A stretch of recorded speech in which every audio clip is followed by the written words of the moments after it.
sir. What is going on around? How we doing out there? The final ILP 2021 season finale. What's going on? Gerald Mack, what's going on? Let me know how I'm sounding. Mr. Joanna Dark, I see you. What's going on? Death Mobile, what's up? Six Slayer, what's going on? You already know. AKW, what's going on? Top of the morning to y'all. Let me know how we doing out here. It's gonna be a great show. Yeah, what's going on? Jorge Luis Betancourt, yo, what's going on?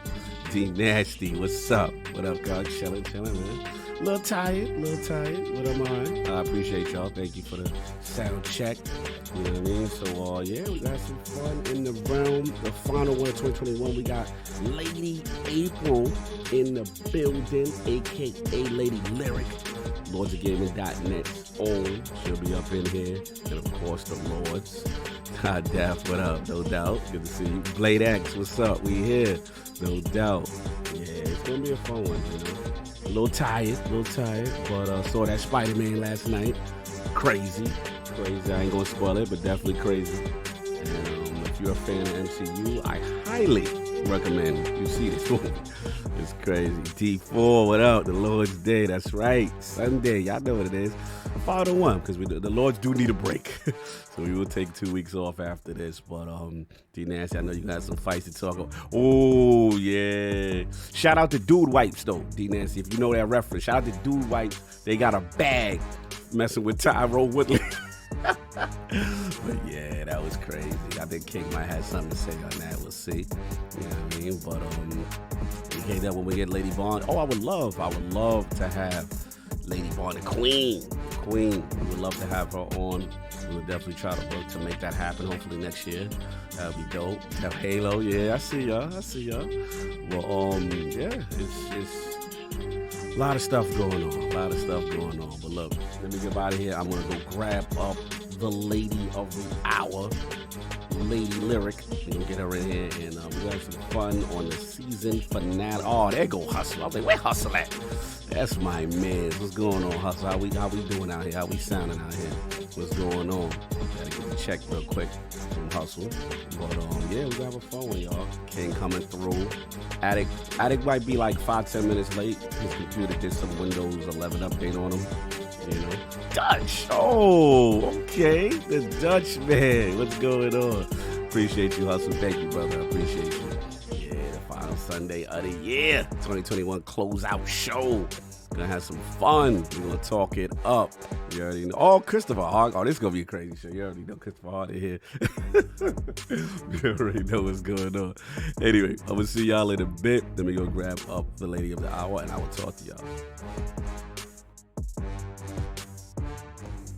Hear ye, man. Welcome to the show. If you would not mind, go ahead and find yourself a spot, get comfortable, grab a snack, do all that good stuff that we need to do, and we're about to get started. It's not important who I am.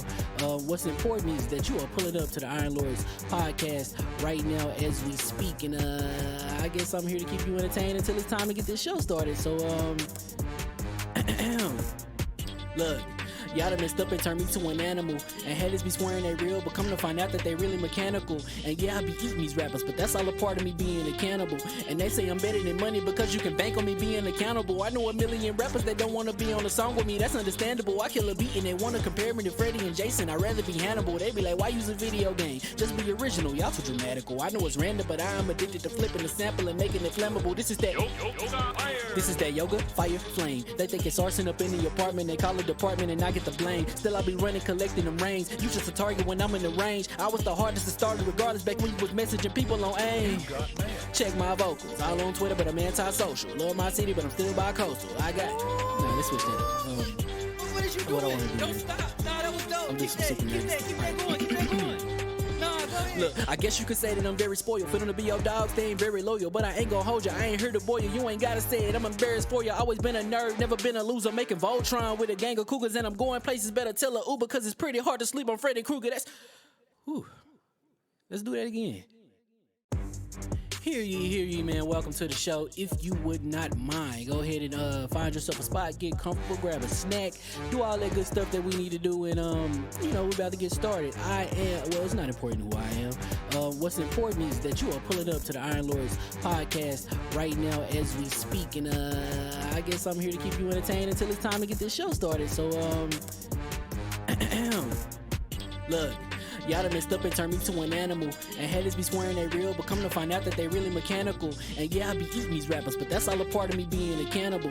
And they say I'm better than money because you can bank on me being accountable. I know a million rappers that don't wanna be on a song with me, that's understandable. I kill a beat and they wanna compare me to Freddie and Jason. I'd rather be Hannibal. They be like, why use a video game? Just be original, y'all too dramatical. I know it's random, but I'm addicted to flipping the sample and making it flammable. This is that yoga, fire, flame. They think it's arson up in the apartment, they call it department and I get the blame. Still I be running, collecting them rings. You just a target when I'm in the range. I was the hardest to start regardless back when you was messaging people on AIM. Check my vocals, all on Twitter, but I'm anti-social. Love my city, but I'm still bi-coastal. Let's switch that up. What is you doing? What I wanna do. Don't stop. Nah, that was dope. I'm Keep just super that going. Keep that going. Nah, go ahead. Look, I guess you could say that I'm very spoiled. Feeling to be your dog, they ain't very loyal. But I ain't gonna hold you, I ain't here to boil you. You ain't gotta say it, I'm embarrassed for you. Always been a nerd, never been a loser. Making Voltron with a gang of cougars. And I'm going places, better tell a Uber. Cause it's pretty hard to sleep on Freddy Krueger. Let's do that again. Hear ye, man. Welcome to the show. If you would not mind, go ahead and find yourself a spot, get comfortable, grab a snack, do all that good stuff that we need to do, and we're about to get started. It's not important who I am. What's important is that you are pulling up to the Iron Lords podcast right now as we speak, and I guess I'm here to keep you entertained until it's time to get this show started. So look.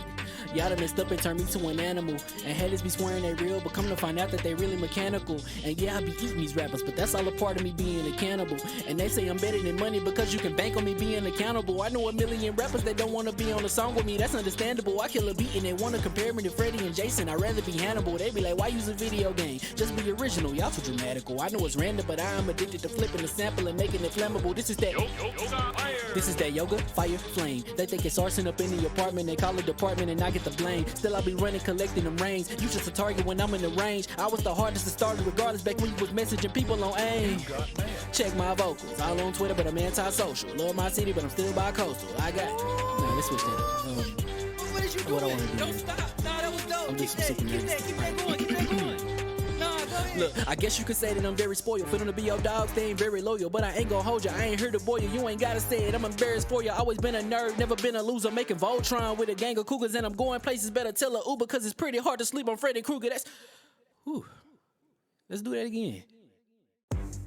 Hear ye, man. Welcome to the show. If you would not mind, go ahead and find yourself a spot, get comfortable, grab a snack, do all that good stuff that we need to do, and we're about to get started. It's not important who I am. What's important is that you are pulling up to the Iron Lords podcast right now as we speak, and I guess I'm here to keep you entertained until it's time to get this show started. So look. Y'all done messed up and turned me to an animal. And haters be swearing they real, but come to find out that they really mechanical. And yeah, I be eating these rappers, but that's all a part of me being a cannibal. And they say I'm better than money because you can bank on me being accountable. I know a million rappers that don't wanna be on a song with me, that's understandable. I kill a beat and they wanna compare me to Freddie and Jason. I'd rather be Hannibal. They be like, why use a video game? Just be original, y'all too dramatical. I know it's random, but I'm addicted to flipping the sample and making it flammable. This is that yoga, fire, flame. They think it's arson up in the apartment, they call it department and I get the blame. Still I be running, collecting them rings. You just a target when I'm in the range. I was the hardest to start regardless back when you was messaging people on AIM. Check my vocals, all on Twitter, but I'm anti-social. Love my city, but I'm still bi-coastal. Let's switch that up. What is you doing? What I wanna do. Don't stop. Nah, that was dope. I'm just Keep super that going. Keep that going. Nah, go ahead. Look, I guess you could say that I'm very spoiled. Feeling to be your dog, they ain't very loyal. But I ain't gonna hold you, I ain't here to boil you. You ain't gotta say it, I'm embarrassed for you. Always been a nerd, never been a loser. Making Voltron with a gang of cougars. And I'm going places, better tell a Uber. Cause it's pretty hard to sleep on Freddy Krueger. Let's do that again. Hear ye, man. Welcome to the show. If you would not mind, go ahead and find yourself a spot, get comfortable, grab a snack, do all that good stuff that we need to do, and we're about to get started. It's not important who I am. What's important is that you are pulling up to the Iron Lords podcast right now as we speak, and I guess I'm here to keep you entertained until it's time to get this show started. So look. Y'all done messed up and turned me to an animal. And haters be swearing they real, but come to find out that they really mechanical. And yeah, I be eating these rappers, but that's all a part of me being a cannibal. And they say I'm better than money because you can bank on me being accountable. I know a million rappers that don't wanna be on a song with me, that's understandable. I kill a beat and they wanna compare me to Freddie and Jason. I'd rather be Hannibal. They be like, why use a video game? Just be original, y'all too dramatical. I know it's random, but I am addicted to flipping the sample and making it flammable. This is that yoga, fire, flame. They think it's arson up in the apartment, they call it department and I get the blame. Still I be running, collecting them rains. You just a target when I'm in the range. I was the hardest to start regardless back when you was messaging people on AIM. Check my vocals, all on Twitter, but I'm anti-social. Love my city, but I'm still bi-coastal. Let's switch that up. What is you doing? What I wanna do? Don't stop. Nah, that was dope. I'm Keep just that super going. Keep that going. Nah, go ahead. Look, I guess you could say that I'm very spoiled. For them to be your dogs, they ain't very loyal. But I ain't gon' hold you, I ain't here to boil you. You ain't gotta say it, I'm embarrassed for you. Always been a nerd, never been a loser. Making Voltron with a gang of cougars. And I'm going places, better tell a Uber. Cause it's pretty hard to sleep on Freddy Krueger. Let's do that again. Hear ye, man. Welcome to the show. If you would not mind, go ahead and find yourself a spot, get comfortable, grab a snack, do all that good stuff that we need to do, and we're about to get started. It's not important who I am.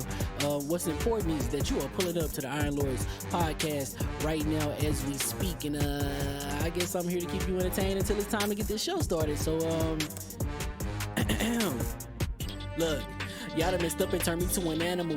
And haters be swearing they real, but come to find out that they really mechanical. And yeah, I be eating these rappers, but that's all a part of me being a cannibal. And they say I'm better than money because you can bank on me being accountable. I know a million rappers that don't wanna be on a song with me, that's understandable. I kill a beat and they wanna compare me to Freddie and Jason. I'd rather be Hannibal. They be like, why use a video game? Just be original, y'all too dramatical. I know it's random, but I am addicted to flipping the sample and making it flammable. This is that yoga, fire, flame. They think it's arson up in the apartment, they call it department and I get the blame. Still I be running, collecting them rains. You just a target when I'm in the range. I was the hardest to start regardless back when you was messaging people on AIM. Check my vocals, all on Twitter, but I'm anti-social. Love my city, but I'm still bi-coastal. Let's switch that up. What is you doing? What I wanna do? Don't stop. Nah, that was dope. I'm Keep just that super going. Keep that going. Nah, go ahead. Look, I guess you could say that I'm very spoiled. For them to be your dogs, they ain't very loyal. But I ain't gon' hold you, I ain't here to boil you. You ain't gotta say it, I'm embarrassed for you. Always been a nerd, never been a loser. Making Voltron with a gang of cougars. And I'm going places, better tell a Uber. Cause it's pretty hard to sleep on Freddy Krueger. Let's do that again. Hear ye, man. Welcome to the show. If you would not mind, go ahead and find yourself a spot, get comfortable, grab a snack, do all that good stuff that we need to do, and we're about to get started. It's not important who I am. What's important is that you are pulling up to the Iron Lords podcast right now as we speak, and I guess I'm here to keep you entertained until it's time to get this show started. So look. Y'all done messed up and turned me to an animal. And haters be swearing they real, but come to find out that they really mechanical. And yeah, I be eating these rappers, but that's all a part of me being a cannibal. And they say I'm better than money because you can bank on me being accountable. I know a million rappers that don't wanna be on a song with me, that's understandable. I kill a beat and they wanna compare me to Freddie and Jason. I'd rather be Hannibal. They be like, why use a video game? Just be original, y'all too dramatical. I know it's random, but I am addicted to flipping the sample and making it flammable. This is that yoga, fire, flame. They think it's arson up in the apartment, they call it department and I get the blame. Still I be running, collecting them rains. You just a target when I'm in the range. I was the hardest to start regardless back when you was messaging people on AIM. Check my vocals, all on Twitter, but I'm anti-social. Love my city, but I'm still bi-coastal. Let's switch that up. What is you What I doing? wanna do? Don't stop. Nah, that was dope. I'm just Keep super that going. Nah, go ahead. Look, I guess you could say that I'm very spoiled. For them to be your dogs, they ain't very loyal. But I ain't gon' hold you, I ain't here to boil you. You ain't gotta say it, I'm embarrassed for you. Always been a nerd, never been a loser. Making Voltron with a gang of cougars. And I'm going places, better tell a Uber. Cause it's pretty hard to sleep on Freddy Krueger. Let's do that again. Hear ye, man. Welcome to the show. If you would not mind, go ahead and find yourself a spot, get comfortable, grab a snack, do all that good stuff that we need to do, and we're about to get started. It's not important who I am. What's important is that you are pulling up to the Iron Lords podcast right now as we speak, and I guess I'm here to keep you entertained until it's time to get this show started. So look. Y'all done messed up and turned me to an animal. And haters be swearing they real, but come to find out that they really mechanical. And yeah, I be eating these rappers, but that's all a part of me being a cannibal. And they say I'm better than money because you can bank on me being accountable. I know a million rappers that don't want to be on a song with me, that's understandable. I kill a beat and they want to compare me to Freddie and Jason. I'd rather be Hannibal. They be like, why use a video game? Just be original, y'all too dramatical. I know it's random, but I am addicted to flipping the sample and making it flammable. This is that yoga, fire, flame. They think it's arson up in the apartment, they call it department and I get the blame. Still I be running, collecting them rains. You just a target when I'm in the range. I was the hardest to start regardless back when you was messaging people on AIM. Check my vocals, all on Twitter but I'm anti-social. Love my city but I'm still bi-coastal. Let's switch that up. What is you doing? What I wanna do. Don't stop. Nah, that was dope. I'm just Keep that going. Keep that going. Nah, go ahead. Look, I guess you could say that I'm very spoiled. For them to be your dogs, they ain't very loyal. But I ain't gonna hold you, I ain't here to boil you. You ain't gotta say it, I'm embarrassed for you. Always been a nerd, never been a loser. Making Voltron with a gang of cougars. And I'm going places, better tell a Uber. Cause it's pretty hard to sleep on Freddy Krueger. Let's do that again. Hear ye, man. Welcome to the show. If you would not mind, go ahead and find yourself a spot, get comfortable, grab a snack, do all that good stuff that we need to do, and we're about to get started. It's not important who I am. What's important is that you are pulling up to the Iron Lords podcast right now as we speak, and I guess I'm here to keep you entertained until it's time to get this show started. So look. Y'all done messed up and turned me to an animal. And haters be swearing they real, but come to find out that they really mechanical. And yeah, I be eating these rappers, but that's all a part of me being a cannibal. And they say I'm better than money because you can bank on me being accountable. I know a million rappers that don't want to be on a song with me, that's understandable. I kill a beat and they want to compare me to Freddie and Jason. I'd rather be Hannibal. They be like, why use a video game? Just be original, y'all too dramatical. I know it's random, but I am addicted to flipping the sample and making it flammable. This is that yoga, fire, flame. They think it's arson up in the apartment, they call it department and I get the blame. Still I be running, collecting them rains. You just a target when I'm in the range. I was the hardest to start regardless back when you was messaging people on AIM. Check my vocals, all on Twitter but I'm anti-social. Love my city but I'm still bi-coastal. Let's switch that up.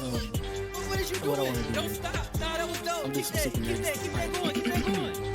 Nah, go ahead. Look, I guess you could say that I'm very spoiled. For them to be your dogs, they ain't very loyal. But I ain't gonna hold you, I ain't here to boil you. You ain't gotta say it, I'm embarrassed for you. Always been a nerd, never been a loser. Making Voltron with a gang of cougars. And I'm going places, better tell a Uber. Cause it's pretty hard to sleep on Freddy Krueger.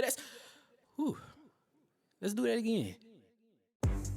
Hear ye, man. Welcome to the show. If you would not mind, go ahead and find yourself a spot, get comfortable, grab a snack, do all that good stuff that we need to do, and we're about to get started. It's not important who I am. What's important is that you are pulling up to the Iron Lords podcast right now as we speak, and I guess I'm here to keep you entertained until it's time to get this show started. So look. Y'all done messed up and turned me to an animal. And haters be swearing they real, but come to find out that they really mechanical. And yeah, I be eating these rappers, but that's all a part of me being a cannibal. And they say I'm better than money because you can bank on me being accountable. I know a million rappers that don't want to be on a song with me, that's understandable. I kill a beat and they want to compare me to Freddie and Jason. I'd rather be Hannibal. They be like, why use a video game? Just be original, y'all too dramatical. I know it's random, but I am addicted to flipping the sample and making it flammable. This is that yoga, fire, flame. They think it's arson up in the apartment, they call it department and I get the blame. Still I be running, collecting them rains. You just a target when I'm in the range. I was the hardest to start regardless back when you was messaging people on AIM. Check my vocals, all on Twitter but I'm anti-social. Love my city but I'm still bi-coastal. Let's switch that up. What is you doing? What I wanna do. Don't stop. Nah, that was dope. I'm just Keep that going. Nah, go ahead. Look, I guess you could say that I'm very spoiled. For them to be your dogs, they ain't very loyal. But I ain't gonna hold you, I ain't here to boil you. You ain't gotta say it, I'm embarrassed for you. Always been a nerd, never been a loser. Making Voltron with a gang of cougars. And I'm going places, better tell a Uber. Cause it's pretty hard to sleep on Freddy Krueger. Let's do it.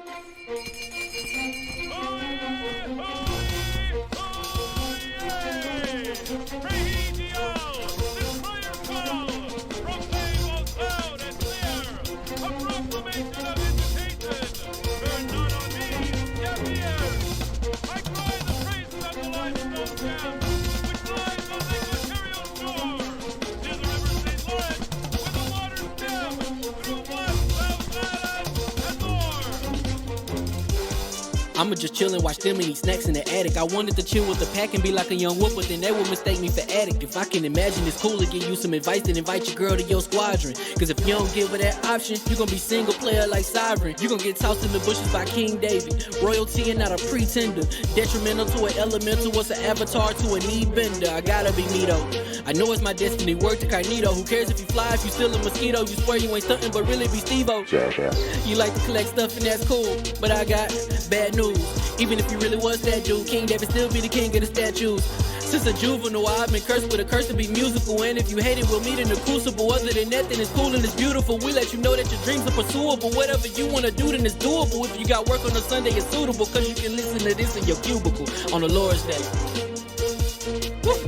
If you got work on a Sunday, it's suitable. Cause you can listen to this in your cubicle on the Lord's Day.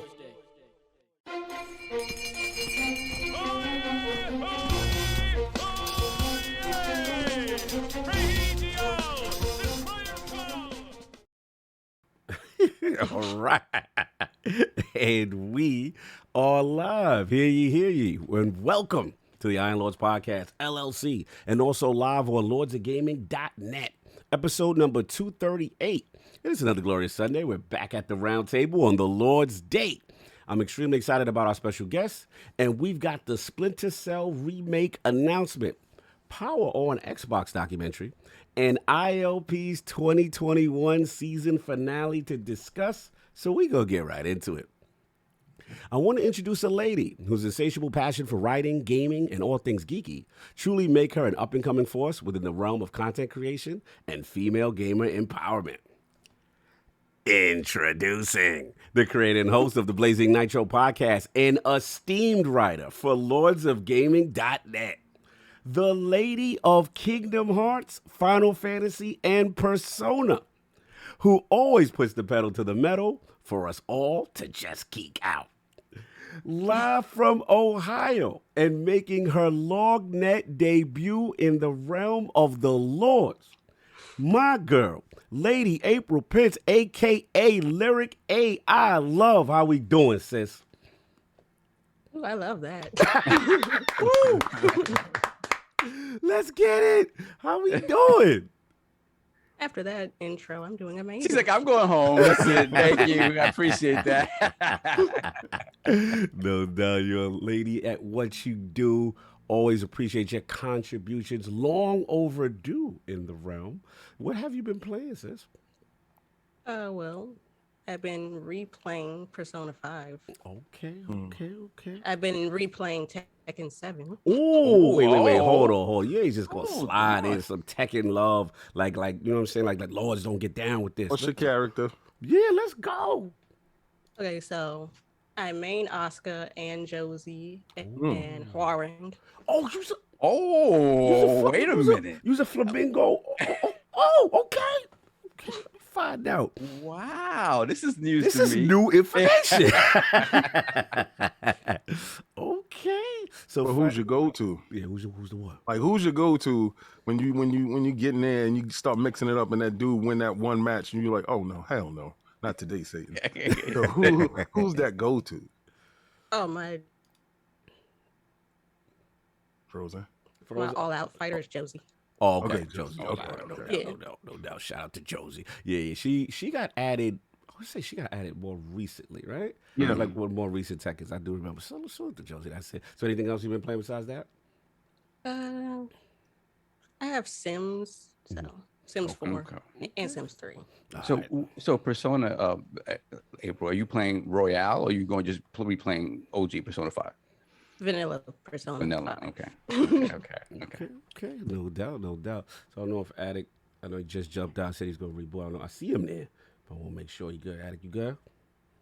Nah, he in the bushes. Okay. He stay in the bushes. But yeah, he said he's going to reboot. So, we got those 4 horsemen in the realm, but hopefully Attic will jump right back off for the reboot. But we got the most technical gaming lord, the solo gamer who lives for the single player selfish experience, and also the Sostradamus, the Lord of Clarity and Lord Patron of the Iron Bank. My man, fresh off that Spider-Man with me last night. Lord Sovereign, how we doing? Whew, I'm in the bushes, but I'm feeling good. I'm feeling glad to have April here, my partner for the Lord's Minute on a weekly basis. Lady April in the building. We're, if you guys don't know, we're known for being very brief with our. Oh no, super brief. That was that. Y'all are 20 minutes better. I know what you're talking about. Time is a flat circle, sir. I don't know. Yes, it is. Time is irrelevant to you, sir.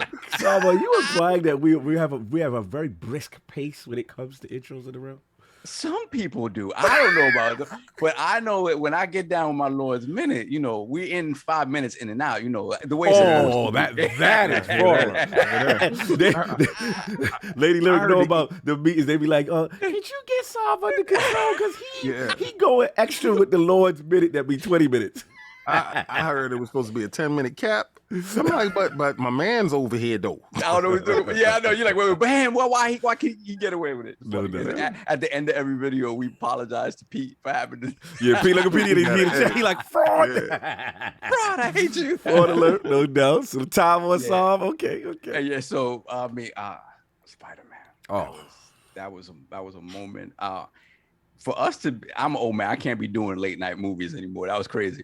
But I'm gonna tell you this: when we walked into that theater, and there was a line going down the escalator for people, this Spider-Man, the anticipation for it was different.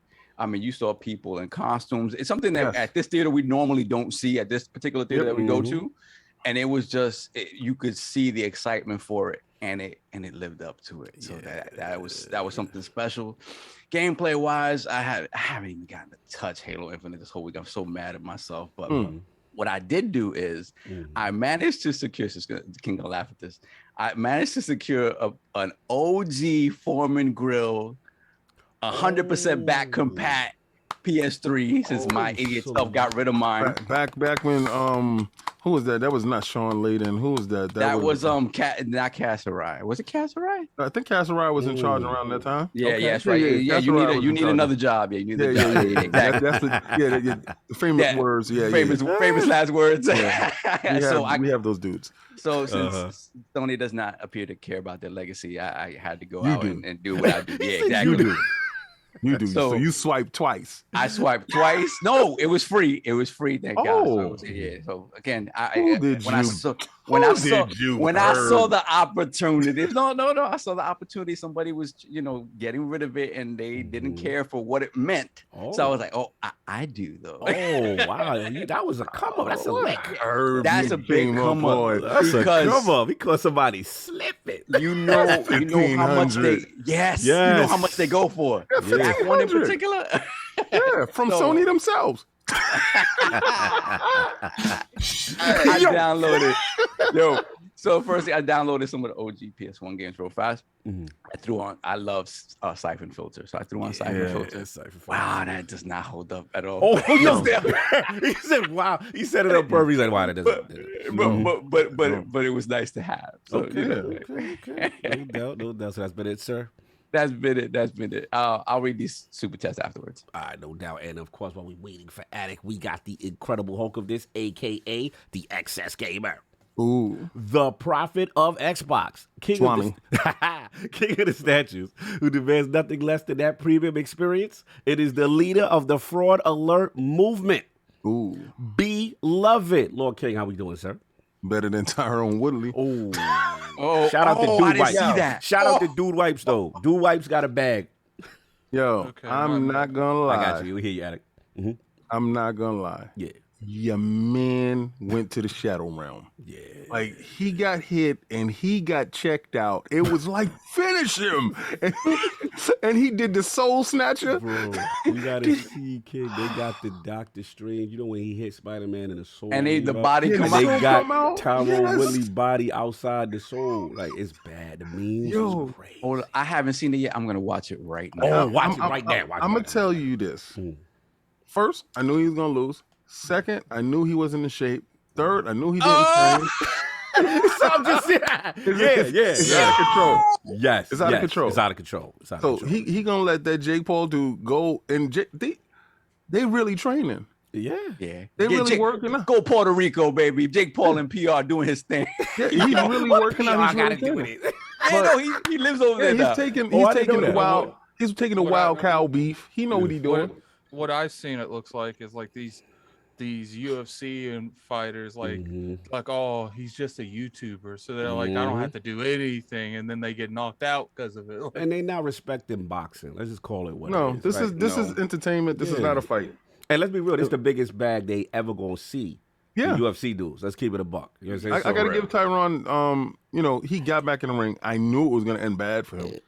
Yo, he looks soft. Like, I showed. Thank you for saying that, because I showed my wife the weigh-in, and then I said he looks in shape right here, right? She's like, yeah, he looks decent. I said, check this out. I went to one of his UFC fights when he was champion. Yeah. I said, check that out. I said, you see a hard body? Pause. That's what he's supposed to look like. Anyway, Spider-Man. Oh, let's get it.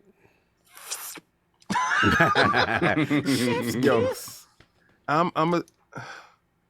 from the opening scene, and I went to the 4DX movie theater in New Rock City. He flexing. Everybody was in there with costumes and stuff like that. They took pictures of the whole movie. They waited for everybody to get seated before they started the movie, which was absolutely insane. That's crazy. It's supposed to start at 6 o'clock. They started at 6:45 to wait for everybody from the concessions to get all their stuff to be seated inside their chairs. Total fan service from beginning to end.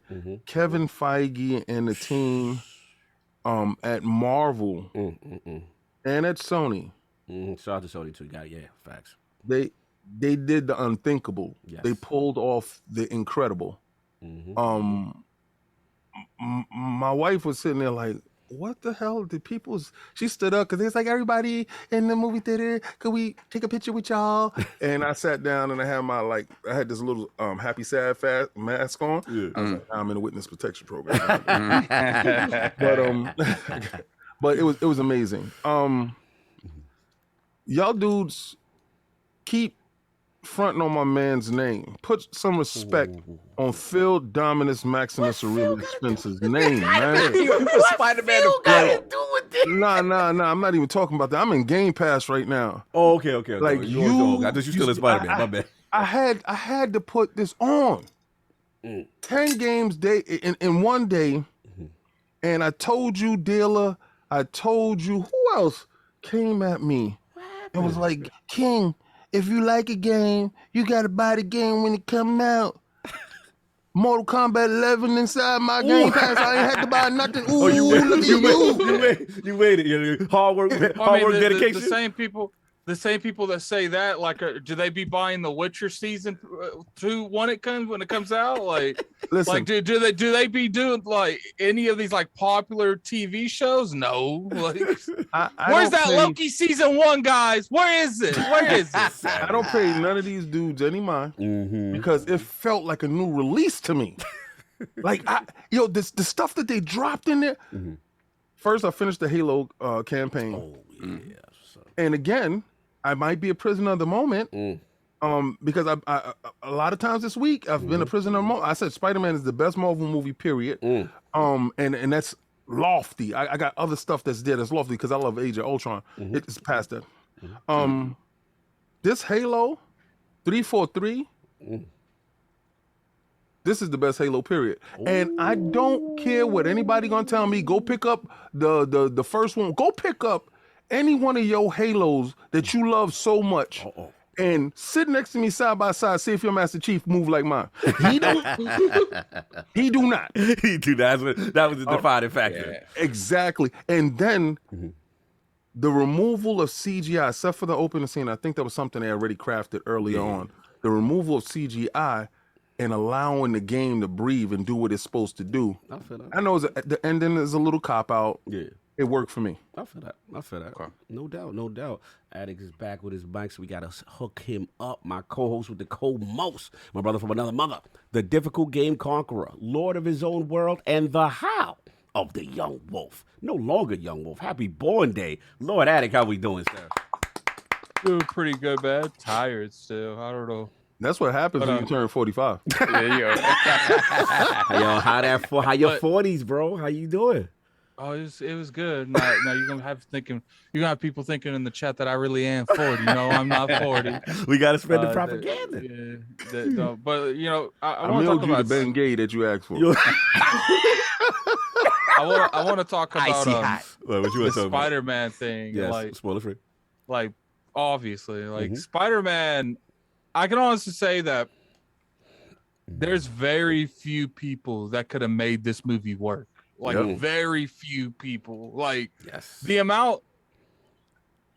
Like there is 100 different universes where this story gets like it doesn't make sense. Mhm. Like and like everyone over there, not just not just man, I already forgot his name. Feige? I just Kevin Feige, not just Feige. Like Shout out to Sony. everyone over there needs a raise. Like Yeah, facts. because to put so many variables in a movie and make it make sense in a good movie, along with making sure it's constant entertainment, is hard to do. Yes. Yep.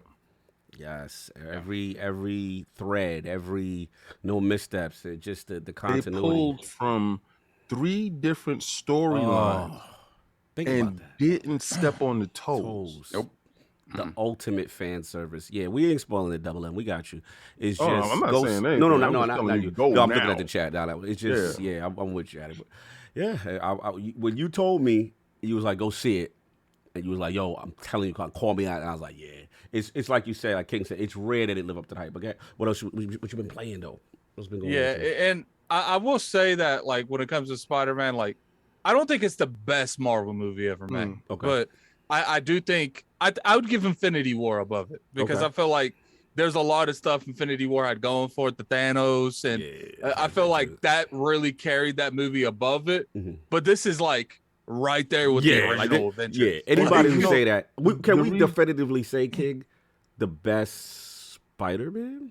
No, it's the best Spider-Man film. Period. It's like Halo Infinite. Is the I best feel film. like I feel like this is Sin's like Spider-Man. Like what they did in this movie, this is like Avengers level stuff. Yeah, Like, they calling it Spider-Man Endgame. Yeah. No, it is, and the numbers is going to reflect how good it is. I can't.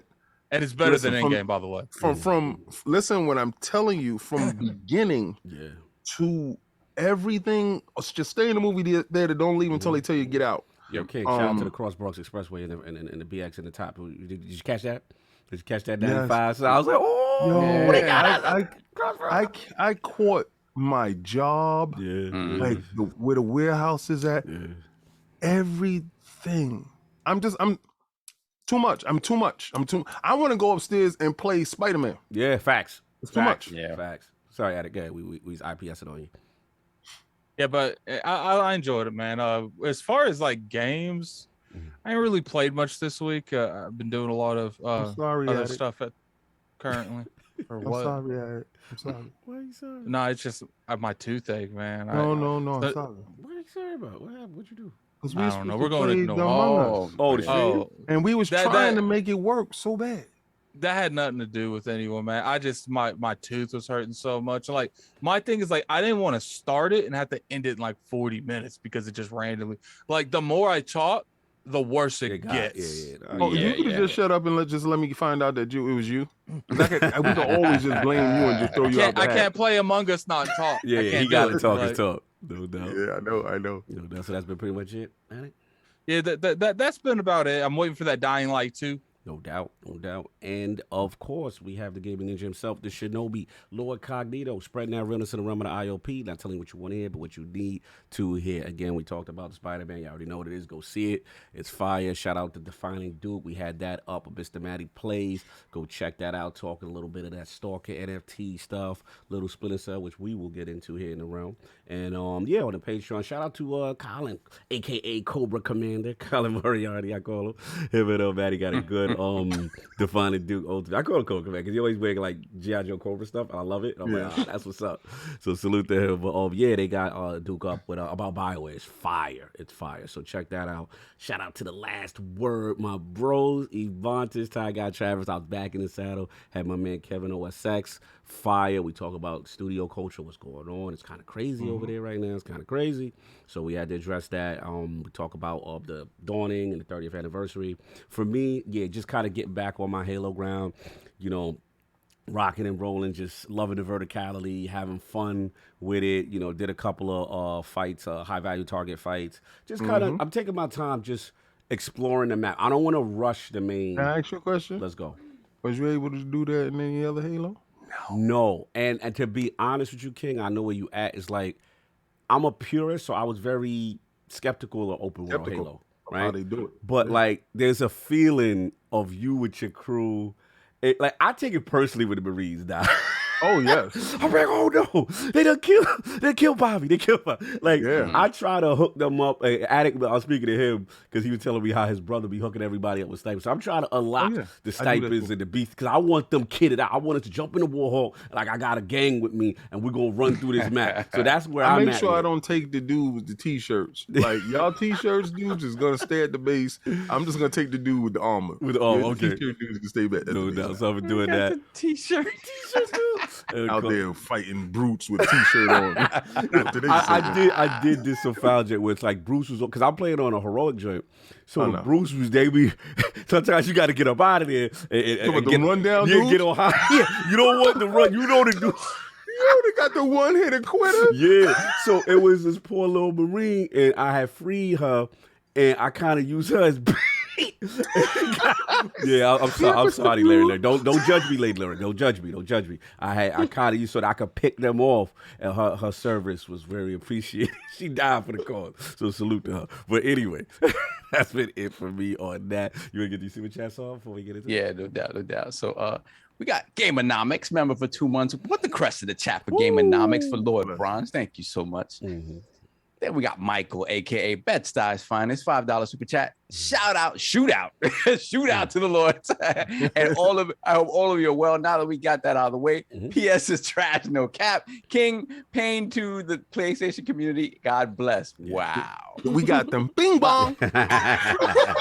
Michael sounds like he hasn't had his coffee yet. It's just mad. Like he rolled out of bed and he just started talking trash about PlayStation. We got Lord Roughness, $5 super chat. Hello from the UK to my faves, the Iron Lords. What a year it's been for us gamers. Well, Xbox Ones anyway. Wow. Series S and Game Pass is king. Okay. Yes, this is true. Then we have the Dutch Rudder, $5 super chat. Cog, I listened to Defining Duke, and what is this I hear that you do chicken? Wow. Y'all ruffled my feathers with that, and it's clucked up y'all foul.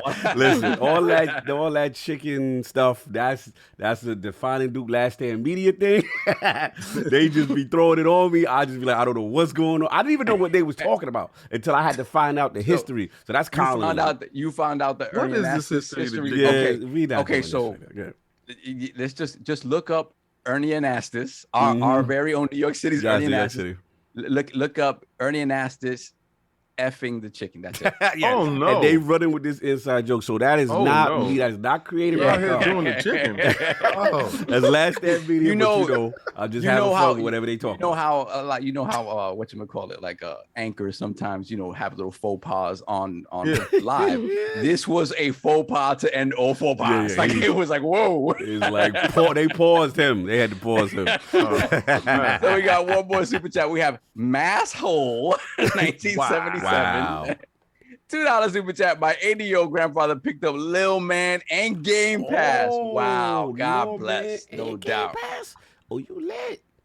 That's what he's doing. He flexing on them dudes. We got a couple more that came in. No doubt. Our brother Tazuichi with the $100 super chat. Thank you so much, brother. Blessings. We appreciate it, man. Sup, Lords. Happy holidays, everyone. Onward and upwards, King. I will hit you up, but I don't like transferring negative energy, and I haven't been in the best state of mind. We understand, brother. It's been a hard year for everybody. I know you've been through some stuff, man. Yeah. So we're here for you, bro. Taz, anytime you want to talk, I'm in there to listen. If you know how we do, we get into a chapter and just chill. Say we can talk about fights. Trust me, I can help you dispel that negative energy, and I can help you remove all that stuff. Not the issue, just the feelings right now. I feel that, brother. I feel that. I'll make you laugh. Oh yeah, he's hilarious. Yes. What else we got? The Dutch Rudder, $5 super chat. It's magical season, but it's also hard for many. Tell your friends and family that you love them, and Facts. sometimes people will just feel alone Preach during it. Christmas. Yes. Yeah, Yeah. it's Big true. time. Big time. Mhm. Then we got Michael, aka Best Size Finest, once again. The Gunk is a pretty solid game, Lords. Check it out. Also, I'm King, playing they that. updated Outriders. Give it a go. Yeah, I heard they I do. updated Outriders. I got to get on that. Yeah, King, I might have to hit you up with that. Okay. I really. I still We got have- my modded guns. Yeah. But I might need you to take a basic, dude. Y'all guys are too powerful. I don't want to be carried I like got that. you. Don't. I'm running with my the guy who got the modded guns. What else you got? And we got Hargeet Chani, $5 super chat. The last ILP of 2021, Yeah. epic year for Xbox. I guess PlayStation and Nintendo did some things too. Oh my God. Why I say I guess I they did guess. something. They Salute to the did Lords for a absolutely great nothing. year. It is dry over there. Dudes got Popeye biscuits and no water. Oh, Ridiculous. God. Continue. Can't even, just thinking about that hurts. We got Don Otaku, $10 super chat. As a huge fan of Image and Form and the SteamWorld games, the Gunk is the most disappointed I've been in a game since the original Watch Dogs. Doesn't Wow. even feel like it's the same depth. Okay. Okay. I haven't tried it yet myself, but No doubt. Last one. that's disappointing to hear. Let's get Gaming Forte, I $5 don't think it super was chat. made by a large group. I thought it Yeah. feels like it was made by a small group. Anyway. It does seem like it's the first 3D kind of foray. Everything else has been 2D. So Mhm. Gaming Forte, $5 super chat. Happy holidays, Lords. Love and miss you guys. And as always, hey, King Boo Boo. Hey, Forte. Forte, what up, man? You gotta jump on, man. Let me know. Hopefully you're not working. I feel like I haven't had Forte on in a long time. In a Working minute. like hell. I know Get the you was mini working. fridges. Yeah, that's fake. What's up with that mini fridge? Yo, even the mini fridge outside of the PlayStation 5. Got him. All right, last one. Last one. We gotta- Lord Metroid, $2 super chat. King, check Rich the Boxing Historian on YouTube. Okay. All right. All right. I'll check 'em. Absolutely the last one for now. Oh, it's Gerald Mack. That's Gerald Mack. We got to get Gerald Mack. Daryl Mack, all hail the ILP. Salute. Thank you for a great year. Enjoy your time off. Hurry back. All hail the ILP. Salute. Thank you, Lord Mack. Always repping a Yeah, he always beautiful repping. thing. Always Salute. repping. So let's get into that. We got to what the Lords have been playing. We got to focus on Lady Lyric. Her journey into journalism and content creation, and of course, will lead her to becoming the esteemed freelance writer for many reputable sites, including our very own LordsOfGaming.net. So, Lady Lyric, let's start from the very beginning. What were some of the first video game systems you had, and what got you into gaming? So the first video game system that I remember playing, I remember I was 4, my brother was 7, and it was the Genesis. Ooh. Hey, There we okay. go. Let's talk some games. Talk some Genesis games, though. What's up? Oh yeah, the Power Rangers movie game, Okay. Mickey's Castle of Illusion. Oh, let's go. Now I see why you were solving friends. Yeah. Now that Yeah. Mickey was fire. Continue. Contra. Oh, Yeah. okay. Let's go. Okay. That was Contra Hard Corps, right? Yes. Mhm. Yeah. No doubt. Go ahead. Go ahead, Lady Lyric. Spit the bars. Go ahead. We also had the N64 with Twisted Metal. Okay. Because I believe that was it Twisted though? No, PlayStation? Twisted Metal was PlayStation, but Yeah. what was this? So what was the game, the car wrecking game you played on N64? They had a car. It was demolition. It was bulldoze. It was the bulldozer. Yeah, crash core, something core, Hard- blast hard core, core. blast core, Blast blast core. Blast Core. Blast Yeah. Core. No doubt. and that was kind of lit. Like for Oh, a it launch was. game. Yeah. I forgot who made that game. Let me look that up. Okay. What else? Yeah. What other games? We also had PlayStation, Mhm. the first PlayStation and the second one. So on the Okay. first PlayStation, it was like Spyro. Yeah. My brother had the third Tekken, not the first one. That's arguably the best. Yeah, like Tekken 3 was a thing. Yeah, for sure.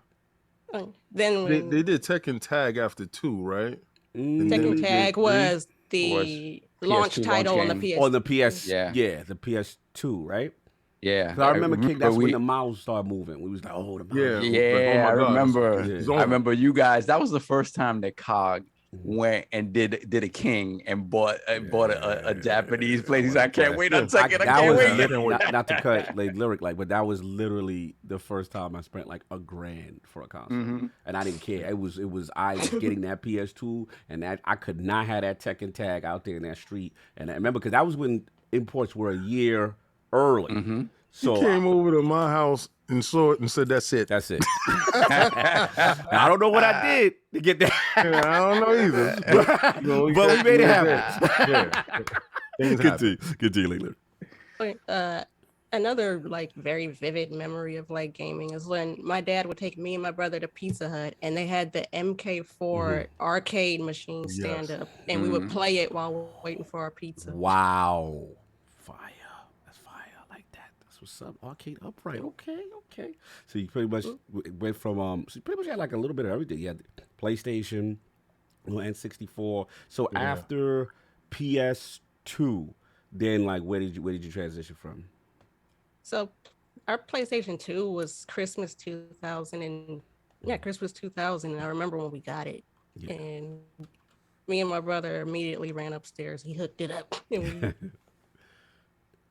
he also got the original Xbox in 2001. OG. Yeah. Okay. I remember that because the first Xbox, that was the system that we first played Deadly Alliance and Deception on, and we beat both of those games. Okay, you guys are big MK fans in that family. Yeah. That's what's up. We're also big DBZ Budokai fans. Wait. Deadly Alliance. That was the DC. No, that was the first 3D, the first one that had like 3D polygons. Okay, yeah. Yeah. Okay, so that was I remember that one because that one went up against Dark Gods, Dark Gods, and that was pretty good. My best Mortal Kombat is Mortal Kombat versus DC. I remember that. Still has that, and I loved it because they wasn't doing fatality because they didn't want them to do fatality. Yeah, clearly DC properties can't try to hit it. You can give supreme beatdowns. Yeah. I love that. No doubt. So talk about that Attic. I don't know if he's have a little camera issue, but do you approve of the DBZ stuff? Oh, DBZ Budokai? Yes. Yeah, I like the Budokai franchise. I like the Tenkaichi franchise more, to be honest with you. Okay. So, Yeah, Tenkaichi is better. Except for Budokai 3. Budokai 3 is king to me always. Okay. That's what's up. So, I'm sorry, you about to say something? No, the chat concurs. Budokai 3 is so damn good. Amit Kumar says that. No question. You get into the Xbox ecosystem. So again, a lot of fighting games. Now, we know you for a lot of what I would say like let's say JRPGs, but a lot of the Personas, the Final Fantasy. Like I'm trying to see like when the PlayStation thing kind of like transitioned hard. What was the games that kept you on the platform? Was it those particularly? Like that's what I'm trying to get a gauge. 'Cause I know there's a lot of love for you in those genres and those games specifically. Oh yeah, the story of how I got into Kingdom Hearts and what kept me with what kept me in Square Enix and all that. So I had the Final Fantasy X. Okay. Well, Final Fantasy X, I call it interchangeable. But I love that game so much. And when it came out with Kingdom Hearts 2, the first time I saw the game was in a game exchange. And I saw Goofy and Donald on the cover. And my dad was like, you can have one game, pick one game. And I picked Kingdom Hearts. And we took it home, and me and my brother played it, and I immediately fell in love with it. So much so that when the announcement in Game Informer for Kingdom Hearts 2 came, hit, I cut it out and taped it to my bedroom wall.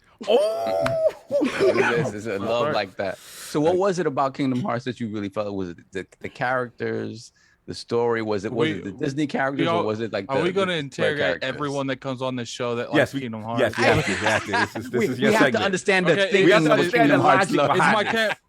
Is my camera messing up? No, you good. You good. Yeah, he was going in and out of the Matrix. Yeah, you back. I think it's this Windows 11. Yeah, shout out to Windows 11 would force an update on you. That's crazy. But yeah, guys, so let's get into the Kingdom Hearts mentality. Like, what is the passion? Like what Solve was saying. Oh well, the passion is right here. The character files. So it's the character. Is it more like the Square characters, or is it more like the Disney characters? Disney characters been big for you since you've been small, or is it just the combination of the two that really draws you in? So it was the Disney characters that got me to pick the game up, but it was the Square characters, and I'm a Square Enix fan all the way. So like I'm the biggest Final Fantasy 15 apologist. let me ask you a question, right? Because Attic tells me that the story is convoluted to a point where you jump from console to console, Yes. game to game, and you have Yes. to The play it in a reason certain order. Hold on. I just want to ask her, did you follow them all and play all those games from game console to console, story to story? Because Attic can sit there and explain it to me, right? And he'll tell me which one to play first. Don't play that one first. Play this one first, because that one will make sense if you play this one first. So did you get a chance to play everything to make everything make sense? Because I think real fans of that, and not saying real fans, but fans of the storyline, a lot of them watch the story on YouTube. They actually just, figure it out and can tell you, because Attic is like a supreme fan when it comes to this. Yeah. So the story is very not convoluted. It makes sense when you like really sit down and read it. the But like problem it's the problem of Nomura getting infatuated with a system, wanting to put a game on that system, and fans having to scramble to buy a new system. Okay. the problem with Kingdom Hearts, it's not a complicated story. The reason it's complicated is because of just, okay, let's make a prequel 5 years later. One's really going to be 4.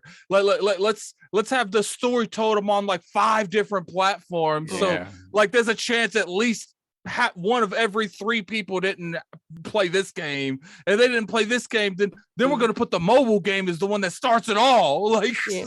I always joke that if Nomura could have put lore on Kingdom Hearts VCast, he would have. I think to me, like that's the biggest point. When you tell me like that the ones that are on Game Boy are like core storyline canon, I'm like, wait a minute, you killing me. There are no are side core. games in Kingdom. Yeah, that's the only game you can miss and not miss too much is Kingdom Hearts Chain of Memories. That's the only one, and you'll miss certain stuff on that one, but that's the only one you'll miss that I would say throughout the story you won't lose too much knowledge from. Like it doesn't. But that's all, and that's even like, the rhythm game, right? Is canon. Like Yes. Yeah. Oh my god. Yep. That's crazy. That's crazy. It's all canon. You're insane. muted, Carl. Yeah, thank you for catching that. Oh no, that's crazy. I didn't even know that was. So, all right, when they told me the mobile game is like the originator, and you have to go play this. What's crazy? Watch it on YouTube. You don't gotta play. There's a mobile game, and what they did is, because in Kingdom Hearts 3, you fight this you fight the last boss with these things called the keys of tomorrow or something like that. It's like every keyblade of every keyblade wielder, and if you look at the little thing on the top left, the bottom left, it's every key belongs to someone in that mobile game. Like they put all the roster of all the members into the game through that. So I want to go back with it. So it's like Dad says like one game, right? And you got to pick that. So you cut this thing out, you put it out, and then like they make it happen for you. Like, what's that feeling like when it went down, when you was able to get it? Oh, the first time I played through Kingdom Hearts 2, like it was a moment of, I reacted to Kingdom Hearts 2 the way that my brother reacted to getting Jade Empire for the first time, where he literally ran and tripped up the stairs going, Jade Empire. No doubt. Yeah. That was me with Kingdom Hearts 2. That was also me with Kingdom Hearts 3 when it shipped to the house because I pre-ordered it. Which was a disappointment. How old were you guys when you were playing these games? Because again, I didn't really get into I played RPGs young, but I think a lot of kids kind of get into the action games first, the sort of the licensed games, and then they get into more hardcore stuff. I got into Kingdom Hearts because I saw in a Game Informer magazine I could fight Sephiroth from Final Fantasy VII. So the only reason I played the game at first. And it took me a minute to that is by far like one of the most annoying bosses you could ever fight in Kingdom Hearts. Good, later. So just like what Saul was saying, like what just to his question, you know what I'm saying, like around the time like you guys were playing that. So Kingdom Hearts 2 came out in 2002 when I was 8. Okay. Wow. Okay. So that's hardcore. I mean, hardcore. She been real riding with it. hardcore. She been riding with it. Yeah. Should have ridden with it. That's what's up. That's what's up. So you go from that, okay, and then like I said, you do get a Xbox, and then I'm noticing a lot of fighting games in there, the Mortal Kombat stuff, and then from there, do you do 360 at all or no? So 360 came out in 2005, and that was my brother's Christmas gift from my dad. Okay. So we did play 360, and me and my brother were really big into the Star Wars games. Ooh. Knights of the Republic. Okay. Yeah, and he beat that in like one night. I remember that distinctly. Did you play the Xbox gem Obi-Wan? The first Obi-Wan game. How that red ring of death treat y'all? I distinctly remember him running into my dad's room. I was like, "Oh my god, I got the red ring!" And we had to ship it to the Xbox headquarters, and they shipped us a new one. Yeah. We gonna You know, get into I that, never got the red ring. Like not Really? one time. I never got the red ring. Well, you lucked out. I know every I day got one 4 of dude them. did.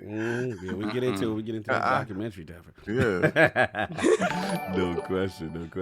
So you got that. So you stay on 360 for a while, and then, like I said, from that point, it's just every system that comes out, whether it be PS3, and you still continue, or you kind of stay on one platform moving forward.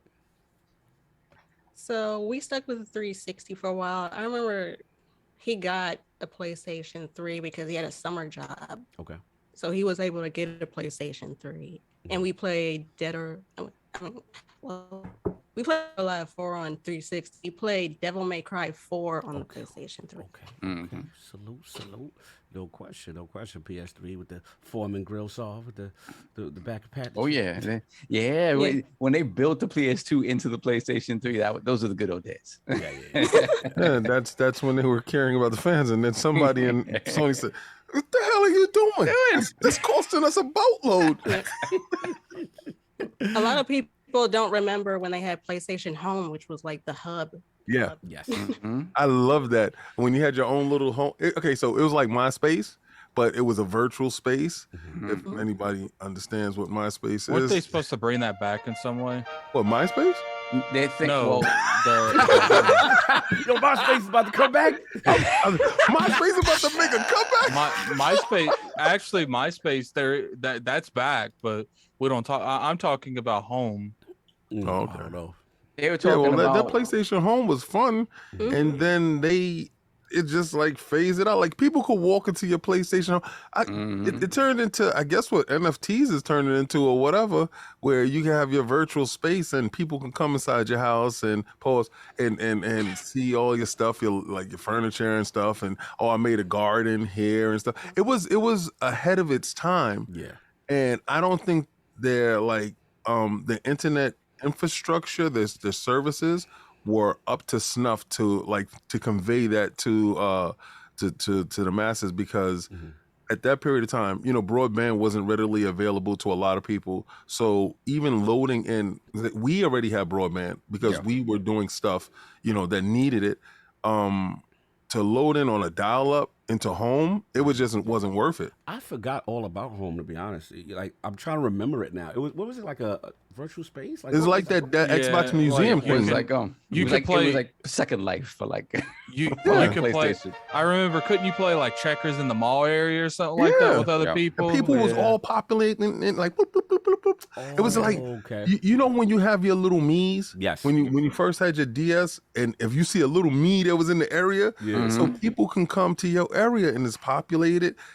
It was such a great idea, and they just dropped it because I don't think the tech was there, but the tech is there now. And I think if they would pick it up, Yeah, I mean, they It could do could it be for something something. special. I mean, they do got it for PSVR 2 That was coming. about to The say, VR's yeah. coming too. That Yeah, was it's VR. coming. That So, would work. Yeah, so Facebook Sony might ain't trying to still invest let up. into that. Facebook might still let up really quickly. Yeah, that was a place Oh, I yeah. forgot all about that, Lady Lyric. That's what's up. So continue on with that, you know what I mean? And then next generation consoles, you back in the mix, or with both, or where from there? So by the time the PlayStation 4 came out, my brother had already moved out. And he had his first daughter and everything. So he had an Xbox One.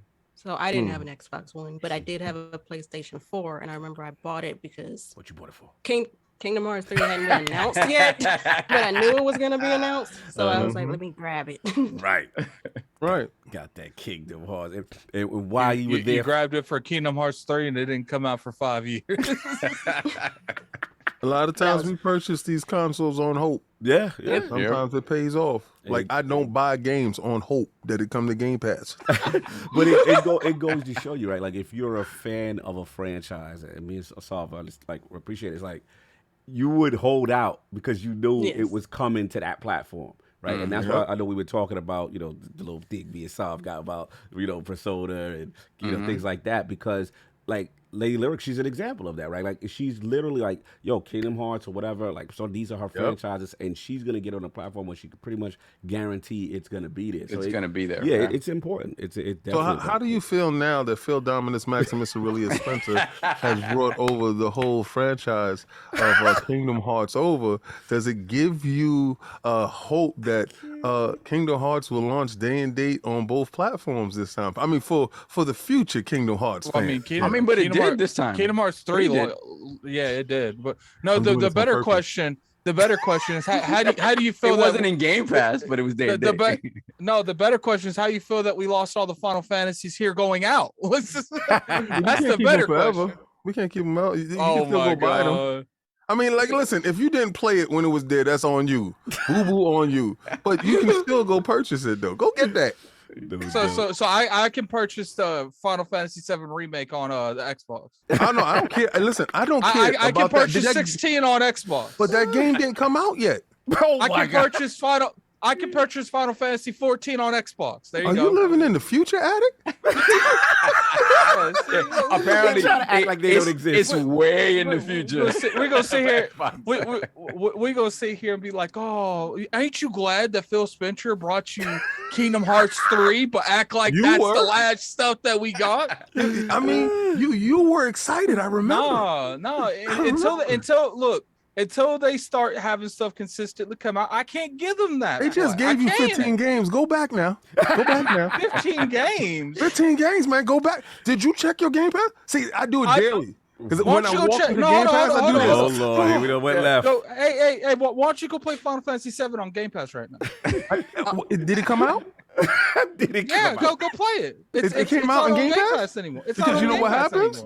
If it's not there and I ain't buy it, it don't exist anymore. It was there. It was there for a whole year. What happened to you? I played it. Let's refocus back. But I'm speaking of exclusives and why you get it. I wanted to get into also was with PS4 was the Persona series another factor, because I know you have a love for that series. Oh, I love the Persona series. Like, of course, I grabbed.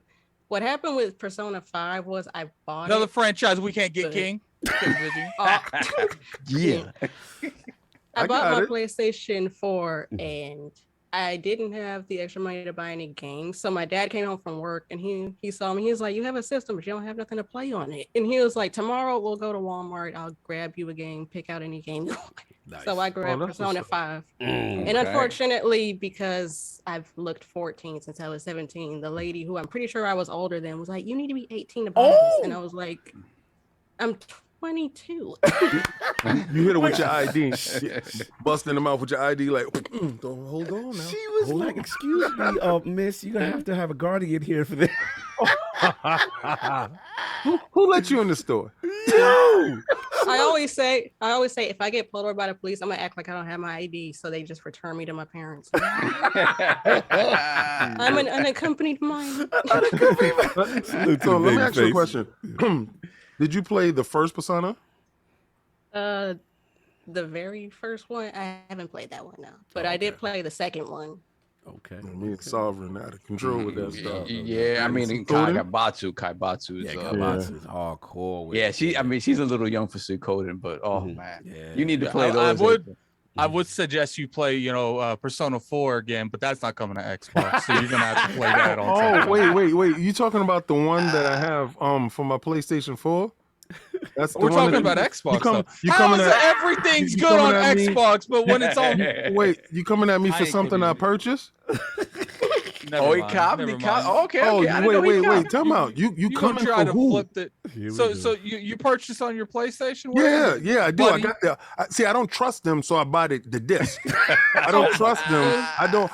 Thank you, Lady lady. Lyric agrees. You see, that's right. I don't put my credit card in. I don't get no digital. And I did it. When I did it, I got burnt. So I don't do it anymore, and I just buy physical. For them, physical will always be a thing.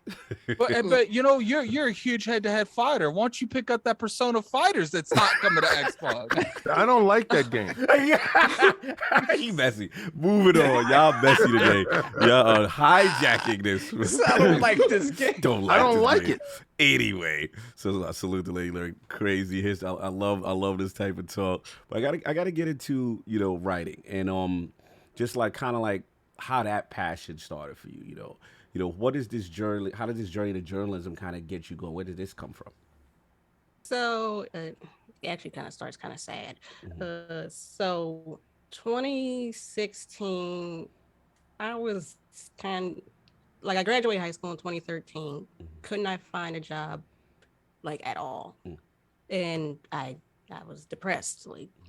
Like I wouldn't go to family functions or anything because every time they asked me, well, what have you been doing? All I said was, I'm looking for a job. And after a while, it started to feel like not the people, like not my parents or my brother, they never judged me for it, but it started to feel like people would judge me. So 2016 in August, I was like, well, let me just start a blog just to do something. So I started one blog, which was more political, social issue stuff.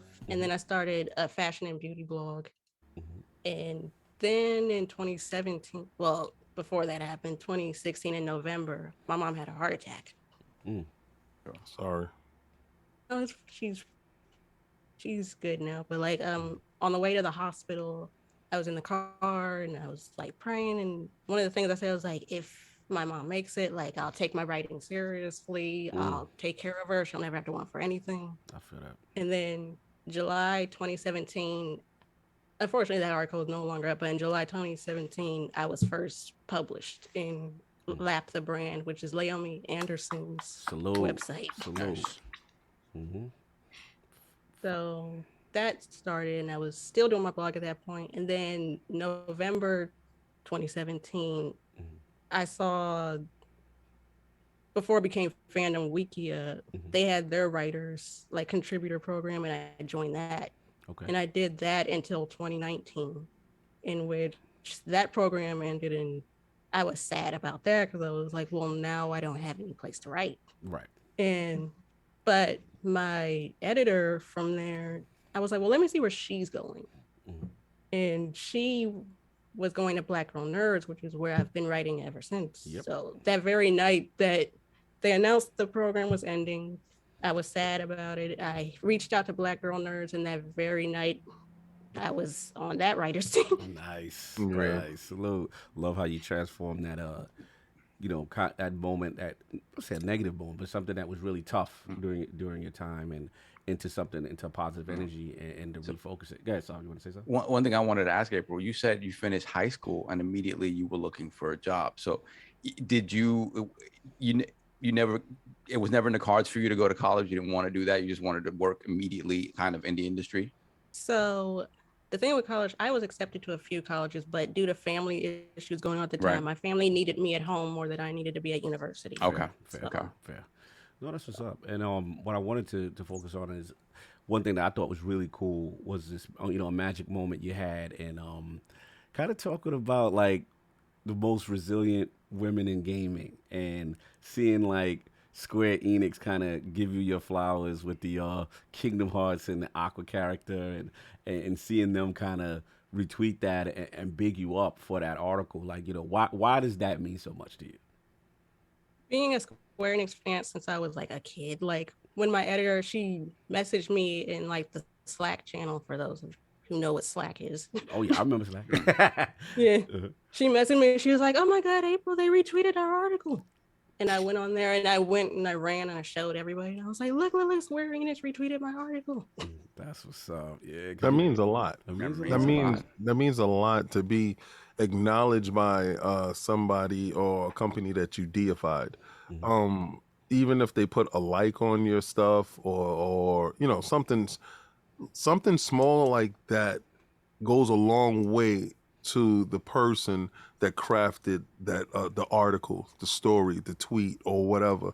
And I know that must have felt different because it must have flashed you back to, I've been rocking with these dudes for years. And if they only knew all the stuff that I can put into this stuff, did it make you go harder? After they looked at you and you said, oh my God, this is the recognition that I'm talking about, did it make you go harder in your craft? Yeah, stuff like that, like it made me so happy that it made me want to like write more. It made me want to do more. Right. And you know, not only getting recognition from Square Enix, but I wrote an article about my favorite female wrestler, Naomi, in WWE, and she retweeted that article from Super Black. Shout out to Super Black.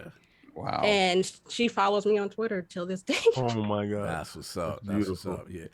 It's like, it's validation. Like, you know, you go through all of these and you put your heart and soul into these works. And you know, when someone, you know, when you do a review and a developer or publisher, they hit you, it was like, I liked your review. It's like, yo, like someone's watching. It's why, like we always say, like, these people are watching. Don't let like that mindset, oh, you know, no one sees my stuff. These people are watching, and before you know it, you'll do something, you'll think that, oh, you know, who's gonna watch that, and you'll have the actual developers hit you. It was like, I liked your review. Like a lot more of these people in these companies watch these communities than people think. Yeah, they do, and they're the thing is, right, if you writing from it just from just for a work perspective of work, right, is different than somebody who's writing about it. And the passion, you can see the passion, right? A true fan of it. And I'm sure that when they saw your passion for the character, for the franchise, that was the biggest thing. Like for them, obviously, they want people to speak about this stuff fairly, but they also do want people talking about it that understand it deeply and really care about these characters and are able to sort of break down, you know, what these characters mean within the greater scope of these franchises. And not everybody does that. Sometimes you just have, like, you know, a piece that you did for work or whatever, a review or something like that isn't necessarily passionate, but more sort of objective, quote unquote. So these subjective sort of takes on it is what really kind of uplifts the entire franchise. No doubt. And it got a hand up on I like that zoom. I like that zoom. Yeah, I'm feeling that. This is nice. I like that. That's why, you know, you're seeing such a huge influence, and influencers are starting to get a lot more access than, because for years it was, you have to be media to do anything, and now you see a lot more influencers, and the media, it's not necessarily that they're not as important as they used to be, but now it's got to the point where it's leveling the playing field, where an influencer can potentially get more access to something because they have passion towards that product and the developer sees that. Then, you know, sometimes you will see an article on a website that it doesn't necessarily show, or you listen to a video and you can tell that person doesn't know anything they're talking about and related to this subject. They're just doing it for a job. No, that's a fact.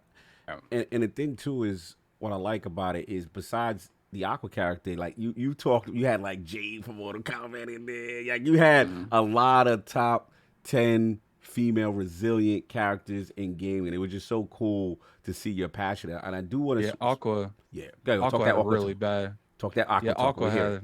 Yeah, Aqua had like a she was a pretty dark character there at the end, man. Like she had PTSD. She gets pretty much trapped in hell. Like really? Yeah, that's why I got beef with Mickey Mouse to this day. Mickey gotta catch that. Mickey gotta catch some hands. Mickey got to do with this girl? Mickey literally saw her there before she got locked up, and then just forgot about her for like 5 games. Shit, what's going on? Mickey's old, and a lot of times he can't remember. No, in Kingdom Hearts, Mickey's one of the strongest characters. Yeah, but his memory is not as strong. He's physical.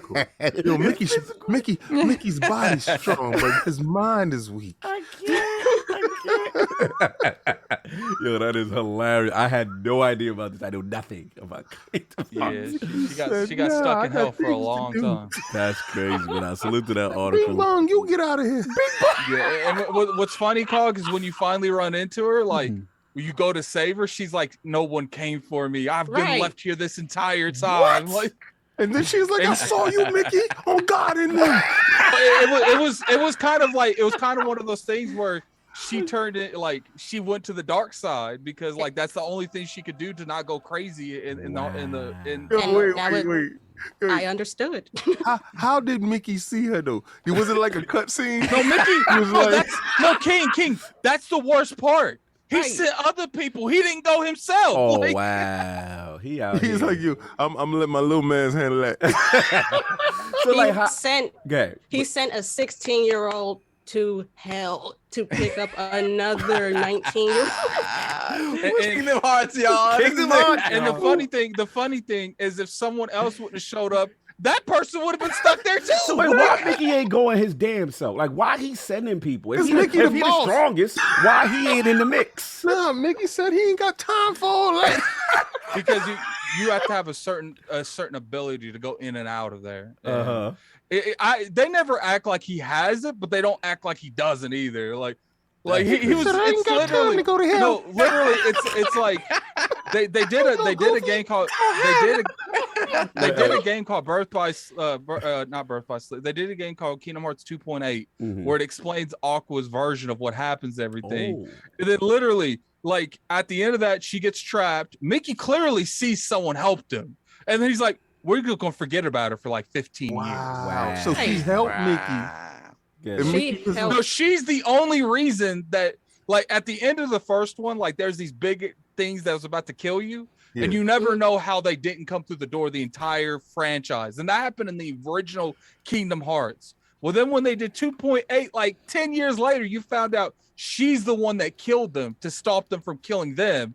And then Mickey's like, well, we're just going to leave her there. We ain't going to even act like she exists. Lady Lyric, break this down. Wow. Break this down, please. Mickey sending people to hell. break this down. You gotta help me through this. You gotta help me through. Like, this is why you got that love for Aqua. If I would have known this, I would have had the same amount of love for Kingdom Hearts. If I knew Mickey was loose like that. But we always knew it was something up with Mickey. She was ever since that magic shiesty. Wait. So Mickey shiesty, Lyric? Yes. Mickey is so powerful that in Kingdom Hearts 2, if you died, you had a chance of being turned into Mickey Mouse to beat the last boss, like to beat the boss. Yeah, what the hell is going on with this game? Mickey's world. Mickey in the Land of Dragons came in clutch. Wow. I can't with this. I didn't know none of this. Salute. This is great lore. This is great lore.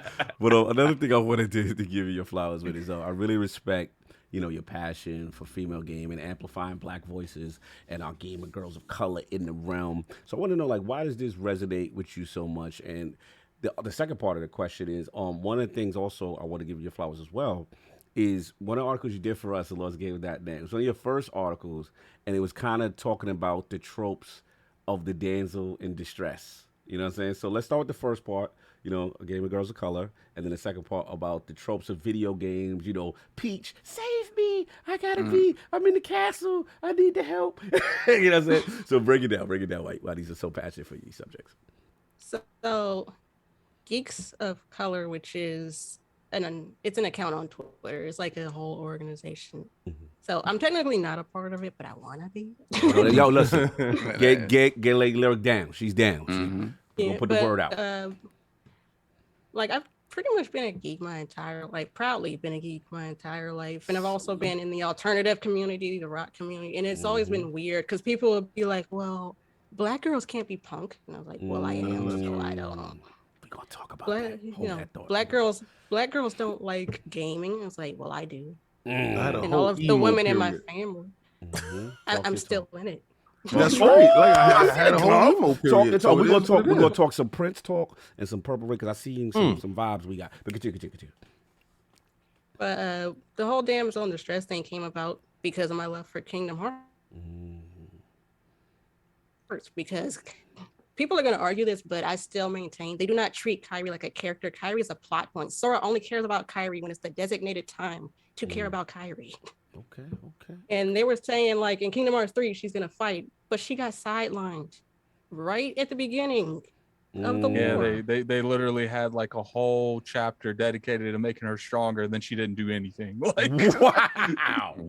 Girl got like, grabbed. you know what's funny? A copy of characters fights more than she does.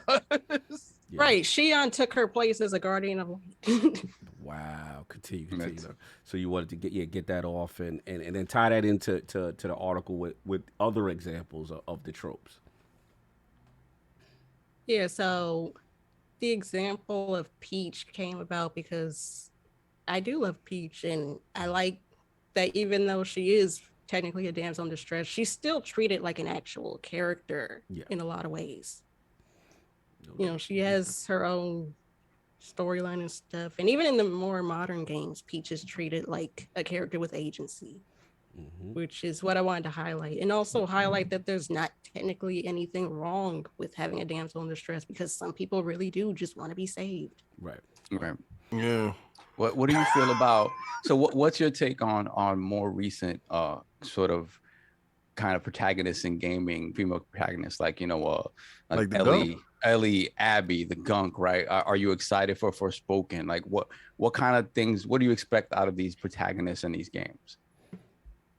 So, I assume you mean Ellie, like The Last of Us. Right. There's female protagonists in general, and then protagonists of color as well. So with protagonists of color, it's interesting to me to watch like the gaming community react to it, because a lot of times when you bring up like, we want characters of color, or we want better representation, and it's weird when people say, well, there's no reason. It's like, well, people of color exist irregardless of reason. Like, they just exist. They're people, but you don't need a reason to exist. You don't need a reason for better hairstyles for Black characters. Talk that talk. Right. Yeah, like it should just be talk that talk, girl. So it was always interesting to me to hear people say, well, if you beg for representation, then it's going to be meaningless. Like, representation is meaningful in all forms. Yeah, I don't subscribe to that whole thought process, because if one group is always being represented and there's no representation for the other groups, and if you give them representation, these people will use those characters. And I had the same problem really quickly in Alien Fireteam, right? So when you get your character, I don't like the template that you get the character and you just put a dark shade on it. Yeah. You know who I got to call out? Ascent did that too. Yeah, I was like, damn, what's going on? Me and Maddie was talking about. I was like, yeah, the representation, like, and the hairstyles, and I'm sorry, Kick, it's your moment. Yeah, but it's just like it's kind of dismissive. Yes. Yeah. In a sense, because then you're looking at my dollar like my dollar doesn't matter, right? But you're still clamoring for my dollar, but you don't give representation to me in your product. So there lies the problem. If you want my dollar, give me representation in your product. And that representation has to be overt. Like, it has to be. That's why I like the Gunk. Like, when somebody said they didn't like the Gunk, it was so many different reasons why. It reminded me of Mario Sunshine with a Black female of color that's handy capable. Right. If you really start to break down the game, and her adventurous spirit inside the game is so magnificent, where you have this banter back and forth, and she's going into these dark areas, and she's learning of the world. It's an exploration game. It's a puzzle game. It's a platform. It's so many different games all rolled up into one. But the shining beacon to it, it's a female of color, and you didn't take her hair, and you didn't overtly make it permed or something. You just kept it a little bit authentic, and it just felt really good playing the game.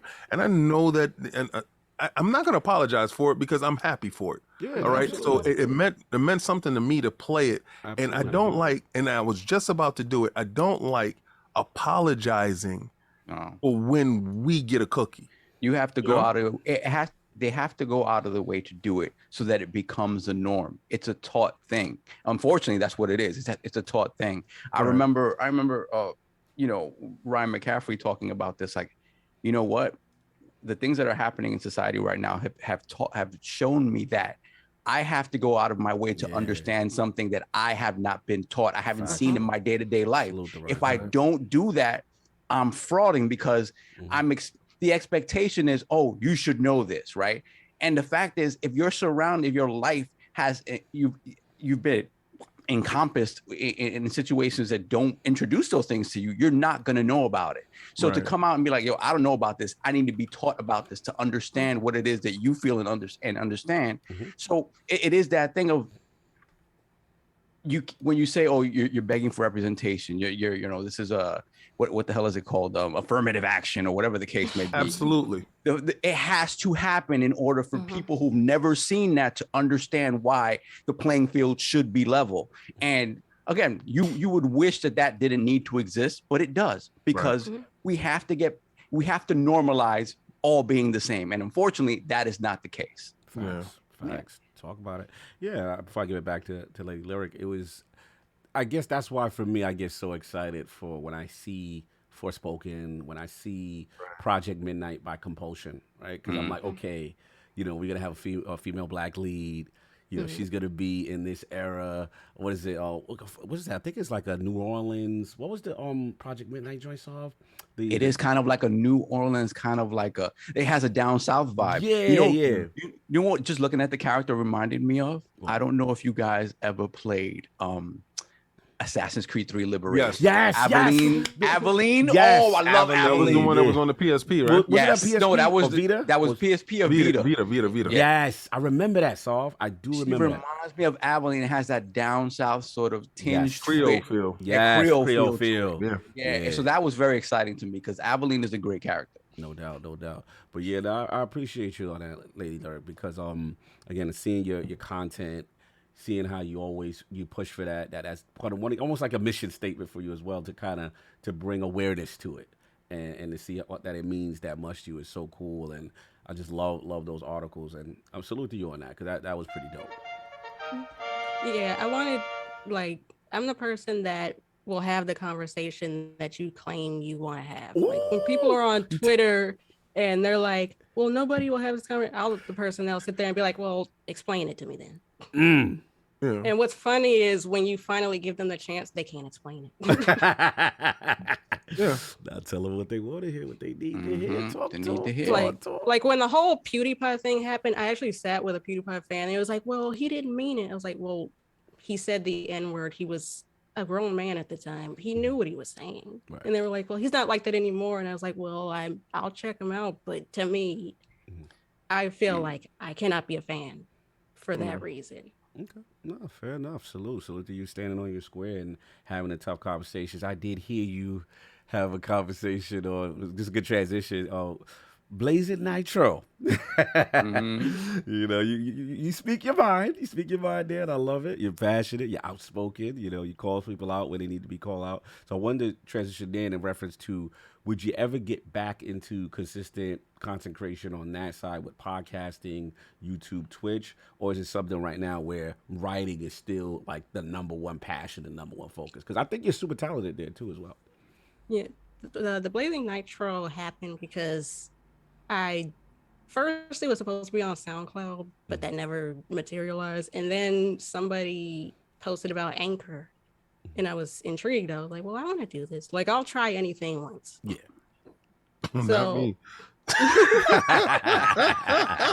Like, you did say that you'll try anything once. Come on, King. No. Ridiculous.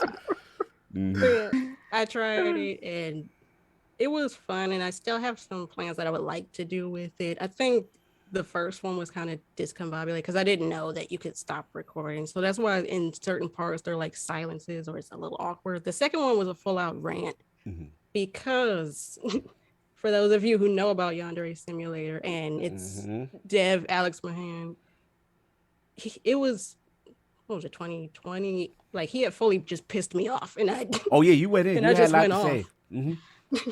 Well, I listen. And one of the things that pissed me off is, one, I don't like people that try to bully other people. Yeah. And two, I don't like people that claim to be a creative or work in a field and don't take criticism. Mm.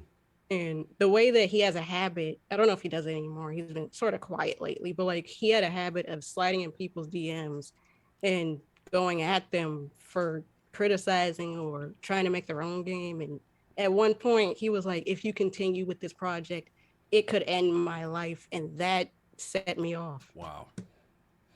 That's crazy. Wow. Yeah. I mean, it's you definitely eloquently put why that thought process is wrong and how people should be able to take constructive criticism, right? As long as we're not disrespectful to each other, right? We should be able to have those conversations. And I thought you put it very well, and I thought you stood your square. You were very passionate about it. And I agree with it. I agree with the sense that at any point we're not above criticism. And if you can't take criticism, especially in the games business or as a creative, then maybe it's not the place for you. Not in society today. Yeah. Society today has allowed the participation trophy to become a thing. Yeah. We don't no longer suffer the loss in the same manner, right? So very early on, you were always taught that there's a winner and there's a loser, right? And now there's a winner and a winner. Yeah. There's no losers here. That fosters a false sense of security in a child. So when they do grow up and they do get constructively criticized, Right. they're not used to that because they're not told, okay, all right, what you need to do is you need to pick up your jab. You wouldn't have lost this fight if you did this. What they was telling them the whole time is, you're doing great. You're doing great. Right. You're doing great.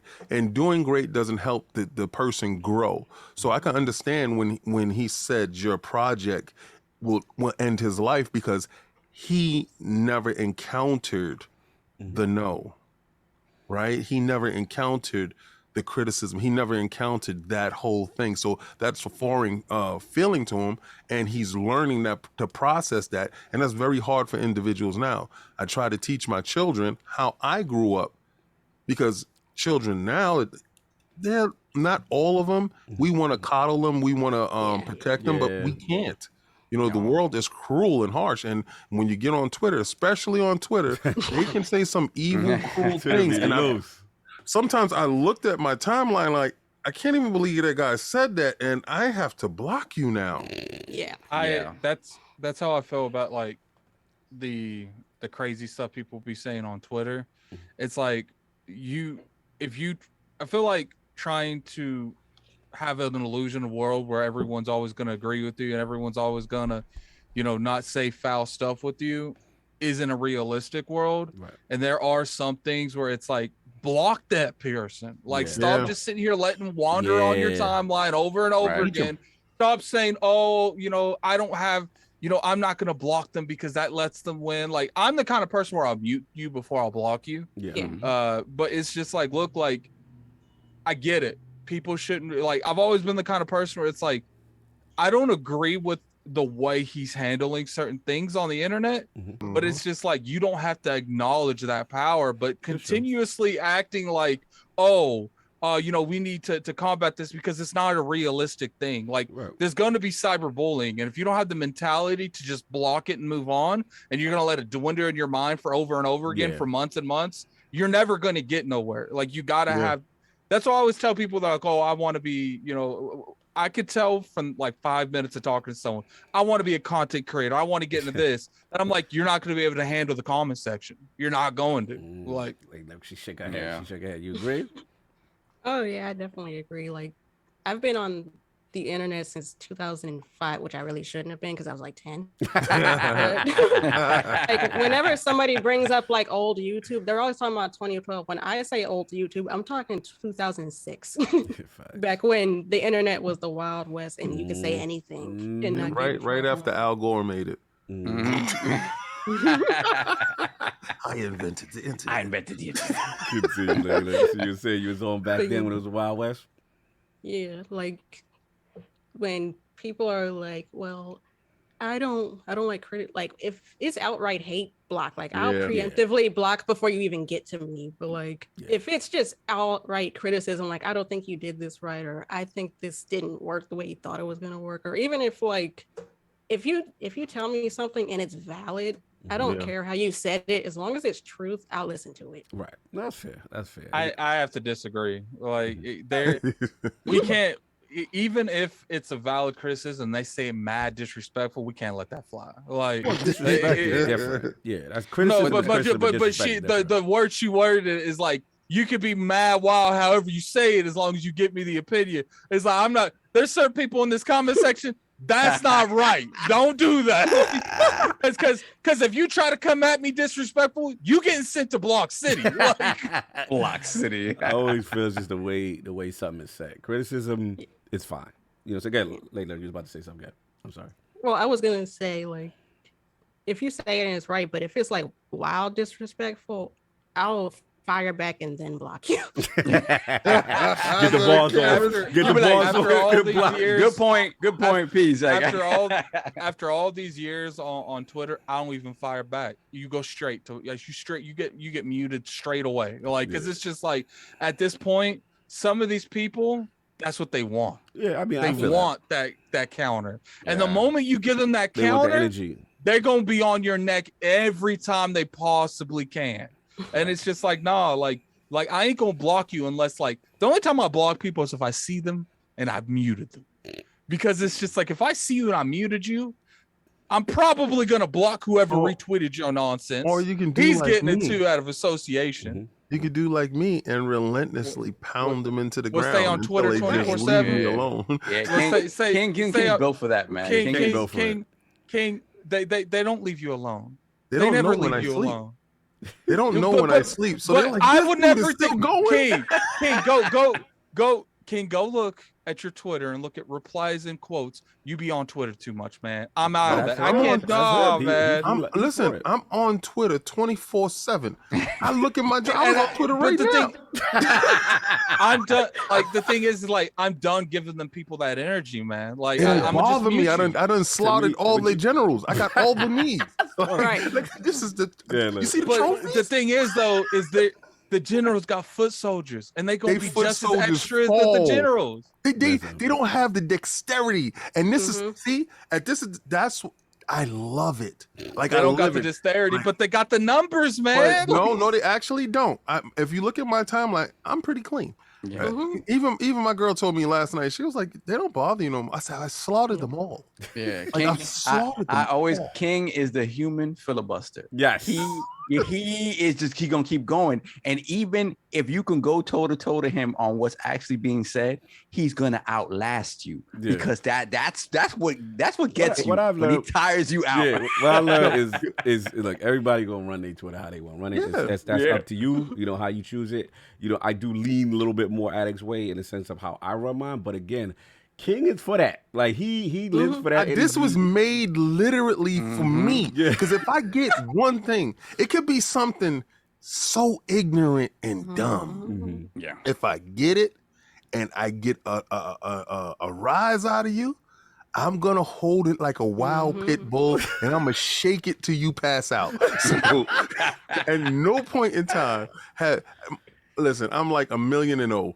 This is so much fun to me, and I have fun doing it because at certain and you can see it as long as it's not disrespectful. Yeah.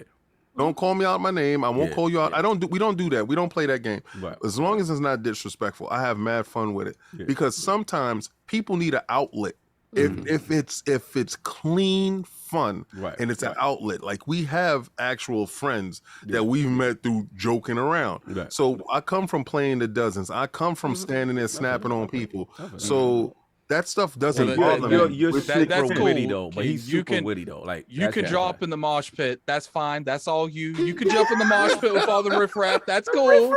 I'm gonna stay away from that because in there is not good for my mental health. Now, I respect that, and I'm with I know me. That's why I said it's all about how you handle your own account. I'm the same way, like Addict. Like I don't have time. The minute if I'm arguing with you, the only way I'm arguing is I must have already a lot of respect for you to even engage, and I like you. But there's dudes that jump on and say something left.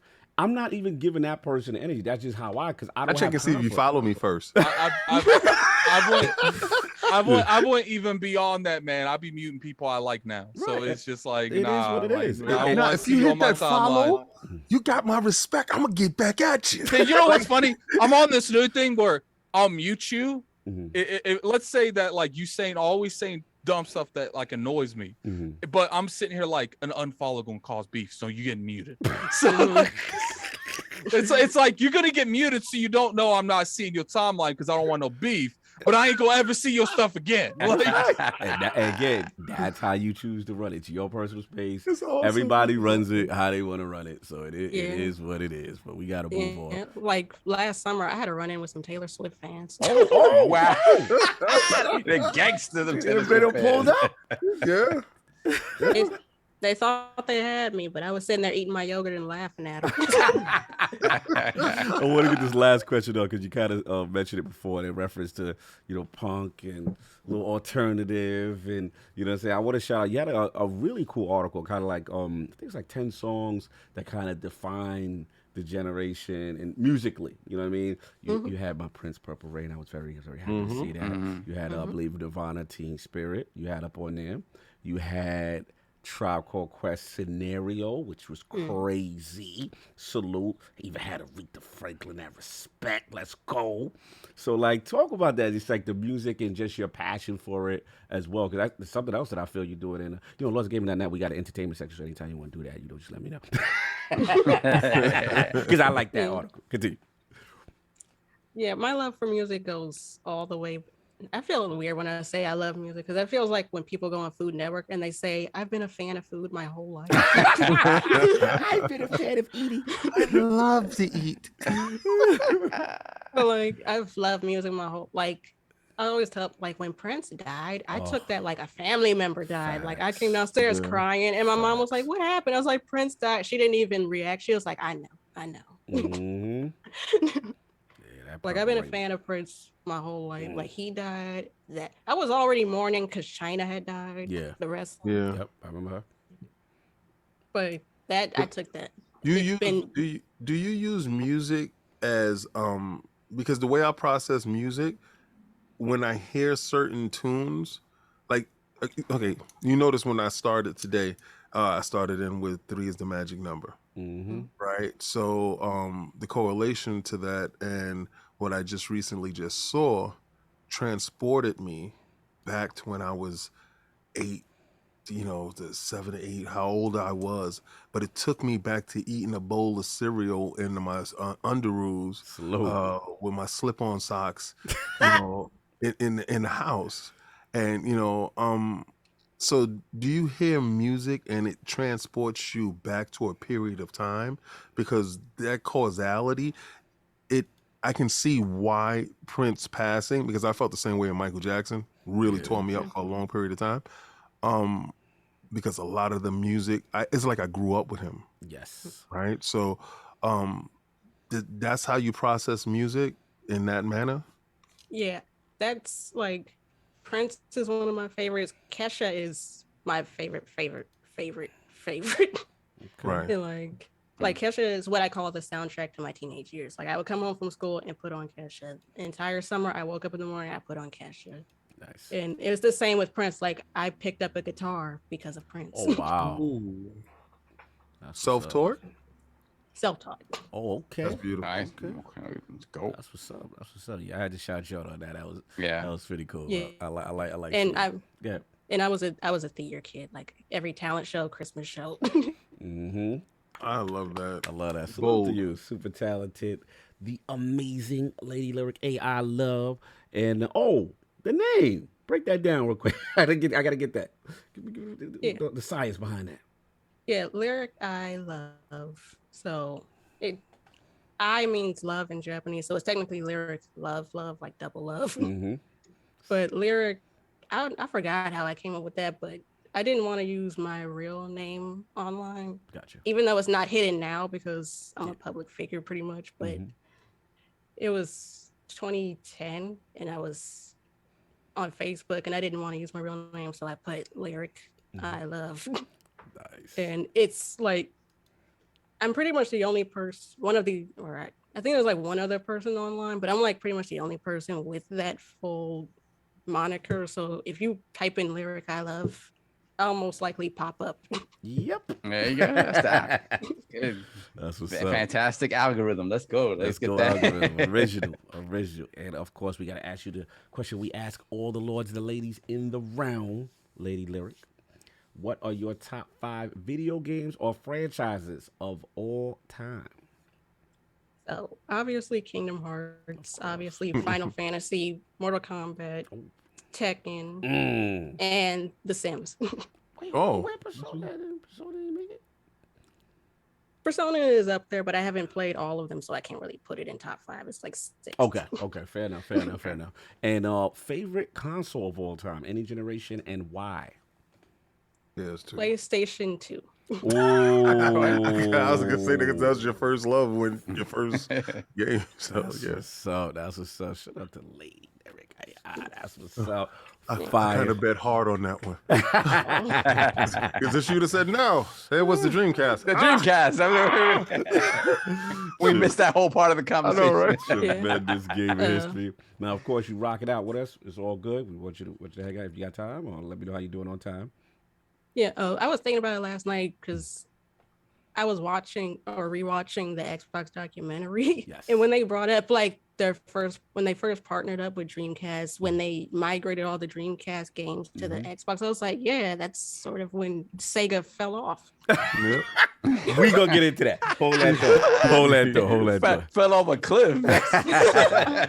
So you want to get the chat? I'll get the poll while you gonna do the chats, or you get the poll first. Right, no doubt. So last week poll results are in, and the people have spoken with the recent impressive gameplay reveal of Hellblade 2 at the Game Awards. Which Xbox game studio do you think is best when it comes to pushing pure graphical fidelity? The winner of a very close 4-way poll at 37% of the vote was Ninja Theory, with a Microsoft budget is pure scary group. Coming in at a razor close 32% was the Coalition. Never forget the Gears franchise and the Matrix demo. And third place was the Messy Lord, 16%. I don't care, y'all just fronting on the power of Minecraft and Mojang. And then last place with 13% of the vote was Playground Games. Y'all must have forgot Forza Horizon 5 is still outside. Shout out to everybody who rocked the vote. Lord Sav, do we agree? Ninja Theory is the new thing? Yeah, I mean, Ninja Theory for just pure fidelity. What they're doing right now, nobody else has shown their hand in terms of what next gen looks like, right? In that regard, like even Playground, that's the old engine. So the next one is going to be running on whatever Forza Motorsport is running on. Yeah. So that's going to be scary to look at. So for right like now, that Gran Turismo. Yeah. The popping in trees. Oh man. Somebody help him. So for me right now, from what we've seen, it's definitely Ninja Theory. Now, what I will say is this: whoever is able to achieve that level of fidelity in more of an open world setting is probably going to win overall. Because the Ninja Hellblade is not going to be an open world game, right? It's going to be a tight, more cinematic experience. But whoever hits that level of fidelity, open world, could be Playground with Fable. You never know. It's gonna be interesting to see. But for right now, definitely it's Ninja Theory. No doubt. And shout out to Nina Christensen, the CEO over there. You can check my interview up at lordsofgaming.net. Yes. As soon as they got acquired, yes. The king was there. Yep, the king was there, live and direct. So you want to get those? Superchats? No doubt. So we got Michael, aka Best Times Finest. Check out your Outriders. This update is great. Also, expeditions are super hard now. Yeah. So I guess Outriders is back out there doing his thing. Then we got the Nightbeard with the $5 super chat. Blackbeard. Had a long day trucking in the snow yesterday. Caught up on my ILP backlog. Thanks for the long shows and entertainment. Happy holidays. Bless Anything. him. Yes, sir. Keep you company on the road, no Keep doubt. you warm on the road.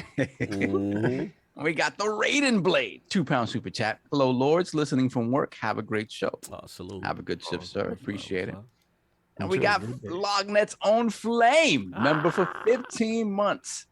Good afternoon, Realm. Is it really the final ILP of the year? Bummer.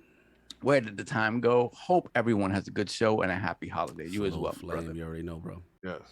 And we got Corey Hale. Let's put the crest in the chat. Member for 1 year, just upgraded to Lord Gold. Oh, got that gold. Corey Hale. That gold, beautiful. Thank you, sir. Snalydo. Then we got Mr. Irishman, member for 6 months.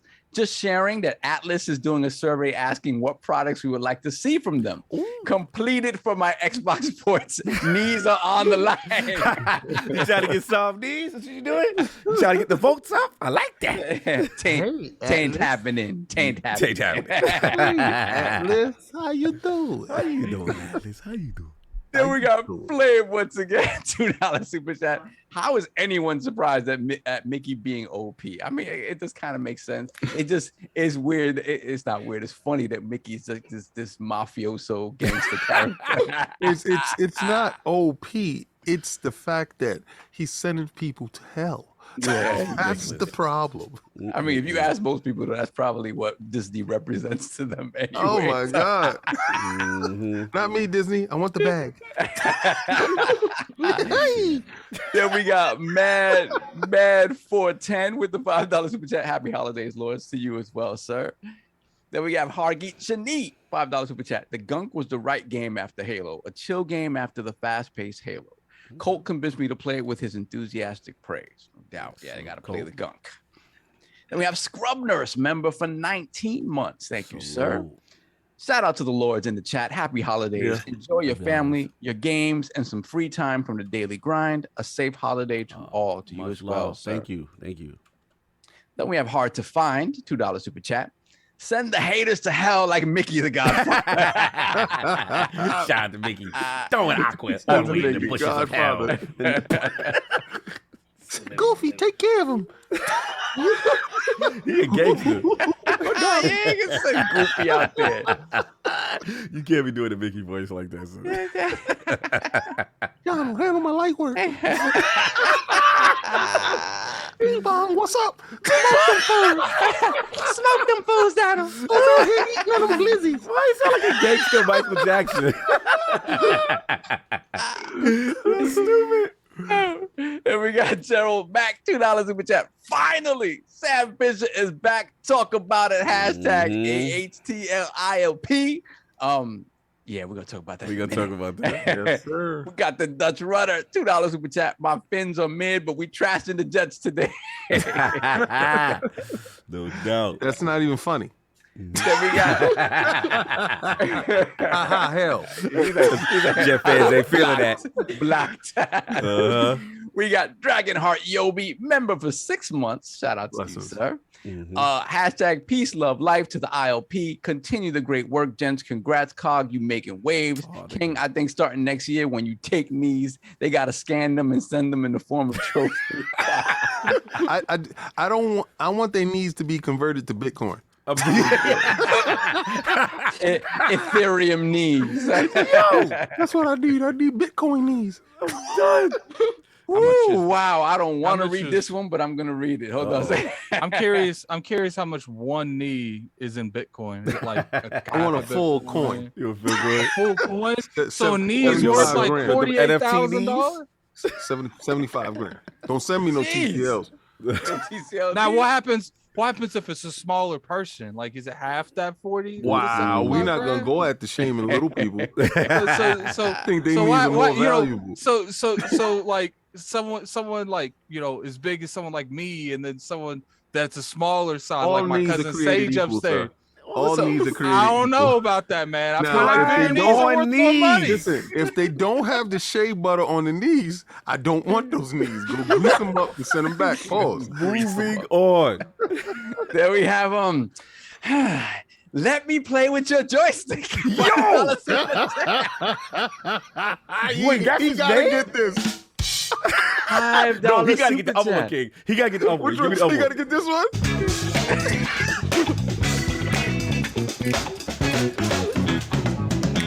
Let me play with your joystick, right? I got you. Let me play joystick for 200. 70s adult entertainment. Yo, that's crazy. Ninja Theory and Playground going all natty out here while PlayStation looking like it's been on Crystal D. By the way, man. y'all need Melinda Jerkson on. Yes, Melinda Jerkson, Wow. the actress behind Senwa. Yes, that would be amazing to have her on. Oh, daddy. in We the need building. to we need to try to reach out to more like voice actors in general. Facts. Yeah. Yeah. Facts. And facts. we have a Spartan Ghost. It didn't £2 work super well chat. for us when we had some of the, the what is it, the motion capture people. Yeah. We'll reach back out to them. Yeah. We'll get some. Yeah, they got all Hollywood on us. Mm-hmm. You know, we got Spartan Ghost, £2 super chat. They made Forspoken racially ambiguous because of sales. I Okay. mean, I don't know if this Is is it racially really ambiguous. ambiguous? I don't know if How it's is he ambiguous. It's not Yeah. ambiguous. I gotta when it comes to Forspoken, I just gotta like see more of that plot because like every time like I get so confused when they talk about Forspoken. I'm like, is she in the past? Is she going to the past to the present? Are they trying to Kingdom Hearts my ass? Like, what's going on in this game? Like, Ridiculous. And then we have Lord Meyerhoof with the $5 super chat. You all sleeping on ray tracing Minecraft? Hashtag messy lord. We're not sleeping on it. It does look amazing, but it's Hey, the it's Messy not Lords is it's in- not Senwa's not Yeah. Senwa's Saga. You It know, was in third place. They beat out Playground in the poll. Mhm. Then we got Flame, $5 super chat. Why do I have a feeling people are making those types of names just for Saab to read them in his suave I voice? agree. Yeah, I agree. It does. I agree. It does seem like there's a master agree. plan behind Flame, this. Flame, the moment you just said that, everyone people gonna do the that. Here we go. The people that didn't have that thought process, now next week I'm it's gonna gonna have be great. Mhm. I'm gonna have a whole lot of pausing going on. Let's go. Yeah. So we all caught. Yeah. Actually, we're let me caught get up. one merch. Shout out to Sinister X2. Yeah, what a hoodie. Got Shout that out to unisex Sin. zip hoodie ILP. Love you, bro. Love you too, bro. I miss playing with you. I know I mean you have not connected in a I minute. still haven't received my all natties. What's up? Oh, Really? Really? yeah, Oh, we gotta talk Jesus. about that. We're Well, working on it. we're gonna have to tell you what we tell everyone else. Yeah. That's just Teespring, man. Yeah, Like, I got to see the receipts that it was signed. I still never. Oh no, it was sent. It was sent. It was They sent. take a bet. There we go. Go ahead. Oh, we got roughness. Oh, we got one more. Hold on a second. Yeah. Lord of Roughness, £5 super chat. Your Iron Lords podcast is like an event I look forward to every week, but shout out to your podcast the Sunday after Xbox bought Bethesda. Thank you. Yeah, for the longest time, that was our biggest show. Was Yeah, that show that show was after huge. Bethesda? Out of There control, we fam. are. Flame $2 super chat. I cannot confirm nor deny that was my intent, addict. Yes. I'm We know. confirming that was your Yeah, that's intent. clearly your intent. Shout out to Lord PD, Lord Snalydo in the building. Snalydo.tv. How we doing, sir? Okay, your What's levels going selling. on? That's what's up. What's going on? How you guys doing? Doing good, bro. What's up, bro? Doing good. Here for the finale. Good to see you. Good to see My you. my brother from the premium experience. By a seller, brother. Stella brother. Yes, Definitely, yes. definitely. We'll be doing that premium packs experience soon. Always. Anyway, but let's get into it, y'all. So, Splinter Cell Remake. So, I'm gonna read the article from Ubisoft. They've greenlight the development of a Splinter Cell remake that will draw from the rich canvas of the brand. Led by Ubisoft Toronto, the game will be rebuilt from the ground up using the Snowdrop engine, the same engine being used on Avatar, upcoming, and also the upcoming Star Wars game, as well as I believe Division 2 uses it as well to deliver next generation visuals and gameplay and the dynamic lighting and shadow the series is known for. So let's get right into it. Let's start with Lady Lyric. Splinter Cell Remake. Any interest? What was your feeling on this news? So I expected a Splinter Cell remake in a way. Like the game was like huge in the 2000s. Yeah, definitely.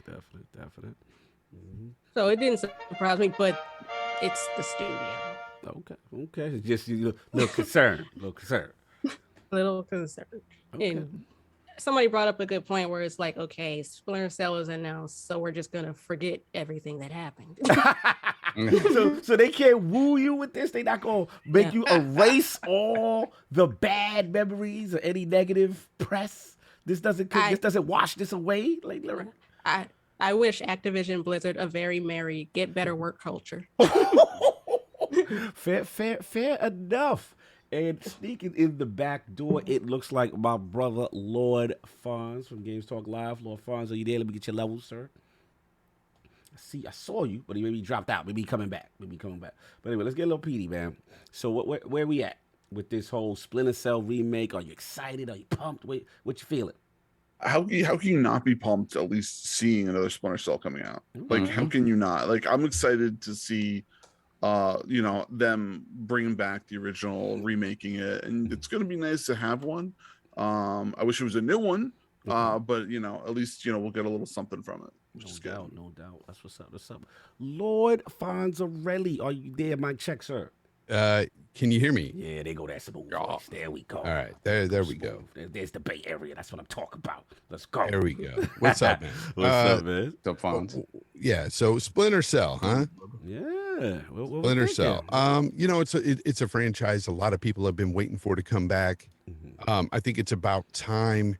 I think they just need to bring it up to date, with the mechanics and stuff. Make sure it feels good with this remake, because this is obviously like a jumping off process, like a reboot, if you will. Yeah. And I think that's what's needed right now. Now, do we know if it's just going to be a remake of the original game, or are they going to kind of combine some of the, stuff that they did? It's looking like just a remake of the original part 1. That's what it's looking at. Yeah. Right now. Yeah. So, I mean, like I said, a lot of people are waiting for this game. This should be something that a lot of people are going to be looking forward to and playing. I personally like the Splinter Cell series, and I'm not too big on stealth, but Splinter Cell was different. There was something about it that captivated me, and that made me want to play through those games. I think it's just the way they handled everything. It seemed more like there was always this serious tone to the games. Sam Fisher was like an older dude, and it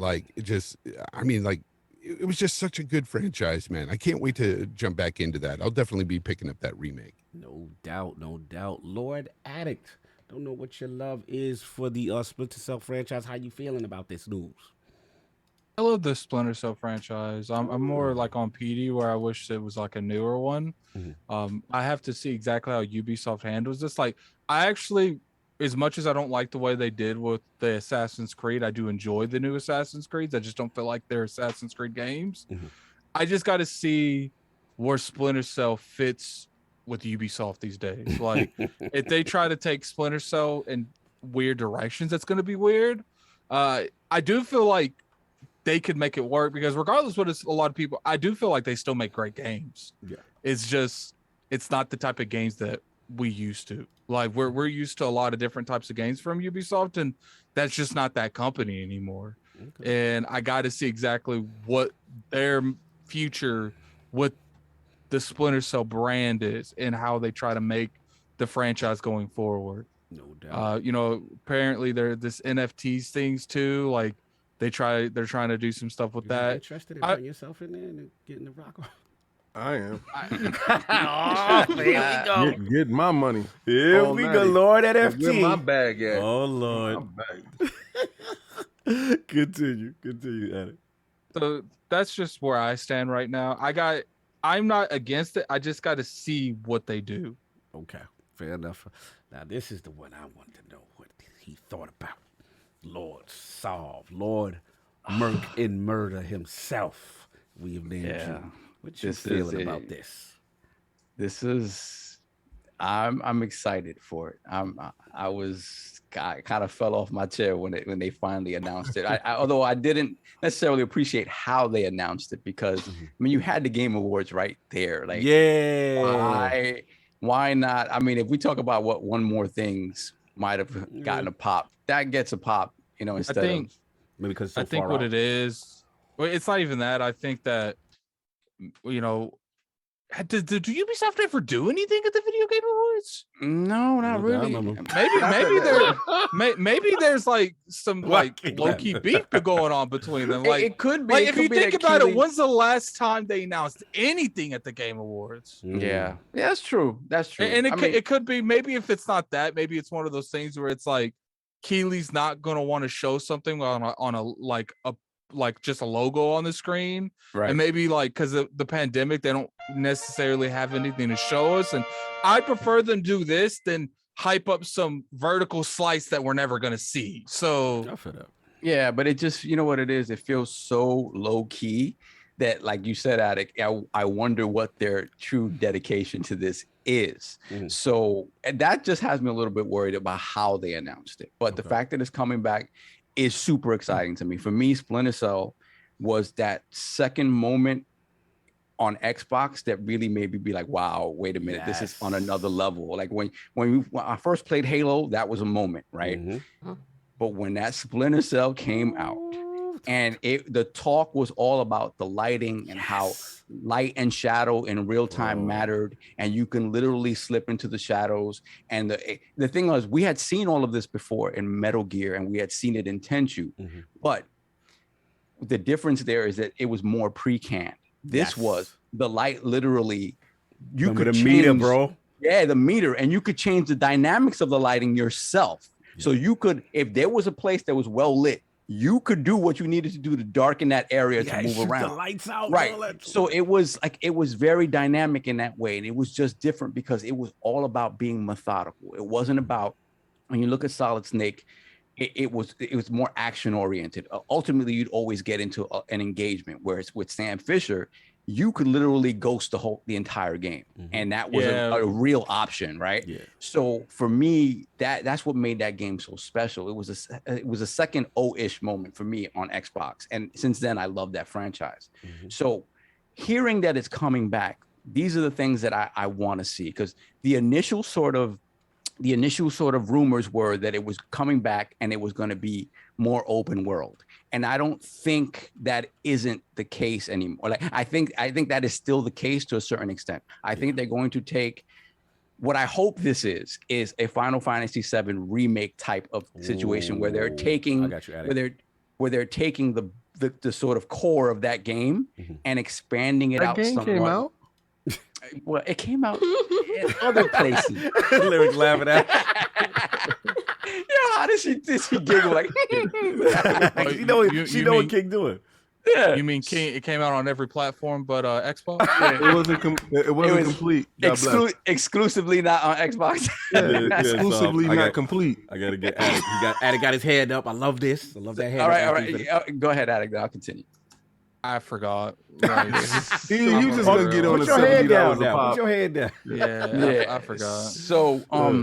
So for me, what I need to see, what I want to see from a Splinter Cell coming back, right? I'm just happy it's coming back. But what I would like to see is for them to take the core tenets of Splinter Cell 1, 2, 3, incorporate that into this game with the overall shell of Splinter Cell 1, right? And expand out upon it a little bit with that open worldness. Because I think, to me, there's a lot you can do there in terms of, like, Halo.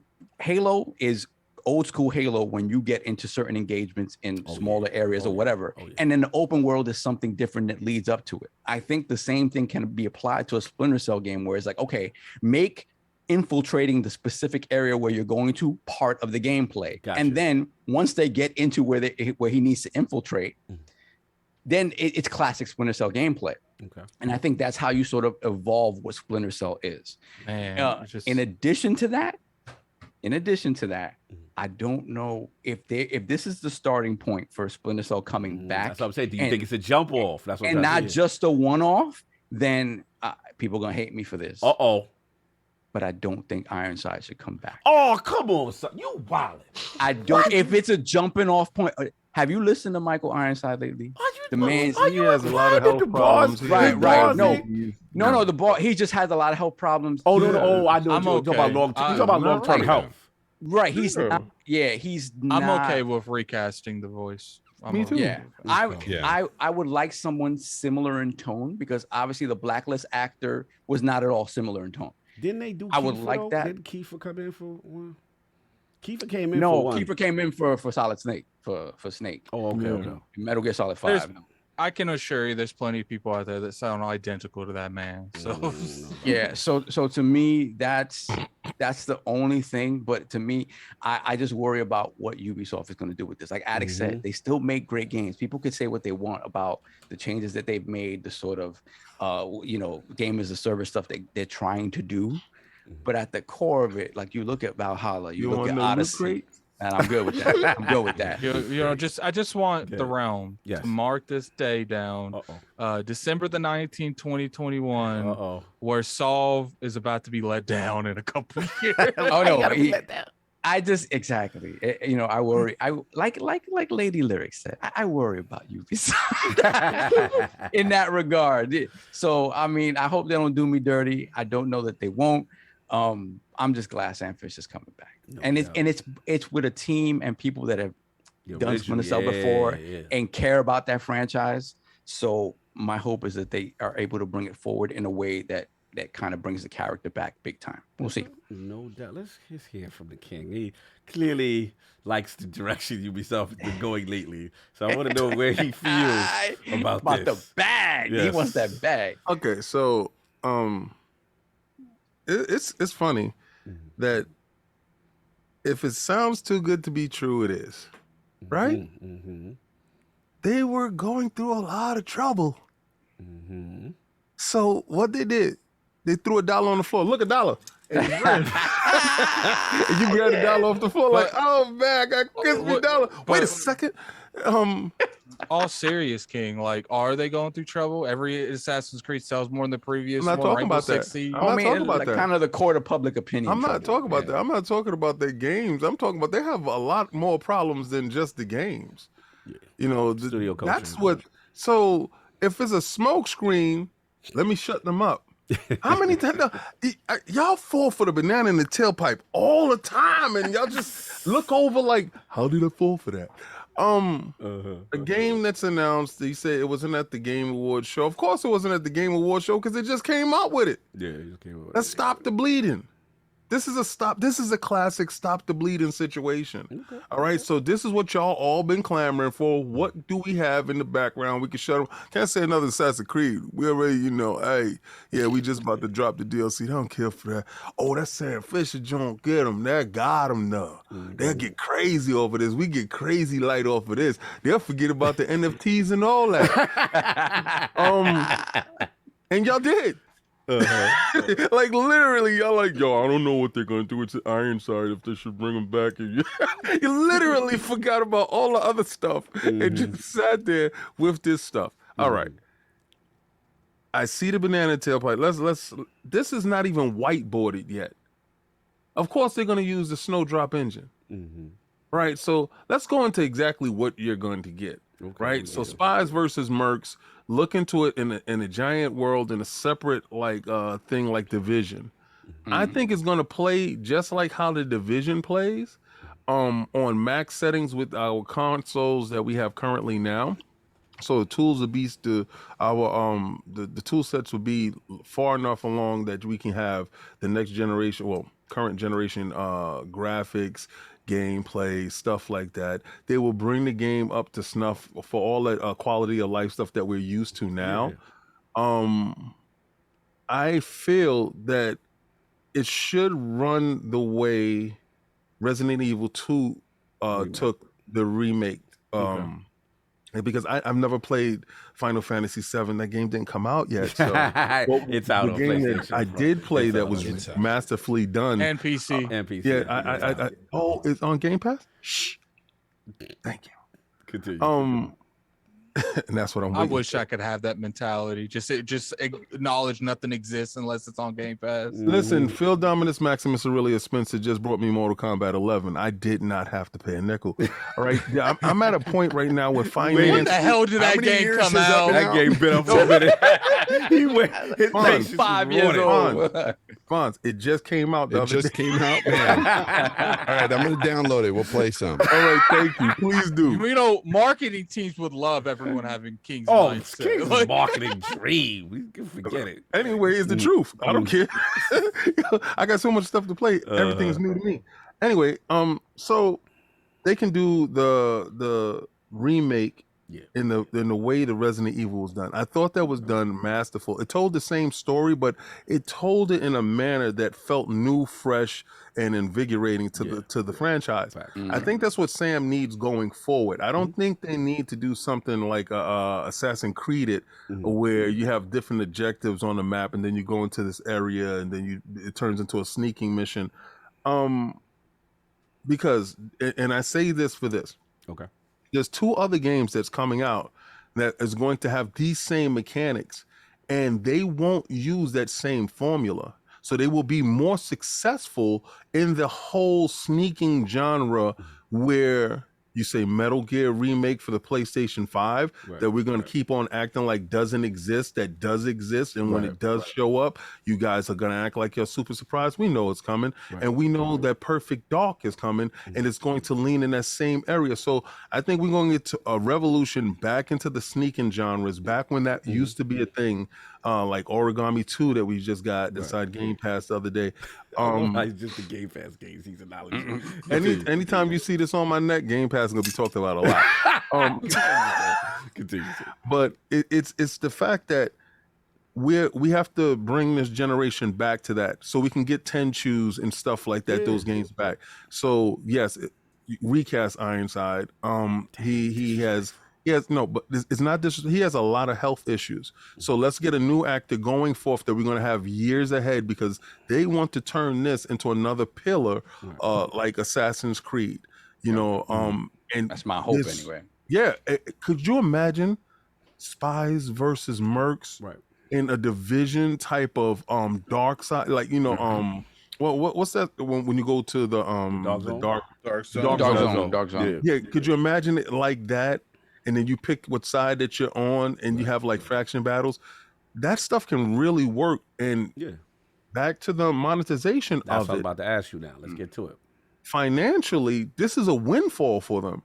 The level of skins that they can sell you, they've done it to me in Assassin's Creed. The thing, King, like the reason why I know you like, we falling for the banana in the tailpipe, but the reality is they have been so resistant to bringing it back. They've been clowning and trolling their base for so long. They've been putting him in mobile games, and it's to the point like where they don't feel like it was ever going to come back. And I guess the reason why we thought it was never going to come back, because how do you really monetize just a single player version of the OG Xbox game remade? I guess that's the question, where it's like, so you think, my question to you is, do you think that they will force the Spies Mercs component to try to get that? Because otherwise Ubisoft can't really monetize this. You need a multiplayer component to it. Okay. See, Halo just showed you you can successfully launch 2 components to the same game and give you exactly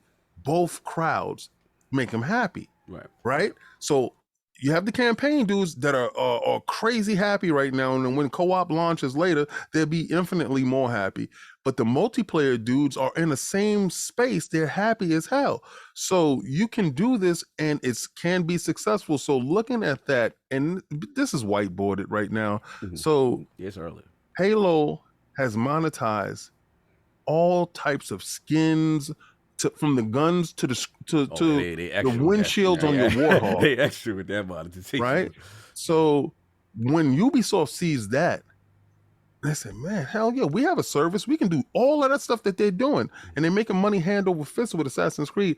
I can see this happening, but again, like you said, they were trolling their fan base to the point where you thought it was never coming out. It had to take something that was a little catastrophic in the ecosystem, in their DNA of their brand, to make them throw this out. I got you. So basically, what's been going on, studio culture and everything. Okay, I see where you go. I'll jump in. I'm kind of with Solve. I was hyped for this. I was surprised. Definitely hyped for it. I'm glad it's a remake though. Because it's been long enough. And I'm with Fonz. Like, I've always liked Splinter Cell. Low key, I'm gonna say something black.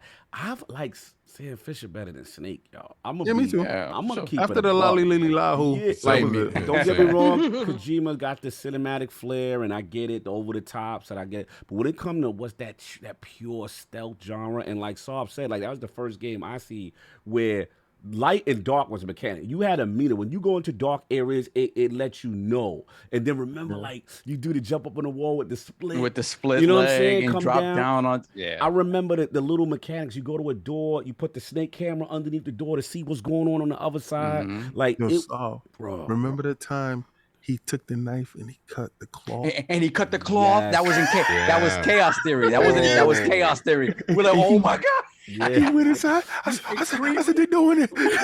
Bro, it was crazy. And then the thing is, like, come on, when you when Spies vs. Mercy, you grab you say, yeah, your mama don't love you.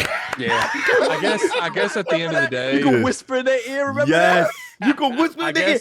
Good.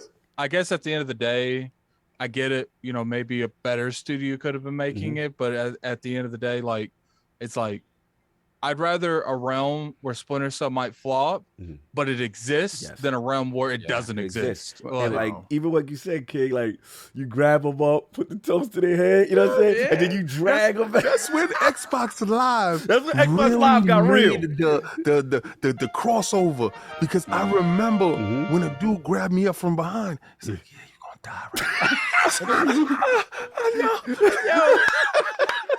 I know. I don't necessarily agree with Addict in that you know, you'd rather it exist at all, because you can tarnish the brand if you come out with something whack. I mean, what's like, the point?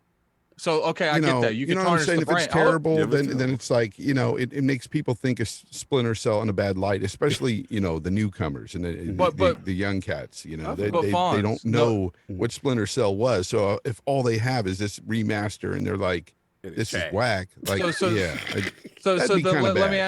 me ask you a question, Fonz. Like, what do they know now? Nothing, because it doesn't exist. Like, so if they never make it and they never make another Splinter Cell, why does it matter? Because they would never know the game anyway. The thing is when we are talking about Splinter Cell and they hear us talking about it, they're like, oh, that's whack. That game sucks. No, we're talking about the old Splinter Cell. And that's fine, but they can never relive those experiences. So they can't go back and play those games. I don't want whack. But I mean, remakes. regardless, let's I want be real something here. good. People like my brother, they're not going back and playing those old Xbox games. So they and might they're not play playing Blacklist, whack but games either. That's my point. Like, they're not going to play something that's so just to clarify, Fonz, like, I'm confused what you want. So you don't want them to make it because they might mess it up? No. I do. But you said even if it's bad, you'd rather have it in this realm. I said like, I'd rather have a realm of possibility where the game could be bad than the alternate version of the one we're in now, where they don't make the game ever. Like, one-off, for a one-off, I'll agree. You know, if it's whack and it's one game, and it's gone, whack. Yo, Foz, stop putting that energy on my game, bro. I mean, like, look at it from if it's whack. I'm not saying it's going to be whack. I know you got no Foz. I know you got. It's bad funny that you keep saying the word whack. I think it's hilarious. Look at it from a standpoint of God of War. They didn't do anything with that brand for a while. If they never would have tried anything else, we wouldn't have getting Ragnarok. True. We would have got 2018. Both of y'all. If they would have just kept that and be like, you know, that's an older game. We did what we wanted to do. We're going to keep it in the past. Right. We never would have got the standard. Right. I get that. Both of y'all right in a sense though. But let's be real, Addict. Let's say Playground now, and they drop that Fable, and that Fable is whack. But guess what? The thing is, no. Yeah, I need fact. I would. Whack. How many times you need to hear? It just boomed. It's the way he I'm gonna said. tell you right now. If Foz tell you, nah, that was whack. I don't like Foz telling me my game whack. Oh, I'm sorry, Addict. Continue. You was about to answer that. You was about to answer the Fable question. I would rather Fable come out and be a possibility that it's not a good game than Microsoft just vaulting Fable and never making make it. Fable Okay, ever you again. like at least they took their shot. What you're No, saying I is got that it. you want them to Just try. take the risk. Take the regardless. risk. Try. That's what I'm saying. Like, to me, Makes it's sense. like, Makes sense. if you're gonna have like the mindset, well, we might make an underwhelming game to the fans, so we're not gonna make it ever. I don't like that, because then they're never going to try that franchise again. Like to me, it's like the God of Wars. You know, You keep saying that. Stop that. I hated that record. like, hey, like, if you would have had like that kind of mindset too, like after Halo Reach, Microsoft's like, yo, we did this. What can we do? We lost the developer, so let's just do something different. Let's vault Halo, never try it again. Halo Infinite would have been have this restructure in 2021. They would have just let that in the past, and a lot of people probably would have wanted that. But it's like, to me, it's like, I want these developers risking it for the biscuit than not risking it. They don't for want the to biscuit. For the biscuit for the biscuit. But let me finish my. Okay, that's all. Okay. I think what worries me about this coming back is that when you look at Blacklist, right? Blacklist is the game that tried to appease everyone. It tried to give you different ways of engaging, and you can engage in a more action type way, or you could go pure stealth. It gave you the whole gamut of how to play that game. That game, in a lot of ways, felt more like an immersive sim, right? Like if you look at an arcade game, and like, okay, tackle this however you want. And to me, in a lot of ways, that Splinter Cell at its best. When you look at those type of games and how they do, and you even look at Arcane and what they had to do to sort of to make their games feel more appealing to the mainstream in Deathloop. Don't tell Maddie that. Oh Lord. Yeah, right. So, and I get what Maddie's saying. I like Deathloop more than he Man, likes it. He's so it worries me that they're gonna look at that and be like, okay, we can't give them pure stealth. It has to be this this amalgam. Yeah, I will agree. I will agree with you on that. Like, you know, Deathloop, because I talked to Maddie for like an hour and a half one day over that. It's like, because Maddie kind of wants more of like the structure from Dishonored in Deathloop, but it's not Dishonored 3. It's called Deathloop. So it's just like, and I understand that you want a remnants of previous games that you love of that developer for, but once again, if you put them in that box, they're never going to open the door. They're always going to make games similar to Dishonored, and at that point, we can't say we want newer experiences when you want them to relive the older experiences, newer games. Yeah, I mean, look, the thing for me, why I'm so happy about it, because again, even though I know King's saying what they just giving a band, look, I'm glad. Let them hit rock bottom again. Let them hit rock bottom so I can get what I want, because I'm selfish. So for me, I'm like, look, they were worried that they can monetize. Let's be real, in my opinion. They were worried they couldn't monetize a single-player stealth game, and that's probably why this thing took so long for it to come out. You know, so this is stealth for me. Shout out to Michael Ironside. We apologize for all the disrespect in the room. I want you back. Don't listen to these other love you, but no, we want you back. You rock it till the wheels fall off, brother. We like that voice. What's up? I will say this interesting. To the wheels fall? Yeah, to the wheels fall off. Rock it till the wheels fall off. Yeah, I mean, have you heard? The thing is, he has like COPD. Like he doesn't like he sounds bad. That's like the way you talking is like you don't want. You know what it remind me of when Transformers came out, the movie. Fonz remember this. And they was like, nah, we're not gonna use Frank Walker from Megatron. We're gonna use Hugo Weaving. No, I want Megatron from G1, Decepticons Attack. I want that rocket to the wheels fall. That's the dude that's been known for giving his flowers. That's what let me ask you this. How would you feel if they would have changed actors and didn't use Steve Downs for Master Chief? Exactly. Yeah, he old. Let him see, but I think that's different in terms of like franchise from installment to installment. Like when I was talking about like the Dishonored to Deathloop, like those are two different games. So I want them to feel different, but played similarly, like, because clearly they're an arcade game. But like when it comes to Halo, when it comes to like previous nostalgia games, unless something happens to that man where he passes away or something, you use that dude. Like, because it's just like, I can understand. Old folk home already. He just, I mean, I'm just saying you really need to listen hear to him. him. Like he sounds so gravelly, like so gravelly.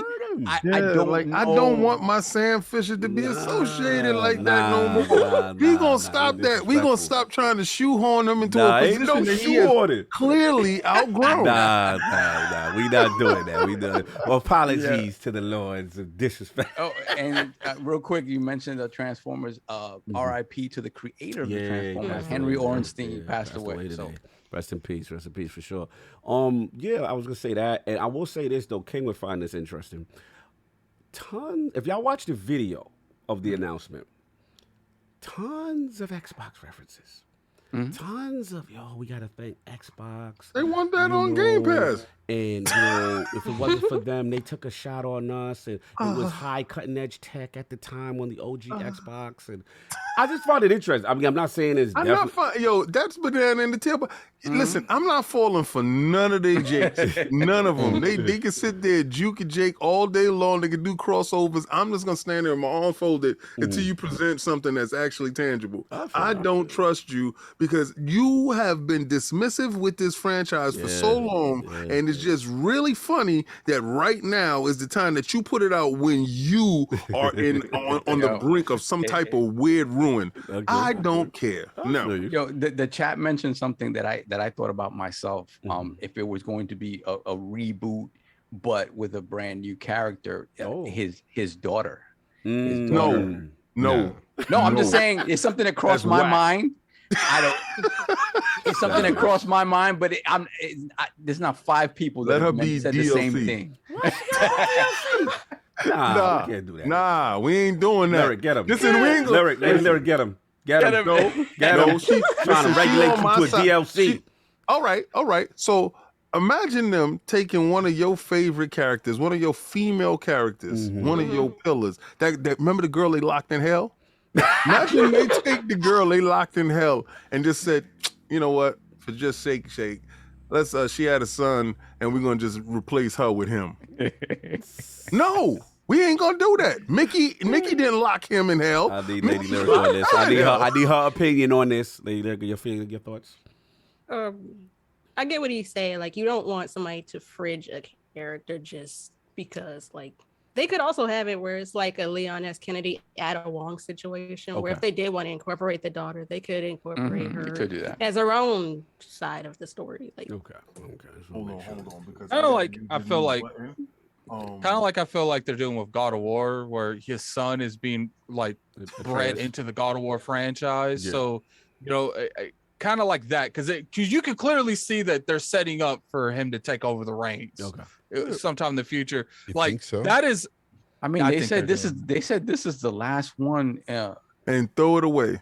Yeah, like start over away. Yeah, they said that. So there's no trilogy. And they're gonna go back to what was really rocking and throw this away, and get a jump button. If you think that they're going back to that, I got stuff. And when it happens, you're gonna look over to me and you can be like, I can't stand this dude. So hold on. So you're saying they're gonna go back to the old ways of God of War. Successful stuff, the stuff that launched it off? The stuff that was really good? Didn't God of War 2018 sell more than all the other 3 combined? If the other 3 didn't come out, that don't matter. It's just a lot of dudes that don't know what's good. They don't know what's good. They don't know what's good. That was whack. It was whack. Wow. We bugging. Listen, okay. Anyway, what I was gonna say, so he just hijacked my whole thing. I put my hand up and everything. I was being so nice. Anyway, I'll just finish. Look, this is an easy one. It's an easy W. It's it's gonna be hard for them, in my opinion, to mess this up because you literally got the core team, and it just don't say that. Don't say that. It should be. Go ahead, King. I'm back. As long as they don't give us a time this is a remaster, right? So no, we ain't switching up. It's a remake. Oh, it's a remake, right? It's a remake. Okay, so remake, right? So we are not gonna get rid of Sam Fisher for remake's sake. Right. No. Thank you. I don't think they're doing that. No one said that. I'm just telling Sovereign, stop it. Yeah. No, I get it. I'm just saying. Just I'm putting You out. want to I get don't- rid of Ironside by all means possible. King was with me until I Look, said that. They was like, I disagree with Saul, but I do agree with him in the fact that last point is that I think it could, if this does well, which it should, this could be a jumping off point to show interest in the character in the series that they was worried about, right? If they could have a possible Mass Effect trilogy moment, how Mass Effect messing up, with Andromeda and all that stuff. They go back, they remake or remaster the core game that everybody loved, and that could generate interest. So we'll see what happens. Well, I thought people like Blacklist though. People, they like Blacklist, but it's not as pure of a stealth game as the other ones. Same way that I love Conviction. I like what Conviction did, but a lot of people was like, oh, he's murdering too many people. Or, it's not. The thing is, though, man, is I feel like they'll go towards more convention in the gameplay than they will anything else. Like I don't think you're gonna get that core Sam Fisher, like that core gameplay. Like, because I do feel like that they love that, like they know we love that type of gameplay, but they're not trying to demographic us, man. Right? Like, they're worried about it selling to the modern audience. Yeah, when they hit rock, hey, King got his hand up, his last hand, and we gotta move on. Hey, Addict. So if this new game outsells all the other games combined, so are we talking? Does it make you lit? Are we talking about? Hold on. Are we talking about Splinter Cell, or are we talking about? I'm just cracking wise. Like crack wise, but you have nothing to. Okay. Moving on. So we gotta get that. Because I love you. So we gotta see what y'all Yeah, I got him. Hold on a second. Let me scroll back a little bit. But yeah, I got this popping. Going down, and we get into this power on situation. Okay. Yes. Mm-hmm. We got the yo joint. Oof. Yeah. We got Gaming Forte. Remember, for 25 months. Thank you, my brother. That's a beautiful thing. Beautiful thing. Look at that beautiful shield, Lords. Man, I'm in love. Thanks to you for 2 years of entertainment. Thank you, brother. Appreciate the support. Rocking with us, bro. And we got Relish GT, $5 super chat. Did y'all see Infamous 3 at the Game Awards? It was based in the desert and looks way better. Reskin Forspoken. That is not a new game, not a new IP. Oh, wow. Somebody. Wow. They called it. Wow. Then we got Q-Tang Clan with the $10 My super chat. Thank you, Iron Lords, for a great year of content. It is always a pleasure watching the Lords get together. Thank you. Can I get a suit? There we go. Oh, sorry. Hargeet Sadi, $5 super chat. GT7 is not looking good, even after asking for help from Xbox Turn 10. ILP Book of X. When did that happen? I don't know. What did they ask for? Please, guys. My wheels aren't looking right. Book of X, ILP Dominus. I didn't know they was cross studio help files. I didn't know about that. I didn't know about this one. Cross competition. Cross competition. Wow. Yeah, going across company lines. Waiting for the pony salt on this one. Wow. Yeah, I haven't heard that one. That would have been front page news if that happened. Yeah. Please, my wheels aren't looking right. Then we have once again. Let me play with your joystick. $5 super chat. Wow. Fonz and Saab, the two smoothest voices in gaming podcasts. I'd love to share the sticks with those two. Oh, yo. Hey, you know what? That right there, King, hit the that's music. Whack. That's whack. King hit the music. It's that type of situation. He gonna get this one. He gonna get the outro. I like that. Hashtag the Book of Crystal D. Yo! Y'all got some fans, boy. Out of control. Them smooth voice dudes, man. They get them all the time. Joysticks with y'all. I'm blushing over here, man. I'm turning red. What's going on? On the sticks. Then we got Mr. Joanna Dark, $5 super chat. Hello, Lords. Would you like the Splinter Cell remake to give us a younger Sam Fisher, or like Hawkeye with Kate Bishop, train his daughter past the baton? No. He's like, no. Let my man rock. Stop playing. Then we got Pixelbit G, member for 25 months as well. Thank you so much, sir. Blessings. We got happy holidays, Lords, and much continued success to you in the year to come. You as well, sir. What's love? Why nobody wants Sam Fisher to get his rocks off? What is going on here, man? Trying to replace him. They just They trying to get him out, man. Trying to put my man in the old folks home. You know what, King? I just got to say that little jingle that you played there reminds me of like the Gong Show. Yes, I like the other man. one. When he played the other one, the one he did on Colt by mistake, that's my joint. That's crazy. I like it, man. Is this like I the Sandman coming out to get you? I like that joint. I like it. All right, then we got Mr. Joanna Dark, $5 super chat. Should Michael Ironside return to voice Sam Fisher, or should we get a new voice, setting the franchise up for the future? Question. Happy holidays. Happy holidays. Yeah, you could get Gaz on Daily for that. Shout out to Gaz. Yes. He'd play a good Sam Fisher, right? Yes. That would be hilarious, Gaz and Sam My Fisher. God, that would be awesome. There, we got Gerald back, $2 super chat. Splinter Cell is the game that made me an Xbox fan. I think that happened for a lot of people as well. Salute. Classic.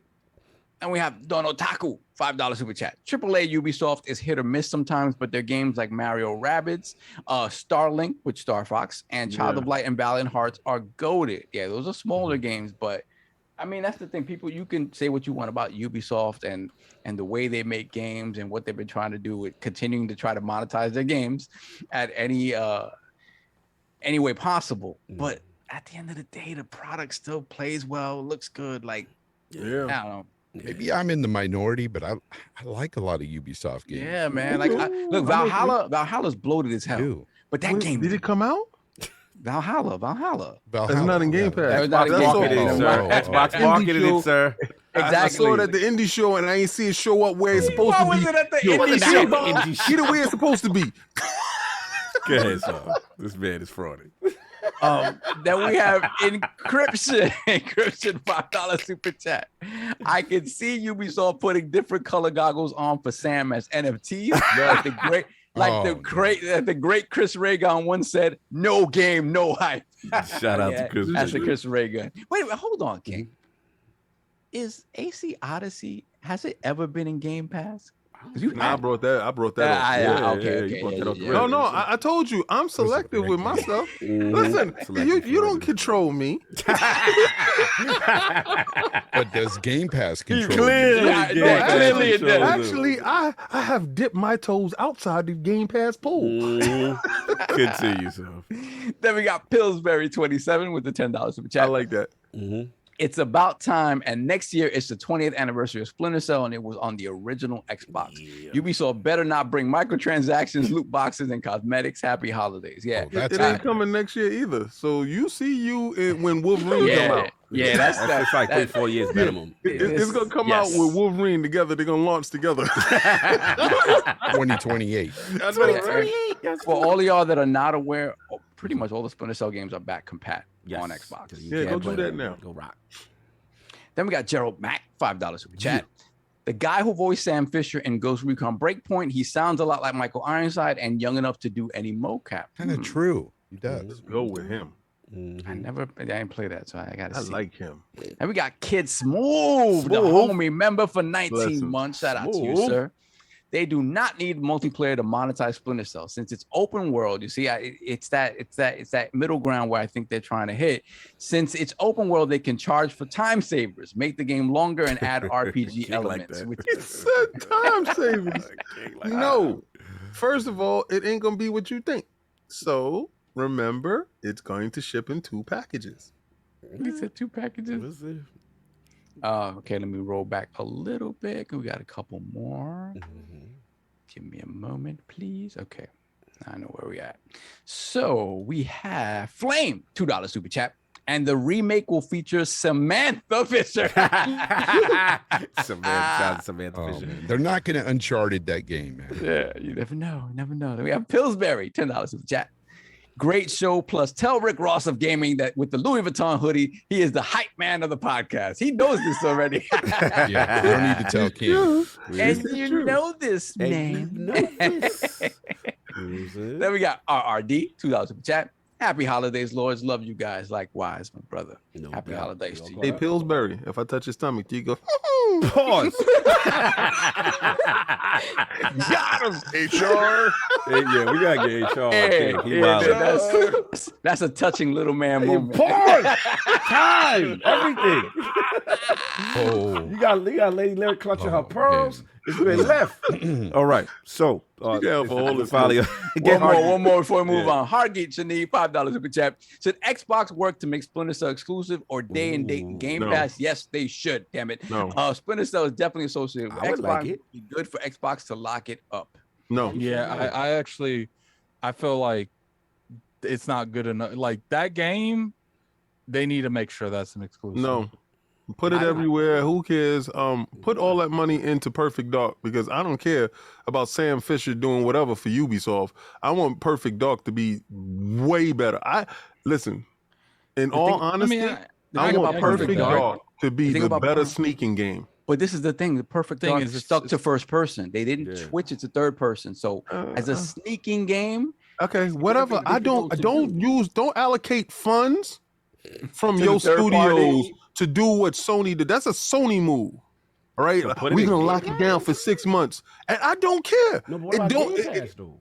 No, well then, if it come out on Game Pass, good. If we have an opening in our schedule that we can fit you in, wow. it's gonna be a point where all these studios is hitting on all. So wait, cylinders. are you saying that third party exclusives don't matter anymore to Game Pass? That's what you said. Listen.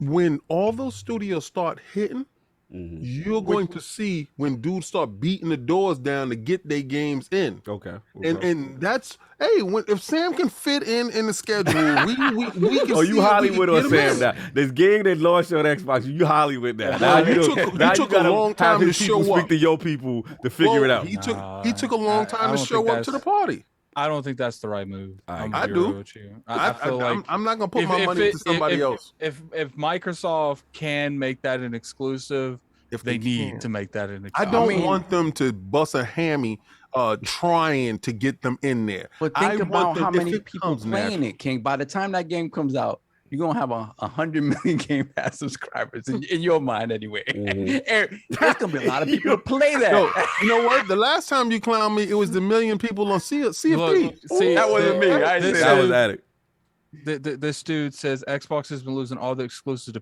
PS lately, like Alan Wake, KOTOR, So etc. what?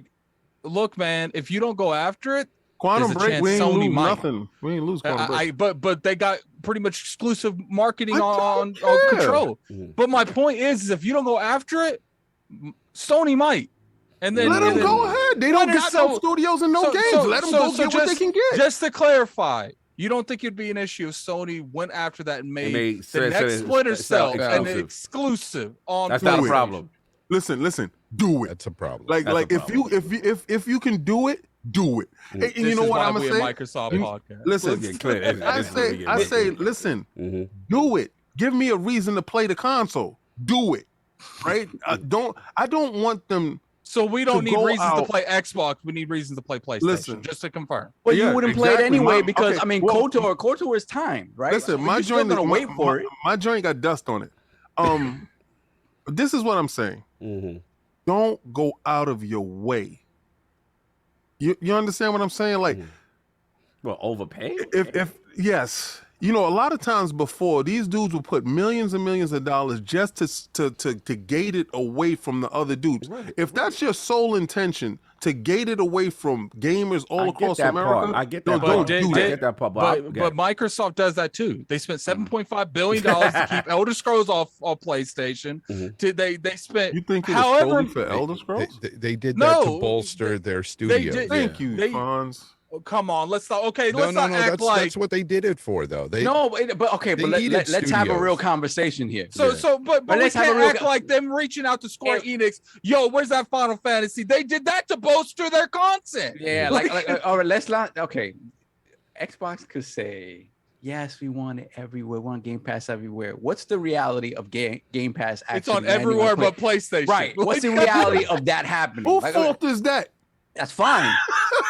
but you're not gonna act like Phil didn't know that. Like, Right. you know what I'm saying? Like, they know full well that Game Pass is not seeing the light of day on PlayStation. They know. Right. Like, you can't say, oh, it's out there. Yeah, you know, they can if they want it. They know it's not I happening. think maybe I So worded it wrong. it is gated off of their console. You did something wrong. Yeah, I think maybe no. somewhere I left. think maybe I've worded it wrong for you. Mhm.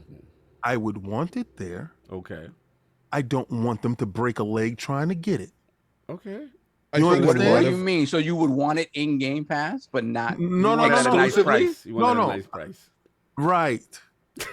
You know, when you go to the dealership, you want that car, but you're not going to financially put yourself in ruin trying to get it. So maybe If a it Game fits- Pass bag day and date with everyone else, but just in Game Pass, like Yeah. like the show, like something like that. Yeah, Okay, just okay. like the show, that first party PlayStation game that they had to pay for, that I thoroughly enjoyed for that one game All I'm that I played. saying is I agree with King to a point that they need to, focus on their stuff over, getting timed exclusives.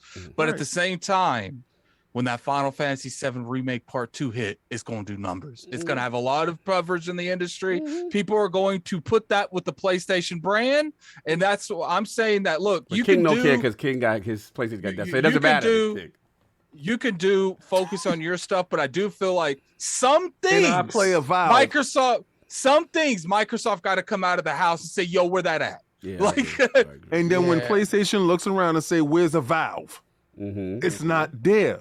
Right. It's like, focus in your house. But you acting like they Of can't course. walk and chew gum at the same time. Same Like, you time, acting like yeah. You know, they these- so You broke don't that they want them can't. to break their jaw What? chewing the gum. How much is Splinter Cell remake gonna cost? Like, So- you acting so like, explain like to me- Ubisoft gonna stick explain them to me up. how- You gotta give me millions Explain of to me dollars how for this. Sony in their budget can get these Final Yeah, Fantasy VII how's they remakes, but outworking them in this? Microsoft Exactly. can't. So, like, This is Microsoft, fam. Well, here's the thing: if you're a one console owner this generation, you're going to be disappointed at some point. Yeah, you know. And because if you're just strictly about Game Pass and Xbox, you're going to miss out on some exclusives that PlayStation decides to go after with these multiplats. and they're doing it a And then lot. vice versa. There's games like Elder Scrolls you're not going to be able to play if you're just a PlayStation owner. And it's at the end of the day, that's why I always press people and say you should own both. If you want to play all these games and be happy as a gamer, you got to own both. Yeah. You It have just to. feels like PlayStation is being more aggressive in that regard. Like when you Oh, look they at have to. FF7, They my have to, thing, though. right. Yeah. my Just thing, say it. Always. Fonz, please. but King, we always say Microsoft. We said for the past couple years, Microsoft, your internal studios are cooking. You need something till then. Sony didn't take that initiative. Say, y'all gonna wait.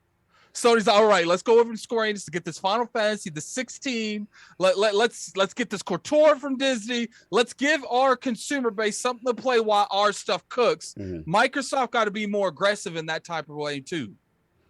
Microsoft put out more first party games this year than Sony.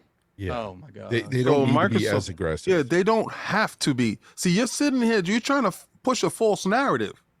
It's not a false Sony did narrative. not release more first party games this year. They needed to have those And guess those what, deals King? in place. They won't next year either. Exactly. Next year. So And they like won't this- the year after that either. These thoughts that you're having in your head, like, oh, they need to run. They don't need to run across the street and break their leg to go get this stuff. King. This is where I do agree with Alex. I hear what you're saying this year, but next year it's about to get real spooky when Horizon, Yep. God of War, Gran Turismo is outside. God of War is not coming and out next year. Well, For that's what you for think for spoken. now. I think it will. Let's assume that it does come out. And not right? to mention, And we're and just right talking now, about. and right now, the only major thing that we know of, real be honest, is Starfield, which is at the end of 2022, right? And that November. could get pushed back. Right, We don't and know then- what the future of that And game then holds. I would assume that one comes Wait, out. wait. Yeah. Did you just say GT7, but you didn't mention Forza Motorsport? But it's not been officially confirmed. It's coming. We can't say it's something coming- that's They not said there. it's coming in 2022. All Yeah, I'm it's saying next is year. Sheila they just got put the video They up. got a big year. We have a solid release date in Gran Turismo. Mm. We don't have one for Gran. You see what it For, look for like? It could be Forza. as solid as it want to be. And I get that, but we have to go with what we know. We know right now that Gran Turismo is coming out next year. We don't know that about Forza. We have promises We it's don't coming out next care. year. Did you just see You Forza don't Horizon? care. Like who don't? Literally, Oh they're my playing God. catch up. Like they're really playing catch up.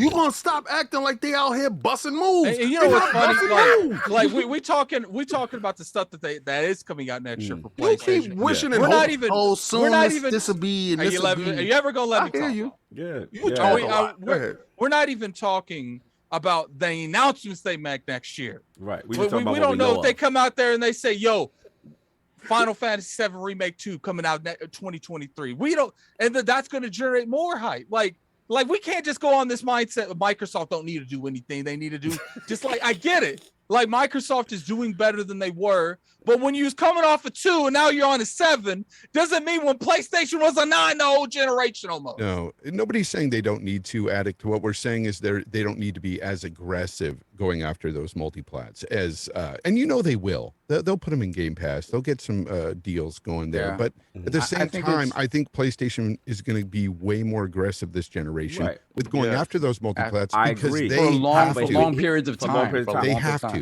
But here's the thing, and I agree with what both of y'all are saying. The key to me also is that they still have to feed Game Pass. You still got to feed it. At the end of the day, if you're trying to grow it, you can't be so casual where you not. When you got those gaps, of course. When Sony's putting out a first-party banger and you don't have your banger lined up, it behooves you to do an Outriders and an MLB third-party situation to bolster the service you want people in. If you play too cool for school, like, oh, we're going to wait, these guys could generate interest. And the thing that Sony's playing dirty is they're playing dirty with timed exclusives.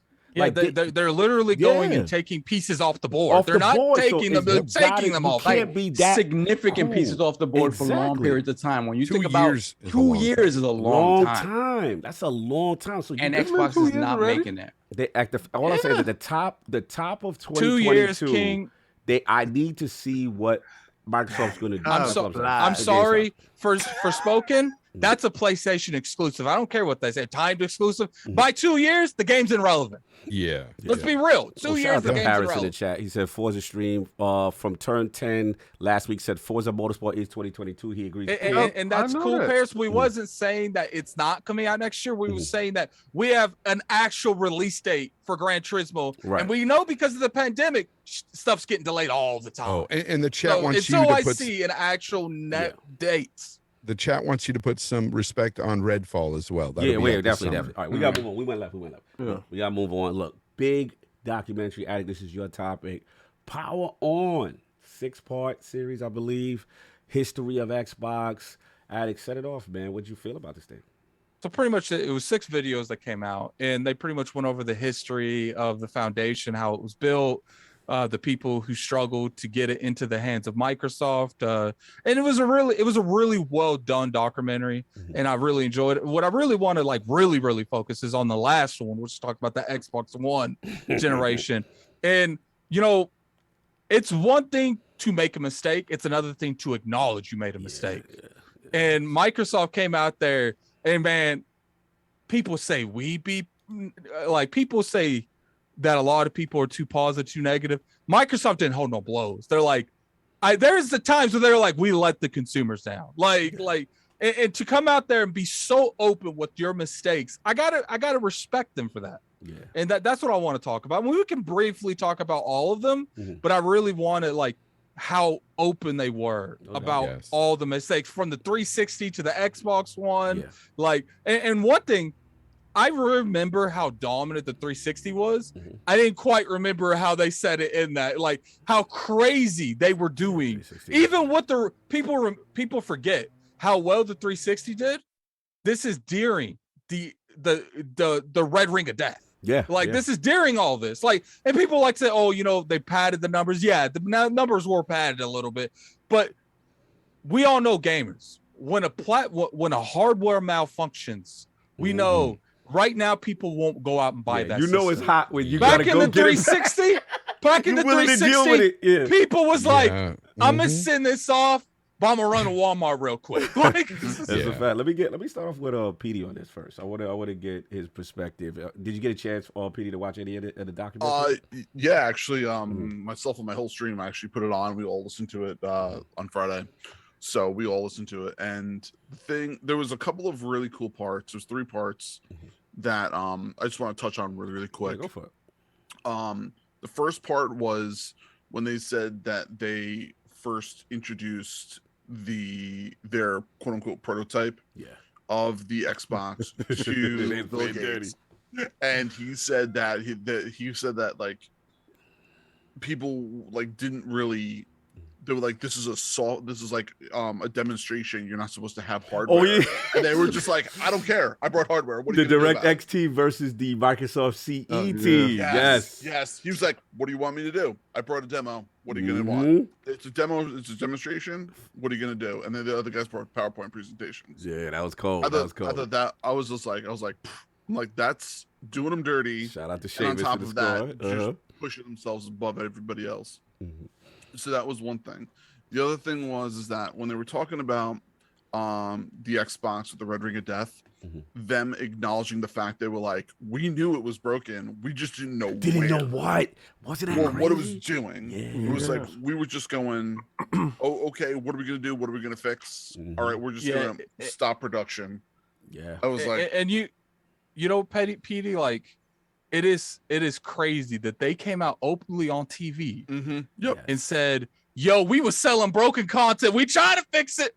We was trying, but we was still selling it. Was the bone pile too, where they had that pile. They ain't no 600,000. Wow. They were just like, we would go to the bone pile, fix one, send it out, and we were just like, okay, let's hope it works. Like it was kind of like really, really scary. And like I was one of those guys that ended up getting the red ring, sending it back. I'm sorry, and then ended up going, I still need to be able to play. And then went and bought myself another one.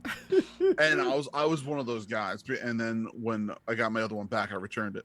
So like I was just like, what do you want me to do? I want to play my games. I respect like, it. That's what let you know how dominant the system was, because we were still dealing with it. With most people, I mean, they did have to lose some people, but I know what you mean, though. I know what you mean. Oh yeah, 100%. And the other part was seeing what they're doing now and how they took like their problems with the Xbox One and saying, all right, how are we going to fix this? We need to get ready for it. What are we going to do with the Series X? Like the thought process behind that, because they felt like they quote unquote lost the last series, like the last generation of consoles, and wanting them to perform better. And seeing how that whole thought process and mindset behind them was, that was what I thought was really, really interesting. That they kind of just got together and was sitting at the table going, what do we need to do? Let's fix this. What do you want to do? And I thought that was really awesome. And you know, Petey, what's crazy is just like I think it was Greeny. Greeny literally came on there and was like, that was the dark area. Like the fact that like, because a lot of the stuff in that, you know, they were like, PR, you got to leave the room for this part. Like I wasn't sure. And then there was certain people that came outside and I wasn't sure was going to come outside. And we're going to get to that. And some of the times that they were saying when they were having conversations with executives and stuff, and they're like cursing and yelling at each other. And I'm like, that would not go well now. Yeah, that was crazy. Let's get lady. Pretty awesome. Lady Lyric, did you get a chance to watch any of the Power On documentary? And if so, what was some of your thoughts on it? What some standout points from it? So 2 points that stood out to me is one, like everybody said, like being able to own the fact that you've made mistakes in this journey of trying to build up the Xbox. It takes a lot. And the second thing is, especially in the beginning of the documentary, I love that it showed how business works. Like a lot of time it's you banging on that executive's door to get stuff done. Talk about the connects, girl, where they were like, yo, you got to know somebody in the room to even be heard to get to Bill. And the line was going around the corner and they was like, it would take them a while just to even be heard about the concept of making an Xbox console. Continue. Yeah, that, and when they brought out the prototype, which was just a CPU in a box. And I was like, that's how you have to do it. It's like kamikaze, bring it, throw everything at it. When they're like, oh, well, we didn't know we could bring hardware. It's like, well, that's what you're supposed to do. You're supposed to have something ready to show executives. Facts. He's like, they didn't know that either. They was playing dirty. I respect it. Any other standouts for you, Lady Lyric? With the Red Ring of Death, like it is interesting to me that like that 360 was such a standout console. Like I remember in 2005 when it came out, you had to have one, and everybody had to have one. especially for me when they announced Dead or Alive 4 as a 360 exclusive. I was like, you have to have one. Right. She was like, I'm over here. This is where I'm gonna be at. No doubt. Salute. Lord Fonz, man. Yes. This Yes, documentary, a lot of feels. Like this is our eras, man. Yeah. You know, it was one of those that I watched. I watch a lot of documentaries, and I think this documentary could have been on Netflix or something. Facts. It was that good. It was so good, and I think a lot of people would enjoy this, even outside of gaming. Yes. Because the one thing that it did show that everybody has touched on here is that transparency. A lot of times companies, they won't divulge all the ins and outs of what went on, and like especially the bad anyway. Yeah. But here they did that, and it was just it was really cool to see, even though we kind of knew some of this stuff. We're like, you know, we lived some of this stuff. The Red Ring of Death was huge. I went through 5 Xboxes myself. On my 5th one, I said, F you Xbox, I'm done. And I walked away. And I didn't buy another one. Because it really upset me so bad that I had 5 that it happened to. I know. And I'm telling you, it would happen within days or weeks, and it would just red ring. Wow. And by the 5th one, I took that one, did the towel trick, made it come back to life, took it to GameStop, sold it, and got a PS3. You make sure it work in front of the dude, and they like, "Oh, it's good. Let me get that sale." Yes, yeah, exactly. But I was just done with it. But what I liked about the documentary, though, really was that transparency. And at the beginning, I liked how they talked about the DirectX team was going against the Windows CE team, and at the time they were talking about how the Windows CE team built like the Ethernet port and everything for the Dreamcast, and I remember all that. I remember looking at the Windows CE logo on the back of the Dreamcast, and you know, just knowing, and then when they touched on the fact that they saw the Wii and they wanted something like that, so they went with a Kinect and video. Bro, let me stop. The transparency there is so cool. It's so crazy. I want to stop you on one point you said it in reference to, because me and King talked about it offline. But when you talk about the Windows CE team versus the DirectX team that actually won, right? Yep. The DirectX team, that was really an uphill battle, because at the end of the day, the CE team had the more experience. If you really look at it, they had the were on the 3DO, right? They what you call it? They did the Dreamcast. They had the OS. They were the more experienced console making kind of people. Whereas the DirectX guys were kind of this ragtag misfits. And let's be honest, the stuff they were asking for was so ahead of the game as far as like, yo, we're not bending on Ethernet in the box. We're not bending on the hard drive. I thought that was very interesting for them to have that mindset. And then like everyone else mentioned, the whole bringing the prototype was kind of like the killing blow to let it go. And what was kind of interesting about that whole dynamic is that they, at that time as well too, is they focus on how Bill Gates was, how Steve Ballmer was. And you got to see, you got to hear about things that you wouldn't guess, like with some of these execs, you know. And with Steve Ballmer, one thing that I really liked was the part where they were having all these problems with the Red Ring, and Peter Moore's Peter had to come in and face Steve Ballmer, and he was ready to get a tongue lashing and just get sent out that office. He was ready for it, and Steve Ballmer just said, "Take care of it." He said it was going to cost $1 billion something, and he said, "Just take care of it." Yeah, absolutely. And that was so awesome to see, because you would think that these companies would any other company it seemed would fold. Yes. And something like that. Easily. You have $1 billion problem here. And you don't even know what the problem is at the time. Yeah. You're just you're scrambling for something. And here it is, the guy's just ready to write that check and say, fix it. They believe in Xbox that much to go forward with it. And all these mistakes, the culmination of everything, you would think that the company would fold. You would think this console shouldn't have been here. Let's be honest, right? Yeah, like the Series X should not be here right now. Facts. All of the consoles shouldn't be here. I agree. They've went through so much. Except for this last one. Yeah, they went through so much. It's funny you said that, Fonz. Like, other than Microsoft, who would have been able to survive all those things that you mentioned? And what's interesting is all those people that are there, that are still there. Yeah. They've been there for the ride, and all those ups and downs, and that is what makes this documentary so fantastic. And in the end, yeah, it is a bit emotional. Yeah. It is, because you feel for these people and what they've gone through. Right. It's really awesome. I just want to say those people that have been there the whole entire time, Mm-hmm. those are like those diehard people that are like, they are there for it and they love their job. And at the same time, you can tell that they've gotten the crap kicked out of them, but at the same time, they love it so much. No doubt. Adam, you got your hand up?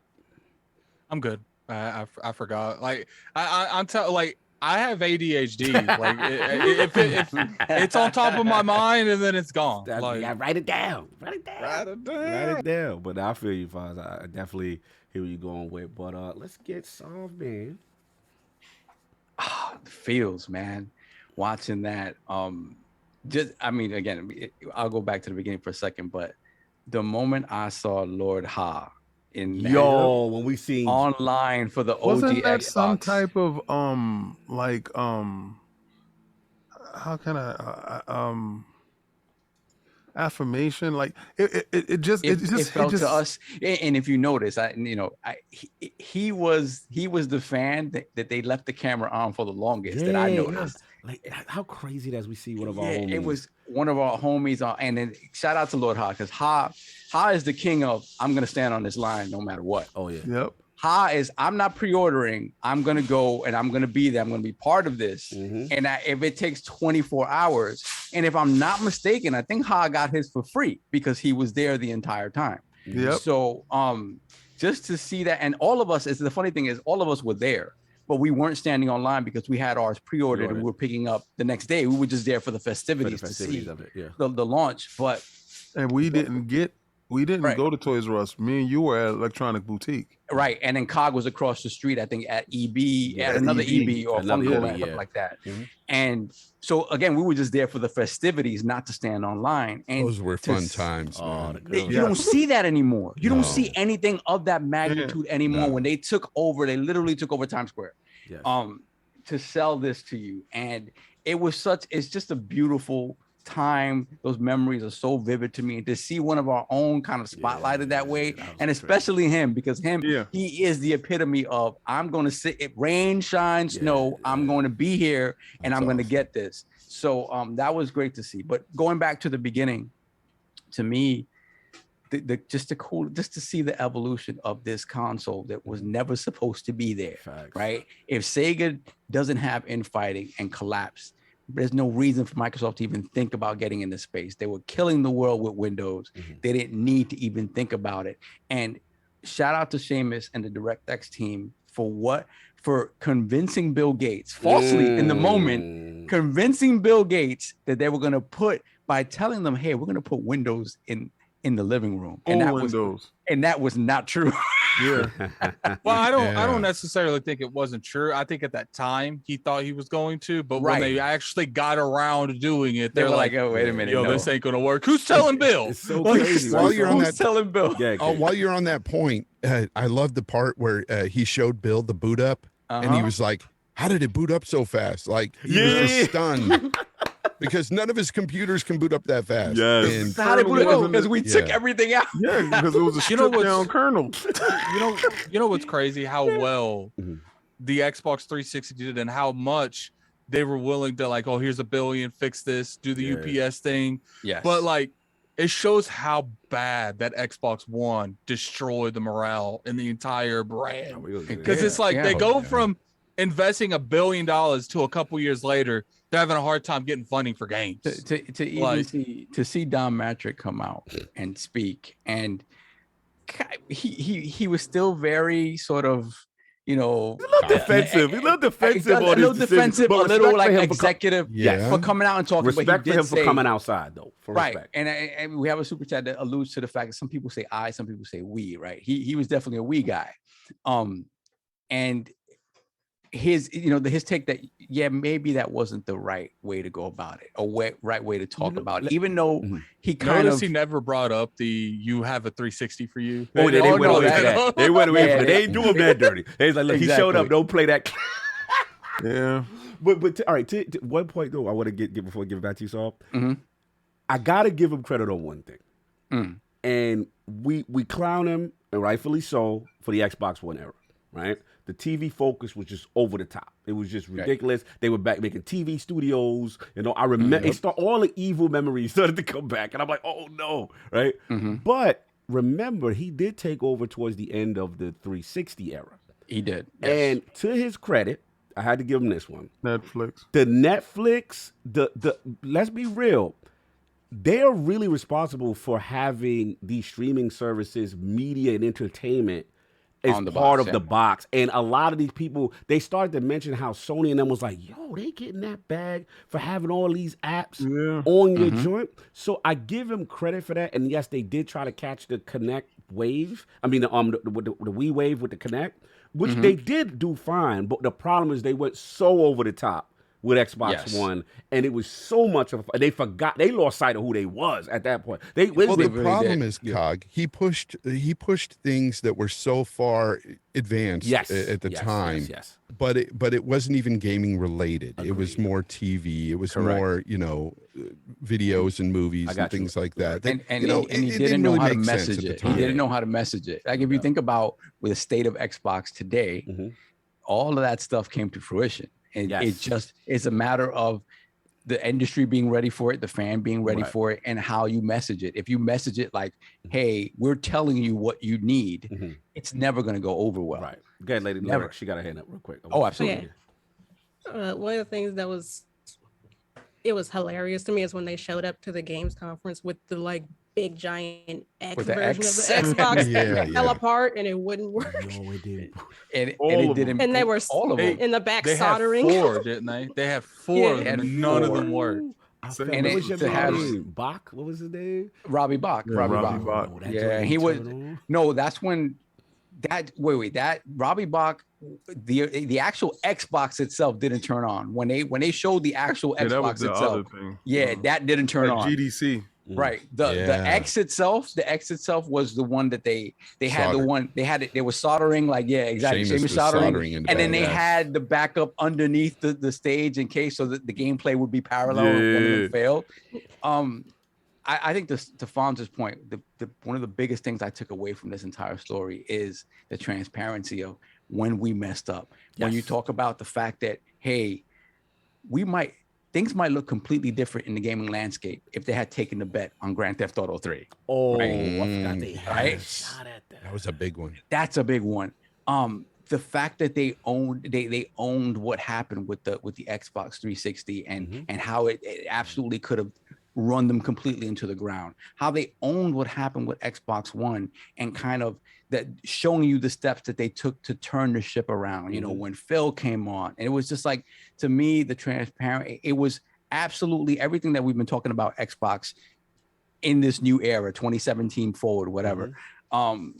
It all came through in this documentary. Right. And the fact that they can speak candidly about the things that we've seen, like since we've been podcasting, we've seen this live. We've seen this journey, and for them not to sugarcoat that stuff and to come out and address it and to see where they are now, because to me, this showing that and being so candid about it makes the victory lap that's happening right now that much sweeter. Agreed. It really does. Let me get Attic, I loved it, man. Attic.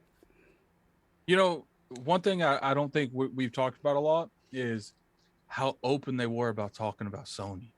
Yeah, like they were saying that they were sitting there around the laptop, and when they announced the price, they all started celebrating. People forget that 360 moment. That was a big moment. I agree. 1 year they turned around and did it right back to us.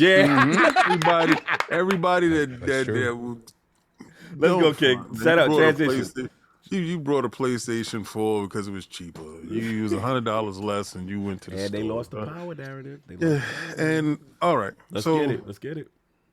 There's a couple of things that stands out to me. First of all, I want to salute each and every last person at Microsoft that made everything possible. Yes, salute. Because to be honest with you, every console shouldn't exist except for the last one. All right, every console.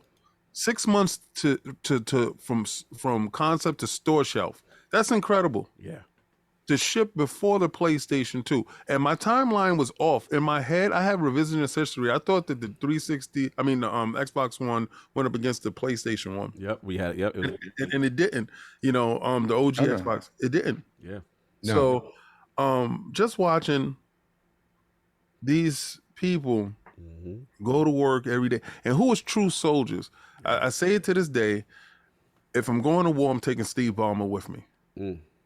The most energetic, passionate dude. It was a reason why he was Bill's right-hand man. Yeah, he was a success. You know, we deify these individuals, and people can say that we don't. Yes, we do. I got you, Alec. All right, because it took this rock star of a person that was in a different realm to realize, and I got to give credit to Sony for this. You birthed Xbox. Yeah. By your arrogance and your dominance, you birthed Xbox. By the decimation of Sega, because you went all out to destroy Nintendo, Sega was a byproduct of that destruction. But at the same time, you put a visual to Bill Gates' head that saw no PC in the house. Right. And basically that was one of the DirectX team's selling points to get Bill on board. Get him to invest. Because they were like, if you don't want to play in this console space, are you comfortable giving Sony the living room? Are you comfortable letting them? Go ahead, Addict, because I know you've been waiting. What's funny, because I have to leave here in 1 second. Okay. But what's funny I like is how, like, when they were talking about that last one where the OS wasn't going to be in it, like a very fractured version of it. He said Bill went ham on all of it, like ham on all of it. And what I liked is their one thing that they always hit him with. They were like, Bill, we know you upset. We know you wanted this OS. But he's like, what are you more upset with? The fact that we were going to put a smaller OS in the Xbox? Yeah. Or the fact that PlayStation about to take your Doritos. Like, it was real. It was real. Go ahead, King. Well, I gotta go, you guys. Okay. I appreciate everyone coming through. yeah. But I appreciate everyone coming through. And it's been a good day, man. I'll talk to you guys. Oh, I could. We'll talk to you. Blessings. I'll talk to you next year. All right, man. See you next year. All right. So, watching all the heads and everybody come through, everybody has their own style and how they were using leadership. You know, money was readily available for your guy that you love so much. Yeah, put some respect on his name. Don't just say my gosh. Put some respect. I wanted you to say it. What about that? But you know, you have Robbie Bach that was working in that space, and that kind of broke him. Yes. Understand? That kind of resignation in? Yeah, and these people was literally writing their resignation as they were working, and they had it on their desk. And the fear of Bill Gates and how I'm going to deliver this to him, I'm not going to believe this. I'm not going to bring this to him. But I love the fact that Bill put them in a pit to fight. He was a tyrant, low key. Yes, but he was testing the mettle of men, men and women. Yeah, he was testing the mettle and the loyalty to this company, because if you cannot stick this through, get out the door. And my opinion, I was so wrong in my opinion of where Xbox fit in Microsoft's company. And a lot of people are wrong, dead wrong, because it is a priority. I always said that they were sitting at the little table. They never were. They were always at the big table, because this has always been the leading into their end games. Yeah, side projects is phones. Side projects is this other stuff that they were trying that weren't successful. This is hugely successful, especially when Steve Ballmer can sit back and say, write the check. Because Peter Moore thought it was going to be a fight going into this office, and it wasn't a fight going into this office. I do got to cut one point, though, because you're right from 360 on. Right. But OG, the vibe I got, y'all correct me if I'm wrong, is that they knew Bill was going to hand it over to Ballmer, right? Right. The vibe I got was like, Ballmer was like, why are we messing with this when Office is what we do? No. Ballmer's a money man, a numbers dude. Right. And the numbers weren't acting right to the wallet, to the bottom line. Right. But also is taking the dude out of his comfort zone. But when you convince him, he's behind you 100%. And once he was in, right? I agree. All right, so I'm jumping from heads pause to now we have the Don. And his arrogance, he's still in his arrogance because he's been proven right. Yes. Right? Good point. Because he's been proven right. He wasn't wrong. He wasn't wrong. He didn't speak eloquently enough to get his message across, but he killed Blockbuster. Yeah. He can literally say, I'm the one that killed Blockbuster, because up until that time, Blockbuster and Netflix put the discs in the joint. Right. So, and people, your older, your parents and your aunties, your cousins, y'all were going with the proven brand. This Netflix red thing that come in the mail, I don't know about this, dude. Like, you know, and sometimes you order a disc and it don't show up, and you know, it's like, I'm not gonna mess with it. I'm just gonna go down to the store and I'm gonna get it from the people that I mess with. Right. Once it was on your Xbox and that initial was huge. Press, it was huge. It killed Blockbuster. So he killed Blockbuster. He understands where he's going with it. He made the deal for football. Yeah. Remember, that football deal allowed me to watch football on 4 different channels while I'm watching my game. So a lot of things that he brought to it, he brought things to the Xbox, the Kinect. He saw they were looking at Nintendo and the influence that Nintendo brought to the market. The Kinect was a direct result of the Wii. Right. The Wii was a huge boom. They sold 100 million copies of this thing. We got to do the same thing. Even though the Kinect was the most successful peripheral for a console in the home space, that gave him the incentive to move forward. And if you think about it, he's wasn't wrong for even putting it in the box with Xbox One, because developers need to have the base have it. The problem was the mandatory.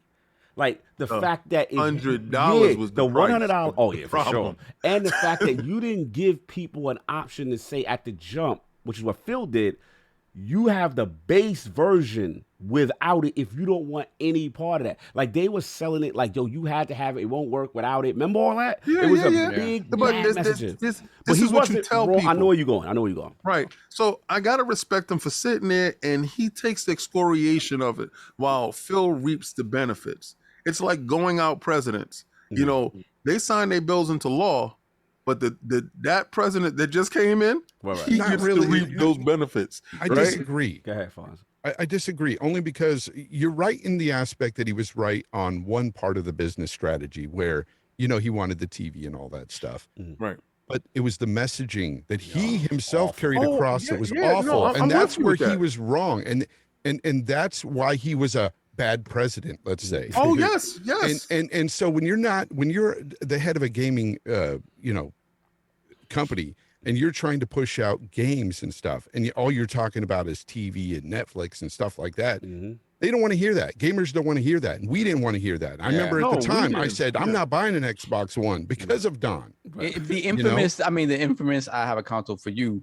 That was like, that was like this, but somebody who should have the proper, right, and the proper just media training, but that doesn't come out of your mouth. Sony did the same exact thing. Sony said you're going to work a double job to have the privilege, right? We saw what happened. We saw what happened, but he didn't watch history because in his arrogance, he sat there. History repeated itself. He shot for the sky on the big bag and wanted them to be bigger than ever. And I get the that. Studios, movie studios, but he just lost sight. He got his eye off the ball on what was actually important. He didn't know how to read the room. Right. All right. Now let me get down to Phil Dominus Max. I was waiting for you to get there. The Golden Child. Because when they're and yo, Petey, I mean, if you really watch the documentary, listen to how everybody talks about him. Listen to how everyone talks about it. Maybe because he's the current one there, right? But understand, they already knew he could. Yeah. When he got in, they knew he could. They just wanted to see it happen. And when it's happening, it's like, yeah, he's the one. Because remember, he's been rocking since the beginning. He comes up from inside the company. So he plays games. So he goes in there with a mindset of a gamer. So all this is a byproduct of his actual involvement with games. They told you Don don't play games. Right? So when Robbie Bach tells you he don't play games and Don doesn't play games, when I say Jim doesn't play games, you got to see what I'm talking about, right? Yeah. The benefit for the consumer will always be on that player that has love for you. He has love for you. They laughing at you calling Phil the golden child. They say, give me the die. Hey, please. Easiest thing is, they were at their weakest. Put him in front, and now they're at their strongest. He told you they would never lose the power narrative ever again. Went out and got all these studios back to back to back to back to back to back because he understood the deficit and he listened to you guys talk. If you don't think he's watching and listening, and that's what a gamer would do. He's not in the boardroom looking at numbers at the white sheet. The white sheet ain't gonna tell him how you feel.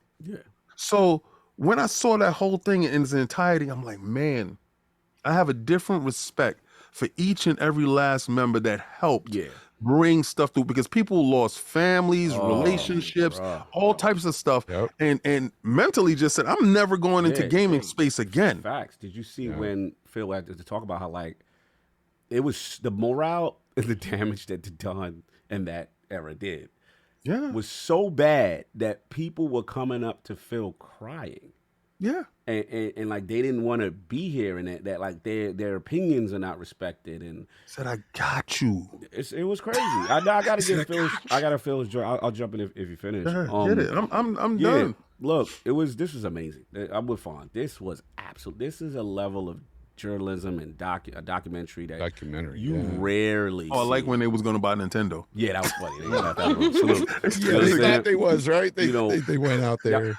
Oh, yeah, the fact that they went out there is kind of hilarious. Man. They had a check in hand. Nintendo said, go home. Get out of here with that. Listen, go home. Man. You're whack. Salute. You stupid. Salute to the DirectX team from the beginning. Their tenacity to never give up with that vision, we wouldn't get Xbox. That's just what it is. I want Seamus on throwback. Yeah, solution. I definitely would love to have. That'd be an honor to have Seamus on. That entire team, man. Like what I also love about is that they spotlighted a lot of the team that we forget about. Yeah, like Kevin Backus, one of the smartest dudes on the team. Ted Haase, Otto Burks. Shout out to Ed Fries. Ed Freeze, excuse me, I always call him Fries. You know what I'm saying? But yeah, salute to him because he really solidified. I didn't realize Age of Empires went back that long. Like, I'm just like, man. Wow, this is crazy. And like that was a big game. And then they believed in the PC scene with gaming, and then that translated. And then he had people in the room to help them navigate, because it's like you had to know somebody to get an audience with the Great Bill. Like it was some real dominant Spartacus situation. Like you had to get an audience with the Great Bill. You know who I didn't realize was like a real, like another like sort of golden child within the organization was Jay Allard. Right? Jay Allard, the dude with the with the hoodie and the suit jacket. But the dude, like when they showed the letter, that initial letter that he wrote to Bill about like the internet and getting in on the internet. Huge. And it was like, dude, you need to do this. Like, and he was like, whatever, 20-year-old kid. And he's daring to tell Bill Gates what he has to do. That was crazy. Yeah, that was crazy. Like, so that right there. The other thing I want to touch on, last thing, is Bungie in the OG era, because shout out to Staten was part of this, which I didn't really see the young Staten in there. Young Staten. But the thing I didn't realize was like, Halo was looking really spooky before it got like. I knew about that. Remember? I didn't remember that. You don't remember, King? We saw Halo on the Mac, and we were like, it was third person, and it had like strategy elements, and we're like, all right, I don't know what this like. It was running like 10 frames a second. But when they had it was running at that 510. And it was like a couple of months before launch for that to come together the way it came together. And then again, now moving forward with him with Halo 2 on the 360, how, you know what I've noticed? Another thing. Halo is always under the pressure of Microsoft to do it. It showed me, yo, they've been dealing with this Infinite thing. This ain't nothing new. This ain't Halo's got so much pressure on it every single generation. And to see them go through that way and Staten went in the room the way he went in the room with Infinite now and was like, we need more time. You know what I'm saying? And that gave it him in that 1 year. That we 1 need year. Staten is that dude. I got so much respect for him. He's the closer, man. He's the closer. He gets it over the line and makes it right. So salute to that. So that was that. The OG era was lit. Shout out to Peter Morto coming through when Sega was about to fall out. Yeah. And was speaking to them, was like, look, let me tell y'all what's going on. Slide all our stuff over there. Yeah, but he's like, none of the retail's gonna mess with y'all. Your console look like he was giving them the straight business. But we are dependent on you to survive this year. Yes. This whole documentary was basically one of the best showcases of a rise, fall, and rise again. Yeah. Bro, it really was. It was amazing. It got me emotional because me too, as brother. A gamer, you remember every single moment of this journey. We were there day one for the OG Xbox. Everything. Everything. And you're like, yo, I remember that. Yo, that was this was a low point, and this was a great point. And the thing is, when you think about the Xbox One, right? And the horrible initial reel with TV, right? Mm-hmm. But the thing is, a couple of weeks later, it was on a platter for them to regain the game narrative, right? When they showed Rise, and everybody was receptive to it until the price. Yes. And then that was it. Because everybody, once they saw the games, they were like, okay, the TV thing is there, but they still mean business on the game front. They showed that Rise and all that. And then all of a sudden the price, that was it. I got you. Like one quick thing. You're right. Because I remember when they did TV, I didn't flip. I remember what I was doing. I was like, yo, this is their personal showcase. This ain't E3. Yeah. When E3 come, they going to show the games, right? Yeah. They show the games, but to Saul's point, the price, and you mandatory bundling this connect, and then you don't know what the digital future is, and then we all know what Sony did with the trade games. The trade. Get Lyric. I'm gonna let you go there, and I'll get my balls back. What you want to say? And speaking to Halo and how it's been such a big part of Xbox, another big thing that they did with Halo was with Machinima, with Rooster Teeth, when they did Red versus Blue. Yes, huge. So like again, that, then we get 360, the Peter Moore joint. I love the aggressiveness. I go front when the Mad World came on, King. Oh, I heard it. Because they knew what that meant. That had me, son. I was like, yo, I remember, because they were right. Nothing at that time looked like that. Nothing looked like that. Can't get that on a PlayStation game. It was. And the game, there's just the advertisement alone. There was nothing like that. It's gonna happen all over again. With that grit and that tone, that mood it had, that commercial. Every time it came on, I remember going to the television. No matter what I was doing, I went to that television. I watched that. You know what was? And I can't believe I'm gonna be playing that. I can't. But you know what was interesting to me when they had Sony and Trenton on? Yes, Jackie like, T. Yo, we saw the Halo. We knew what that was. Like we didn't have that. You know what I'm saying? Just to hear the transparency, because they be saying they these still things. Don't have that.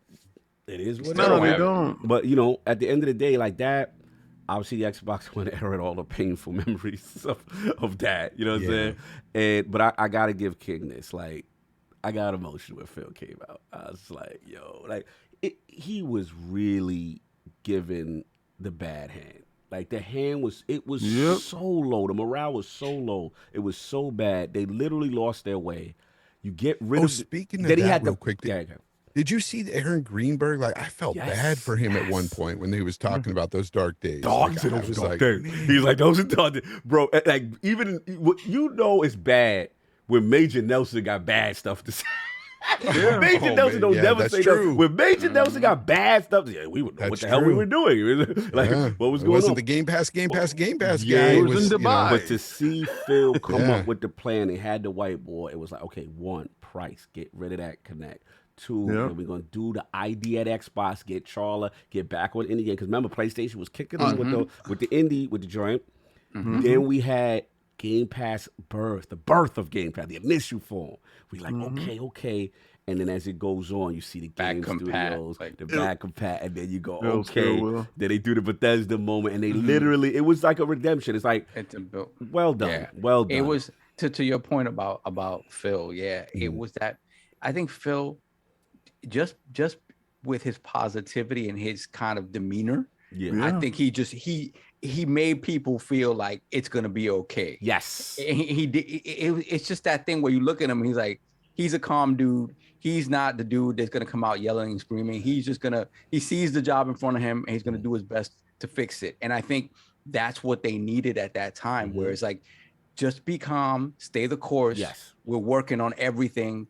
And when you see the progression, because it's one of those things, where some people, some execs are really good at amping you up.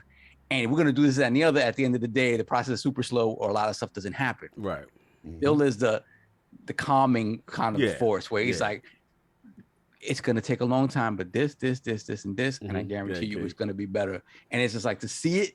Yeah. And to see how they, like, to King's point, how they spoke about him. And it was just like this sort of calming sort of presence there. Yeah.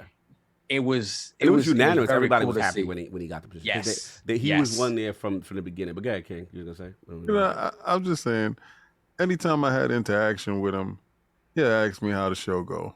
Yeah. And I told Wifey the other day, he had asked me about the show that I didn't like. Yeah. And he was like, how do you feel about the show? Mm-hmm. I said, have your moment. I'm not going to talk about it now. Mm-hmm. And he just looked like, I'm not, the hard work that you put in, it ain't for me to talk about what I thought was wrong now, because I'm not in your shoes, and I don't know the deals privy that you to all have the information. Right. You know, that's why I said you can't make decisions based or assumptions based on what you think happened or what went on. I understand that it's business and there's a lot of things that he had to do. Right. But to say this point, the reassurance thing. Yes. And I seen it firsthand with you.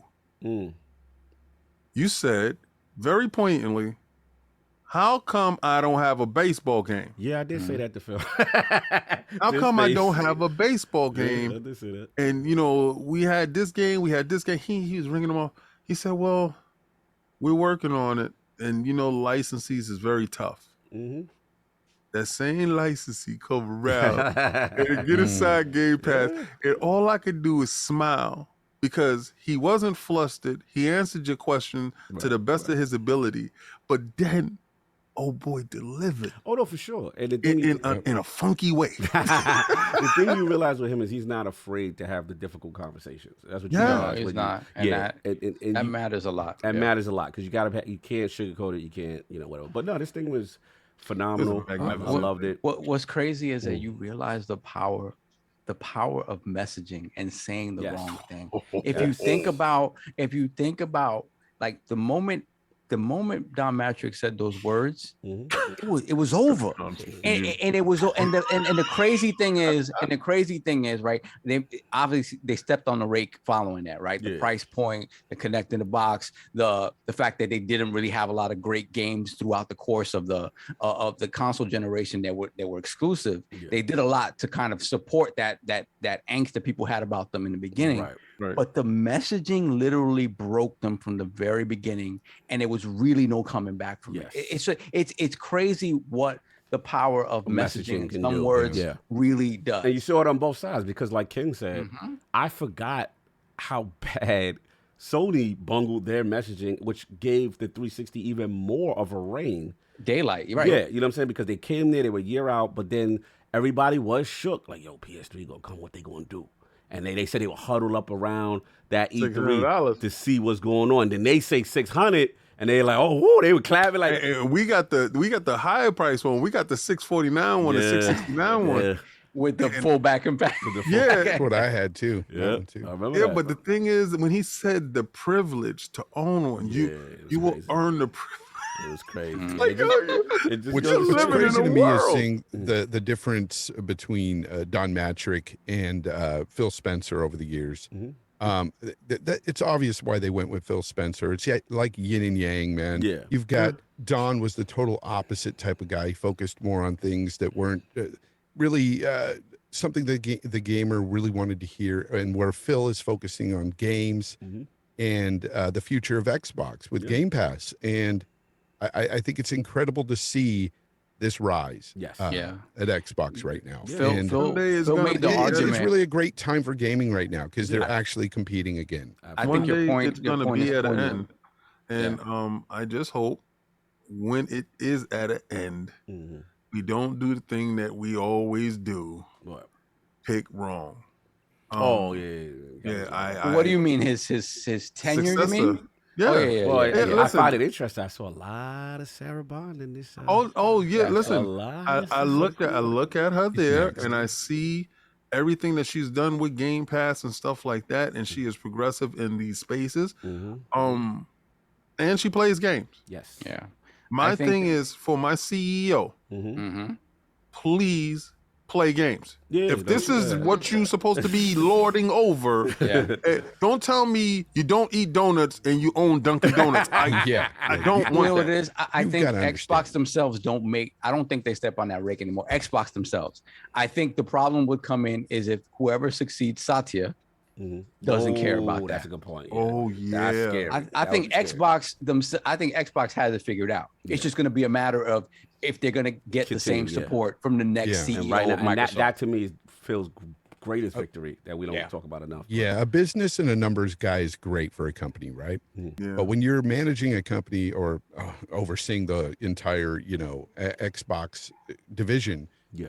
you have to be somebody who plays games, in my opinion. Even if it was on the PlayStation side, I still say that about Jim. Like Yeah. Jim, he's a numbers guy, but you can tell he doesn't play games. Yeah, like yeah. the guy's not a game player. Yeah. And you miss something with that because when you have the understanding of games as a CEO, you're going to know, hey, this is I have the finger on the pulse of Yes. gamers here.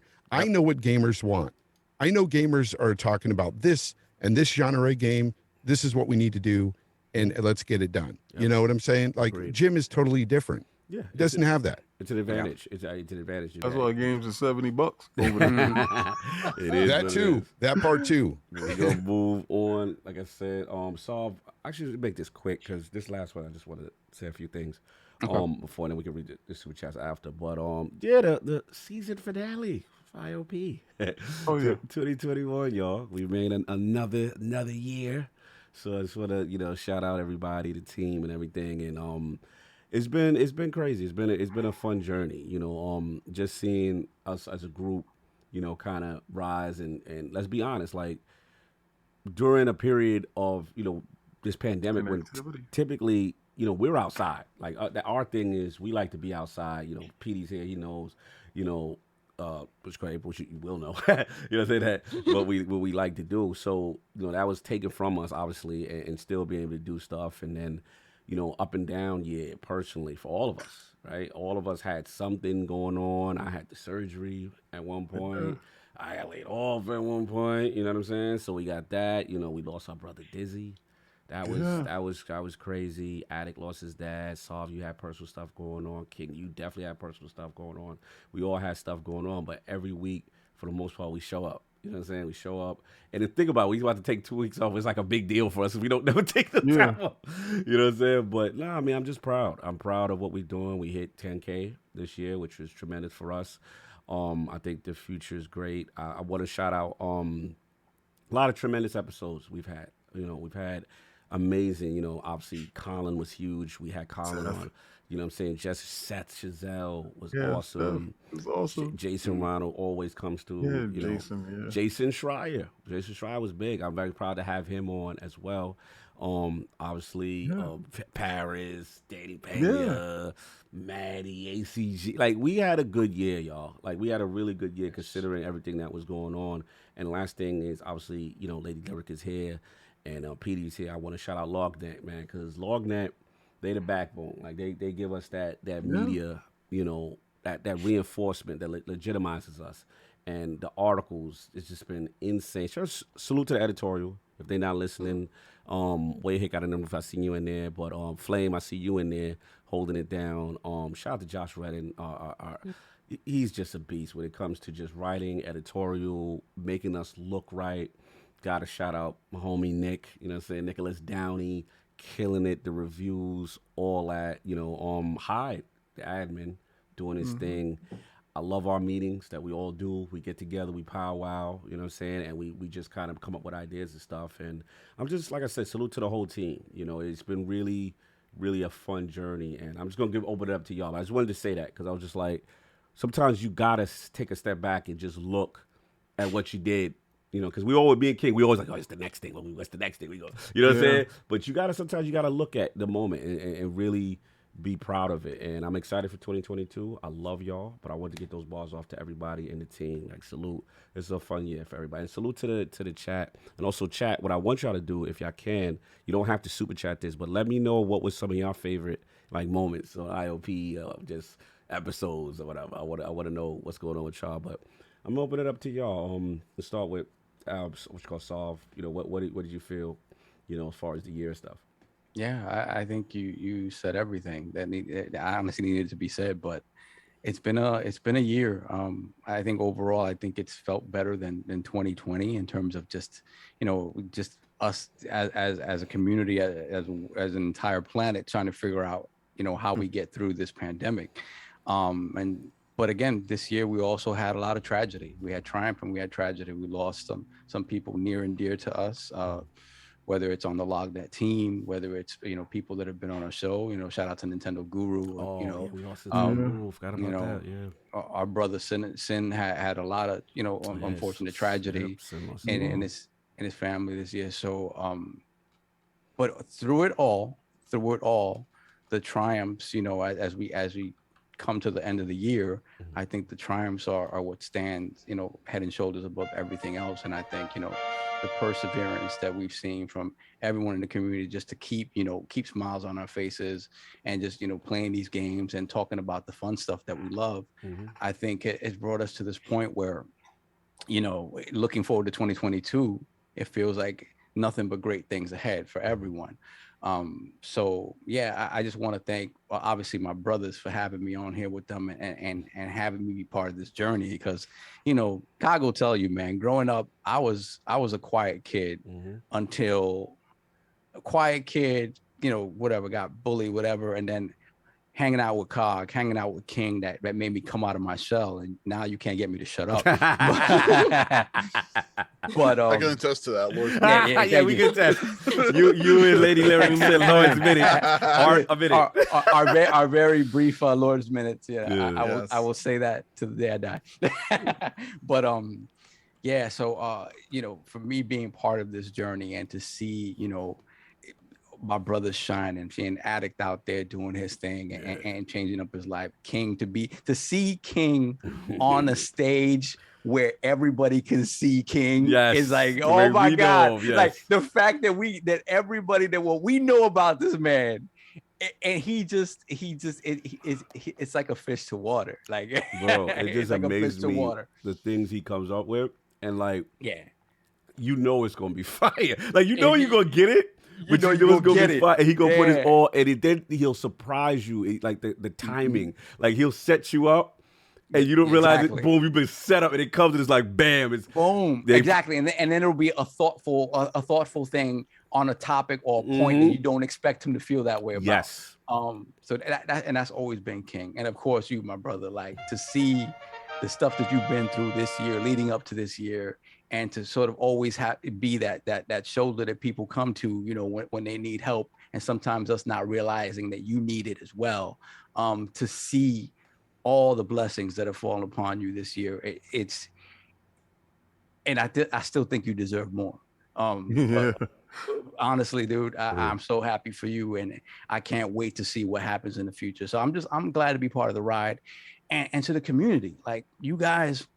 Again, I'm the dude that's kind of quiet. Like when it's somebody's birthday, like I usually I'll go into your DM and be like, happy birthday, bro, you know, whatever. I'm not really the guy that's going to put the big message out there all the time. I do it sometimes, but, and I'm kind of resistant to people sort of entering that circle when it comes to me. I have, you know, I think I can count my close friends on two hands, and that's fine by me. But at the same time, I've learned to sort of see the beauty in this community and the people that just want to share that love of gaming and just really have it be this pure thing.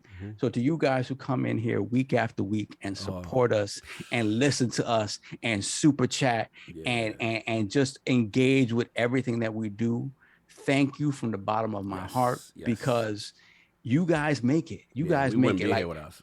And not at all, because for us, they could lock us in a room and we could just do this and we'd be fine with it, because we know we're fools, and we have, right, and we were fine with it.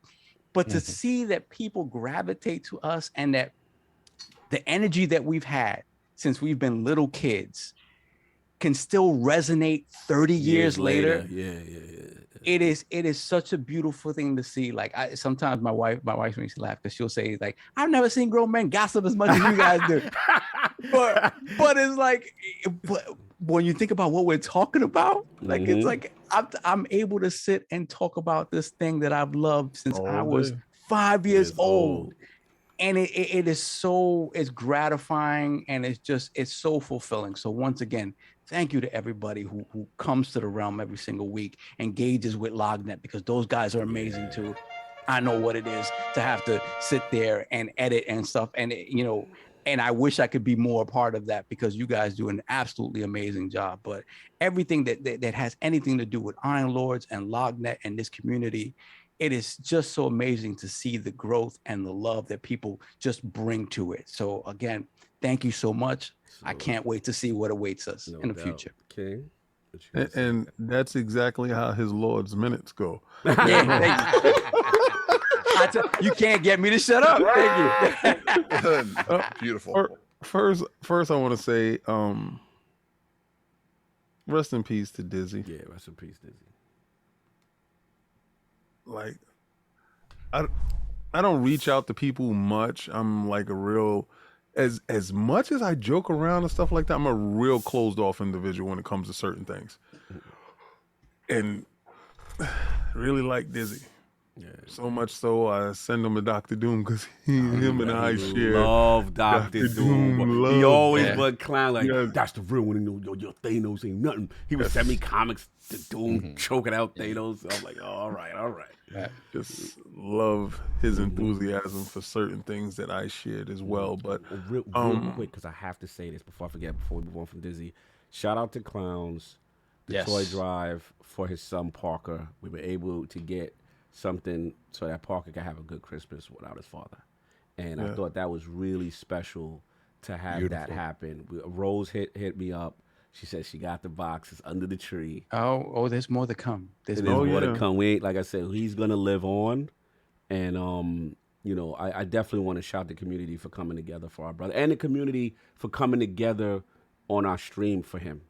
Yeah. We had everybody pull up, all walks, whether it be regular content creator or that person just randomly talked to him, or executives, came through and remembered him and gave him his flowers. I'm sorry, I had to get it off. That was the most beautiful thing that I wish we never had to do. Like, Yeah. I really love our chat. Yes. You guys get me in such a way, pause, that is absolutely nuts. But you'll do it in such a respectful manner. You guys, Christopher Hart can come here and feel safe without being disrespected, talked down to, joked with. Oh, I disrespect him all right. In a good way. With a lot of love. Yeah, I have no ill will against Christopher. He's just wrong most of the time. That's all. Yeah, like he knows what Canada is. But oh my God. I love it. I love all of this stuff. God, I'll be lying to you if I told you I didn't see you in your best light always. Like, I would be lying to you. Like, you already knew, I told you anyway, with certain things, how things are gonna go. Like, I'm blessed with and cursed with sight. So, in down moments, I was just gonna give you some reassurance and understand that it's gonna be a bright light at the end of this situation, and definitely shout out to a lot of situations that made that a thing. And that situations know how I feel about it. Sovereign, you know, I tell a little story of you gathering a lot of stuff and making sure I had things to that I was missing out on. Yeah. And I also tell a lot of stories about, hey, you know, I can't do that right now because of the situation, but I'm here with you through no matter what. We've been through everything, especially me and you. Like you and me feed each other's fires. I got a lot of history. There was a point that was just kind of me and you. Like and Babalu, me, just shout out to Shaq. Shout out to Shaq. Shout out to How Shaq sitting down with us for my birthdays. It's insane. Anyway, Lognet, hide all the stuff that you do, knowing the stuff that you go through, and you still are pushing through.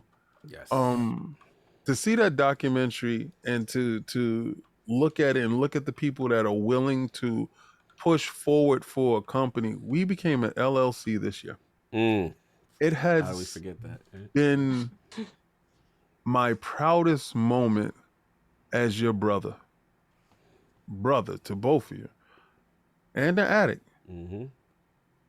Because a lot of people thought, because of my lack of upbringing or where I was from, because if you look at my projects that I grew up in, it's probably the third most dangerous projects in New York City. Yeah, no, shout out. And to survive that and to just want to be a part of something completely different than my surroundings, because I knew if I stayed in those surroundings, I would not be sitting here having a conversation with all these wonderful people that I get a chance to meet every week. And I meet you guys enthusiastically with all of my heart. And is the reason why I'm on Twitter all day long and having so much fun with all the individuals on Twitter, because I could have been either 6 feet under or in places that no human being should be. So again, you guys make it possible for me to be me and be accepted and to have a great time with games. Something pure, something fun, something that we can share together with and don't feel ashamed about, because we have become the greatest medium today. We outpace movies. We outpace any form of entertainment. Video games. Yeah, gaming is the ones, the stuff that they laughed at us about, the stuff that they said it would never amount to anything, is a $1 trillion industry, and I am so happy that we are a part of this. Petey, I love you to death. We went in a pandemic to PAX. Facts. In the pandemics, remember? PAX had the cleanest place. I've never seen a place that clean in my whole life. Never seen so much Clorox used. Yeah. It was the best. And we're going to go again to PAX this year. No doubt. I love you to death, Petey, for all the hard work that you do. I love everything about you. Your thoughtfulness. You hit me up the other day, making sure your attention to detail is second to none. And I really appreciate you. Trust me, from the bottom of my heart.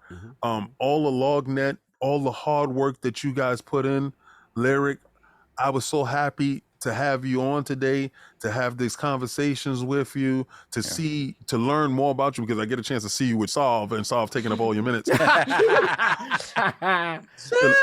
learn more about the individual that writes so eloquently. And that is a part of this wonderful team. I do appreciate you. We don't ever take off. I'm one of the hardest working dudes that never want to take off, and they have to force me to take off. But this time this year, I really need a We break. all need it. We all need it. I just want to get Attic in because I know he's remote. Attic, you there on your phone? I see. Your mic's up? I'm here. Yeah, say some words to the people. Reflect on 2021 before we get into 2022 and, just our journey this year. 2022, 2021, and even 2020, like in a world that was screaming everyone do bad, we picked up the football and we ran with it. Like, No doubt. it's like, we probably had our biggest flux of guests this year, like by Yes. far. Yes. I mean, what we name it, Cog? Like it was like the road to E3. Like, Yeah, it was crazy. Yeah. It was crazy. it's like yeah. every week it was a new high-profile guest or something like that. Yeah, it was, You know, it was crazy. we almost tripled in size.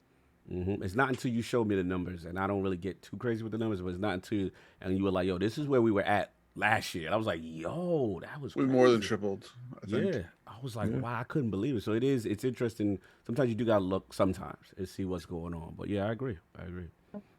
It's just, and then not to mention, the podcast wouldn't be where it is without the community. Yes.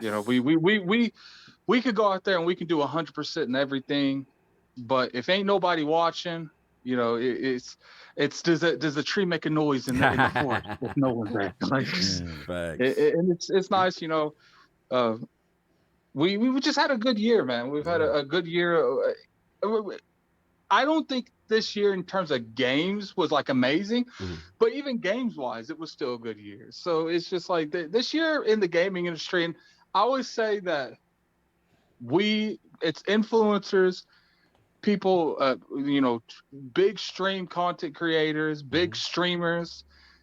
We're making this hobby that we were clowned on growing up into a mainstream thing for our children, for our brothers. Like, That's a fact. That's a fact. I want to give you your flowers in reference to your persistence and not giving up with guests.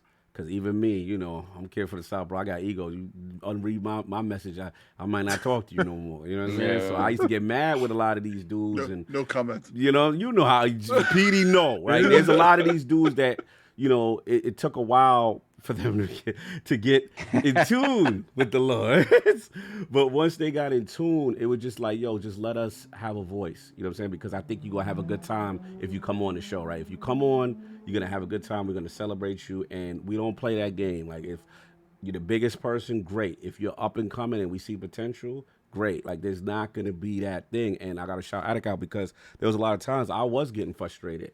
And to see it kind of turn around, you know what I mean? And I was like, okay, that's pretty dope. And because of that and a lot of these different series of moves, that kind of led me to personal opportunities for me. You know what I'm saying? Because again, if Attic doesn't reach out to get Colin, right? Colin comes on, ACG comes on, Maddie comes on, I get a chance to go on Duke. That doesn't happen. Because I'm the person that's like, yo, if someone didn't respond to my first email, you know what I'm saying? I'm whatever. And he's not that. Like, he's going to be on. Like, he's like, no, we going to make this. And I'm like, all right. You know what I'm saying? I trust in that. I'm going to let you rock. And a lot of stuff happened, as a result of it. And I want to shout you out that because you don't get enough credit for a lot of stuff you do in the background. And even PD knows that there's certain guests and stuff that we were just like, man, like, it would be cool. We would never think this was going to happen. And then it happens finally. You know what I'm saying? A lot of it is persistence and not giving up. So salute to you on that, for sure. Yeah, what's funny is, like, a lot of these big guests that I've got on, like the XCOM developer, I cold approached. Yes. The 343 developer we had on, I code approached. The compulsion chick that we had on, I code approached. Facts. You be in your bag, bro. You be in your bag. It's just the only thing I'm uncomfortable with code approaching is women, because I'm like, hey, I ain't trying to have no one pop up in on that DM. You ain't trying to be the DM slider. Slide in my DM.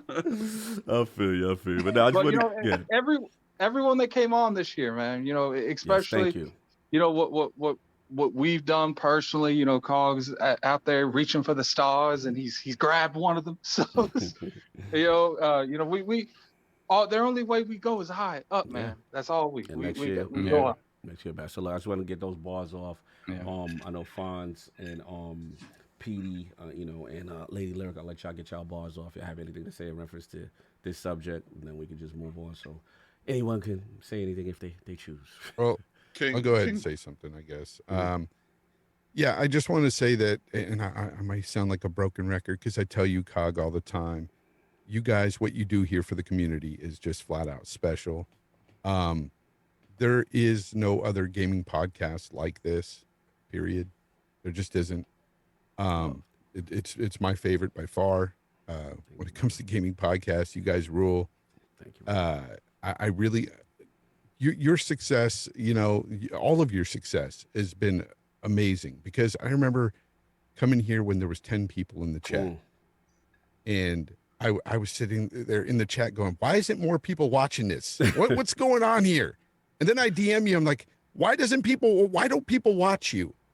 And like, I couldn't believe it. Those talks, and then too. I started sending you texts like, maybe you should try this. Maybe you should change days. And you're like, nah, this is what works for us this day.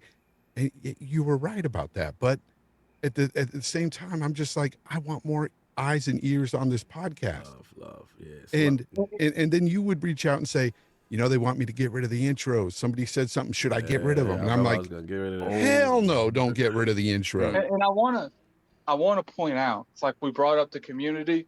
People like Colin, these big guests we've had. It helps to go to them now. We have this type of reach. We have this type of demographic, and that's because of the chat. Like back in the day, these people I've hit up, it's not necessarily the people we've spoken about, like other content creators and stuff that they were leaving us on red. But the bigger we got, the more they're like, okay, maybe I can get a little clap from going on this podcast. Of course they do that, Addict. Of course, but what you guys had was always there. And then that's the thing. Like, I was just talking to somebody about you guys' podcast just the other night, and I told them in a party chat, they have been this way since the beginning. Like, you guys, just the fact that you're all friends, you're just cutting up about, games and stuff. And it's just a beautiful thing. Like, you don't get that on a lot of podcasts out there. Shout out to Delilah HD. She said, like, Grown Woman Gaming comes close. She's like, but I'm buying. You know what? They're doing the same type of thing too. Salute Grown Women Gaming. How about Grown Women get my sis, Lady Lyric? Oh, no, that'd be dope. Continue. Yeah, it would be. Well, first off, Grown Women Gaming, why don't you guys respond to messages? Wow. I'm trying to get that collab with you guys. Yeah, we need to again, do another but no one collab. That was fire when we responded had to them me. all. We did it was the Lords and the Ladies. That was fire. I do want to point out, a couple people like that have always been down since the day we met them. Randolph Thor, Diller Gaming, Cody Eastwood, shout out to Boom, BG, Mr. Boom, Double Barrel. Hold up. You better be saying me too. I've been backing you guys forever. First off, I never got a chance to give Fonz his roses. Yes. Oh man, I was abruptly hijacked. Well, I thought he was on the phone because he couldn't stay low. That's why. Yeah. I'm on the phone now. I'm about to leave, but I just want BG, Fonz, a lot of these big content creators, they had no business coming on our platform. Hip Hop Gamer, we can't forget him. That's my guy. I don't think people realize when these big content creators that actually have a good following and comes on our show, it benefits us greatly because it exposes us to a new community. And they're willing to come on here because they see the chat so clean. So thanks for the chat, because that really helps when you see that chat and it's not crazy. Salute. Good. But I'm sorry. Yeah, it's just I wanted to say I didn't get a chance to talk glowingly about Fonz because Fonz has always been there. Like Fonz, I don't know. One day I think I was going off on something, whatever, a tangent on something. Fonz hit me the DM. You okay? Yeah. No, but that was real. That was real. I wanted to know if you were all right. Are you having a mental breakdown? But it's those questions from somebody that cares in that space. You got to understand. I really, really respected that, and that meant a lot to me because you reached out. Yo, what's up? Do you need to talk about something? I'm here. And King, you mean a lot to me. You know, all of you do. I mean, that's why I did it. But you know what I love? When I told you you had the voice. Oh yeah. We had to tell her that voice. Yeah. And I showed my wife your show. Right? From the intro What's the to name of the that show. King? What's the name of this? Is that Games Talk Live? Is that on a Yes. Sunday? That should be right after Games ILP. Talk Live. Make That's sure right you- after ILP. Oh, yeah, that's why I make sure we She said she loves the vibe. And there's nothing else like it. And I told him long time ago, put your face out there. And when you did it and I was happy as a pig in slop. Trust me. Because I know exactly what I'm supposed to see. I saw it. And your show oozes Fonz. It's original. Yeah. So when you say something like whack, somebody can say whack, but when you say Fonz, it's different. Yeah. Yes. You understand? So I salute you for being you, sir. I do appreciate you. bro. Like seriously, you guys, you know, I remember when I started that and I said, hey, you want to come on the show? You guys immediately said yes. And Of course. you know, honestly, that means a lot because I do look up to you guys because of what you do here on ILP. And that's what we're celebrating here is the fact that I really appreciate what all of you do. You all bring something different to the table. You, Addict, and Sov, and Cognito, of course, with his hosting ability. Best in the business as far as I'm concerned. Oh, thank you, brother. You know, and and you deserve a lot more success, Cog. You really do. Just like King said earlier, you honestly deserve more. And I see that coming for you in the future. I really do. I think this gaming space for you is going to blow up even bigger. ILP is just going to be taken up and elevated along with you. And it's just a beautiful thing. And I wish you guys continued success for sure. I appreciate you, brother. Petey, you was going to say something?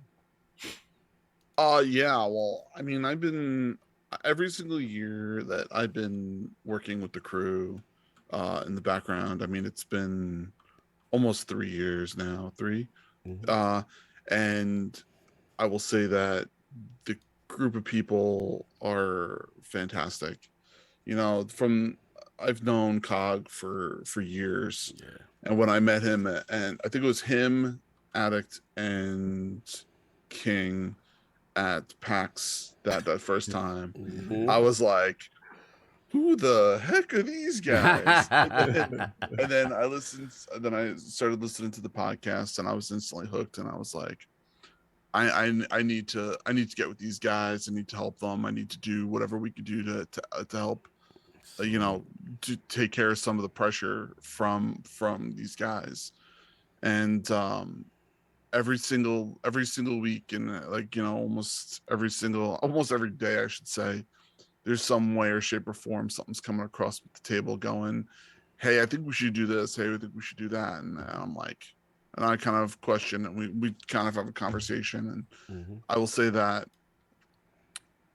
between everything that the team has done for the past 2 years, especially with everything going down, from the day we left PAX was pretty much the last day of freedom. And then it was like COVID, and then it was like COVID lockdown, boom, 2 years. 2 years. So but this show has really shown me how friendship really can prevail, and having a community behind you all is so empowering to help each other and grow together, that it really is one of the pinnacles of you know, my week and probably everyone else's week. So I appreciate you guys for taking the time to make it. What I remember, the first thing I said to you, B, I said, your podcast is way too damn long. Yep. I was like, this thing is long, but for you guys to be able to do this every week, and everyone to be able to come in here and love it, and you know, even I appreciate it. I would like to say, you know, genuinely to the 4 of you, and to all the guests, all the LogNet people, you know, and all the longtime supporters. You know, like you said before, like this year has been a year, Cog, for you and for everybody else, and even for me, and it's been nice to have that solid ground to think of. Oh yeah, now love. Lady, so I appreciate you guys. No, I appreciate it. Lady Lyric, let you close out. Anything you wanted to say? ILP LogNet 2021. Well, yeah. This January will make a year since I've joined LogNet, and I remember so clearly seeing an article on Twitter and going to the site and looking at it, like, I want to do that. I want to write for this site, and I put in my information, and the very next day, Josh sent me the email. Josh ready. That's the man right there. He was like, we want you to join the team. And I was like, okay. And usually when I sign up to write for a site, it's probably 1 or 2 articles. But I was excited when he sent me the Discord link, because I was like, well, this is an actual team of people that support each other and care about each other. And, you know, if it wasn't for Josh, like, I was the person that was never going to do on camera work. And Josh asked us about Lord's Minute, and I was like, I'll do it. I remember. I was like, oh yeah, she did it. And I want to shout out everybody for being supportive, especially because, you know, I lost my aunt this year. Yes, and people, Cog hit me up in my Twitter DMs and checked on me, and you guys donated to her, you know, home sending. Yes. You know, that meant a lot. It meant a lot. That not only that, I don't know if you're comfortable with me talking about it, but like, Cog helped put money in my pocket, like me and Macho. Of course. So whenever you express disappointment that you can't pay us, I don't look at it that way. I look at it like, this is an artist collective, and we're all striving to build this up and make this better. So I'm happy to be here. And, you know, if one day you do put that contract in front of me, I'm not even going to think about it. I'm just going to sign it. Love, sis. You know, at the end of the day, I'm glad you said it too, because, you know, one thing with LogNet is what we're actually proud of. If we had this conversation, PD, and even the entire editorial, which is like, we're never going to try to stop anyone from an opportunity. And if this is a jumping point off to something great for you, then but we want the blessing, you know, because when we're getting looked at by the bigger entities and saying, hey, we like your team, we like, you know, whatever, I'm always going to give a recommendation. I'm not going, hold on, now that's she with us. You know what I'm saying? Like it ain't lie, because at the end of the day, it's like we all striving for greater things, and you succeeding is a blessing to us, and it legitimizes us. So yeah, like that's nothing. You know, that is what we're about. You know, Josh and I have had that conversation. Mahmoud and I have had that conversation, as well as Nicholas Downey. Like, the opportunities, we're gonna try to put you in position to win, and that's what it's about. So salute to you. You were putting in the work, and sky's the limit, girl. Yeah. Also, shout out to my sort of our 3-person crew on Twitter of me, Flame, and Ray. Don't be encouraging, Flame. Nah, it's all good. But that's all I got. So if what we do is, because I know we got everybody hostage, we gotta let people go. I mean, we don't have that many. But actually, I forgot to give my flowers over here to Petey and Fonz and April. So real quick, like, first off, Petey, from the moment I've known you, you and Hyde are kind of the rock behind ILP and behind LogNet, and my brother, of course, Kaibatsu as well, who puts up the sound and stuff after. But you guys, like, what you guys do to sort of just make things flow and run smoothly, like you said, is absolutely so essential, because again, all of us are kind of like dragging our feet sometimes. We just don't have the time to be able to do it, and the fact that you could do that for us and kind of just elevates everything that we do. So I appreciate it immensely, and I am sorry for making you edit so much. It's fine. And then my brother Fonz, when I talked earlier about how I have 10, I can count all my friends on 10 fingers, but the community sort of showed me that there are people here that kind of I would let into that circle. Fonz is one of those people. Yeah, Fonz is Fonz is absolutely one of the most genuine people I've met in this community, everything he says and does is heartfelt. And he shares that same passion for gaming and for life that we do.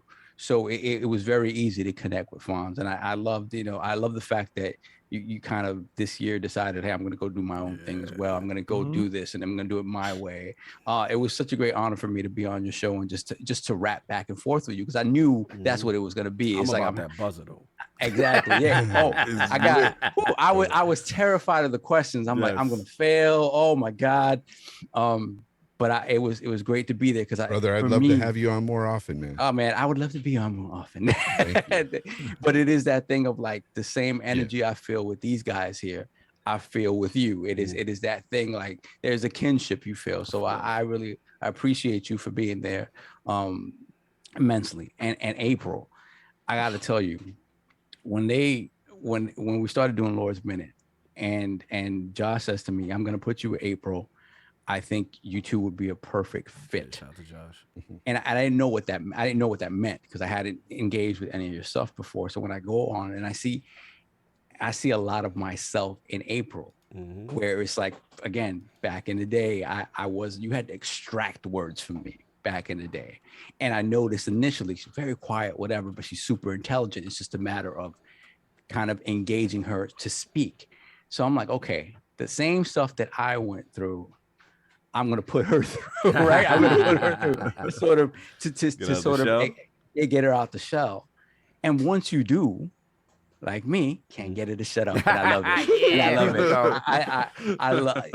I love your takes on sort of the sort of kind of the political side and the sort of societal side of our industry and the things that need to be improved upon. And that I love the way you talk about that stuff, how passionate you are about it. And I just love the way you think about gaming, because again, somebody who's considerably younger than we are, the passion is there. The same passion is there. We share the same things. For us to be able to be kind of that distant in terms of age and still sort of be able to connect in the way we do, I love it. I'm so happy for the things you've accomplished so far and for what's coming ahead, because I know even bigger things are coming for you. So Thank you for sharing a microphone with me every week. Salute. Mostly every week. Most of your 20 minutes. Exactly. No, but look, let's wrap up. Solvers, get the supers. Everybody that has to leave, please, because we got to take care of business. I've got to run because I've got to go do my thing. You've got a show. I've got a show in a couple hours, and I want to eat. I want to get things done. Yes, brother. Fonz, thank you, brother. Perfect person to end the show in the year with. So I'm glad we was able to link up. I'm so glad. I hit you up from time to time. I'm like, dude, I'd love to be on Cameo, anything. I love being around this energy all the time. Seriously, you guys put out a positive influence within this gaming community like none other. Honestly. Love, brother. Enjoy your Sunday. I'll catch you, Petey. I know you're about to head out most likely. I'm good. I'm good. Okay, cool. The wife is not here. So. Oh, you good. Cool. She has taken the baby. I have permission. She has taken the baby and left the room, so we are good. No doubt. Lady Lyric, if you got to go, it's totally understandable because we got to read these super chats, and it's all good. There aren't that many, though, to be honest. Okay, cool. So let's get it. Okay, hold on. A few more popped in, so let me just roll back for a moment. Let me see.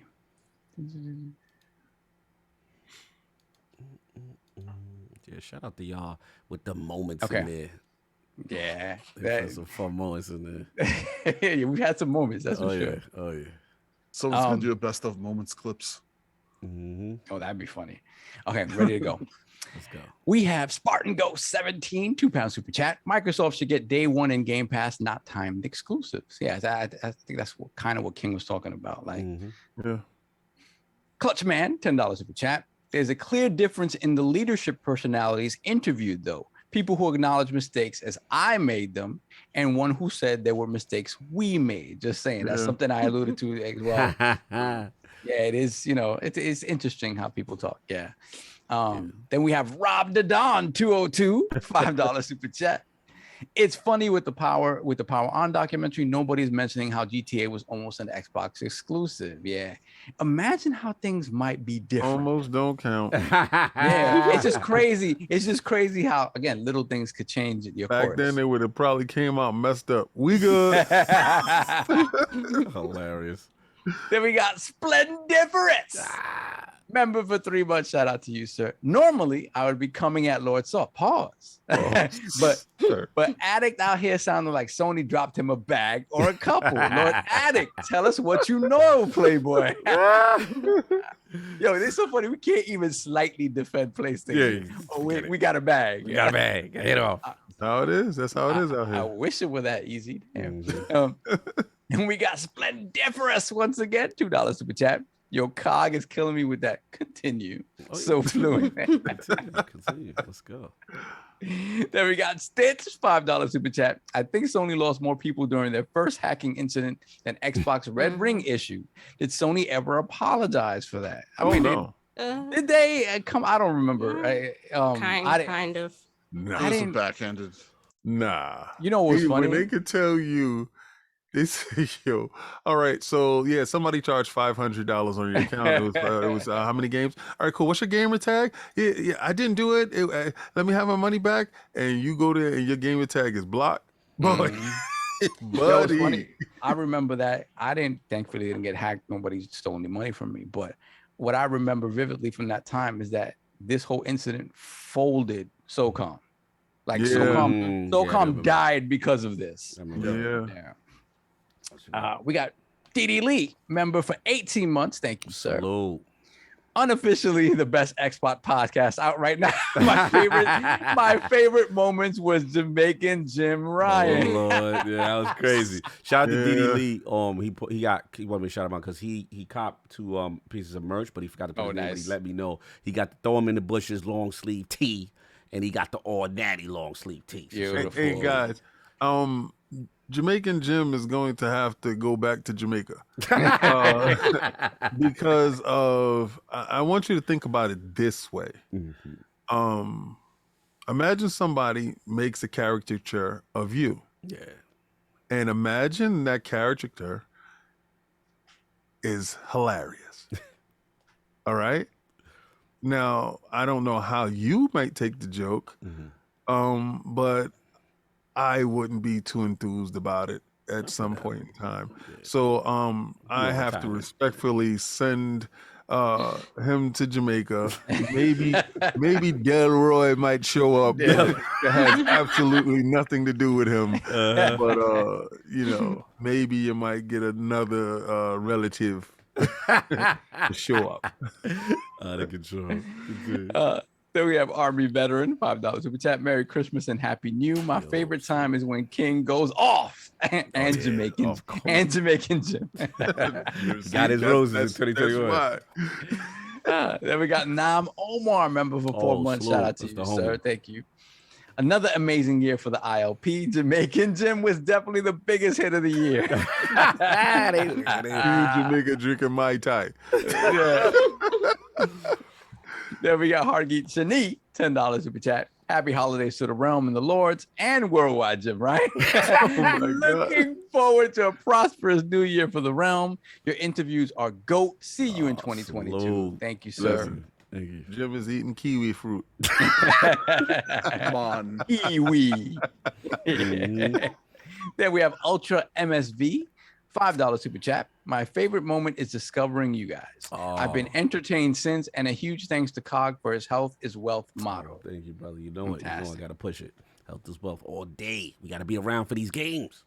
Right. I'd be dying right now. No, this is not the time. I come back as a zombie. Yeah. No. Too many good games. I need to be around. Continue. Gotta get that Forza.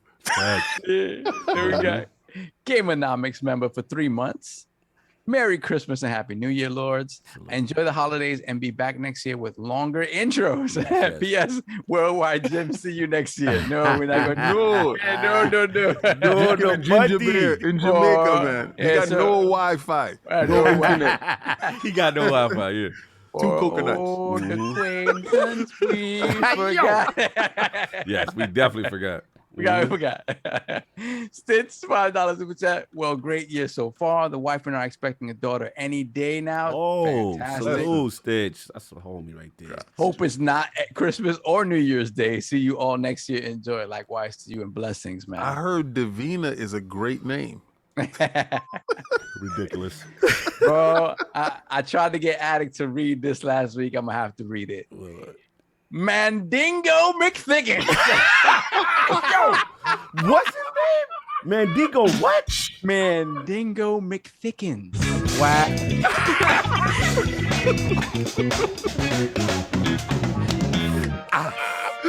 McThickens? Yeah. Wow. Yo, it's I know funny how he ain't Addict, doing it. I know how Addict tried to dodge this. That was so funny. $5 super chat. You guys are appreciated. Keep up the excellent work. You guys are the perfect storm. Thank you, Salute. sir. Mandingo The most epic name McThickens. ever. Wow. Ridiculous. Then we got OG, it's Baby Jesus. Oh, that's my guy. Super Yeah, I chat. like that. This is my first year kicking it with the ILP, and I can't wait to see what's next in 2022. Merry Christmas and Happy New Year, everybody. Same to you, sir. Much appreciated. No doubt, no doubt. Then we have Sober King, £2 and 50 pence super chat. Happy holidays, Lords. Respect to you all and Addict. Oh, wow. He hates that. He hates that. He's some solid.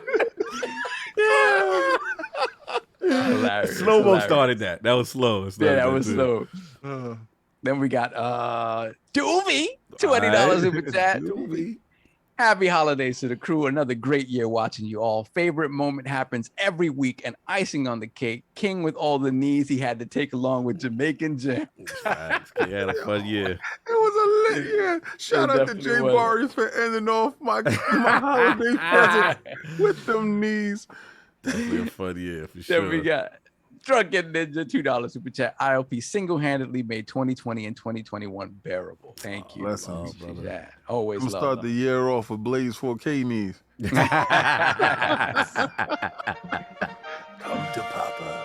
Then we got Flame once again, $5 super chat. You rang, April. Love y'all too, though. Thanks for giving me a new purpose on life here on LogNet, and don't ever change this podcast. No doubt. I That's can the promise instigator. you that. Yeah, it's the instigator. Thank you. Hey, look, you know he All the right. instigator. For sure. Hold on, let me roll back because we got a couple of more. Okay, we got JD Gamer. Slow. $50 super chat. Thank you so Blessings. much, bro. Happy holidays and Merry Christmas, Lords. Keep being you. Salute, Thank JD. you. He been holding us down. But Then we got Lord Metroid, $2 super chat. ILP moment. King thinking Skyward Sword is good. Like that. King is not amused. what's your Metroid doing in the bushes? Always with the Metroid slander. That's what it is. They got that little beef with them two. There ain't no beef. His game don't sit at the table. Ridiculous. It's fine. Metroid's great. Thank you. Yes, we like Metroid. Then we got The Last of Us. Splendiferous, $2 super chat. 2021 update. Retired Jim Ryan now on PS5 Game Pass. Wow. Wow. Okay. Then we got Doovie, once again, member for 13 months. 13 months is easy to be a member with all the savings from having Game Pass. Sound like a commercial. This is true. That's like a what's up. commercial. Because he saves money on Game Pass, he's able to super He's chat. able to super I chat. appreciate That's that. right. Yo, me and you Dude. can play. Me and you can play Mortal Kombat 11 that just came out. It just came out. It's an awesome 3 game. years later. Uh-huh. Then we got Black Ronin, member for 8 months. Thank you, sir. Shout out to the Realm and Lords. Your show is awesome, and I can't wait to see what you all bring in 2022. No doubt. Fun year. Then we got Don Otaku, $5 super chat. My ILP moment is when the Lords had a taste of the Crystal D. Whoa, Yeah. whoa. Let that Crystal D reign on the realm into the new year. Nah, ain't nobody having a taste of the Christian D, fam. You going left.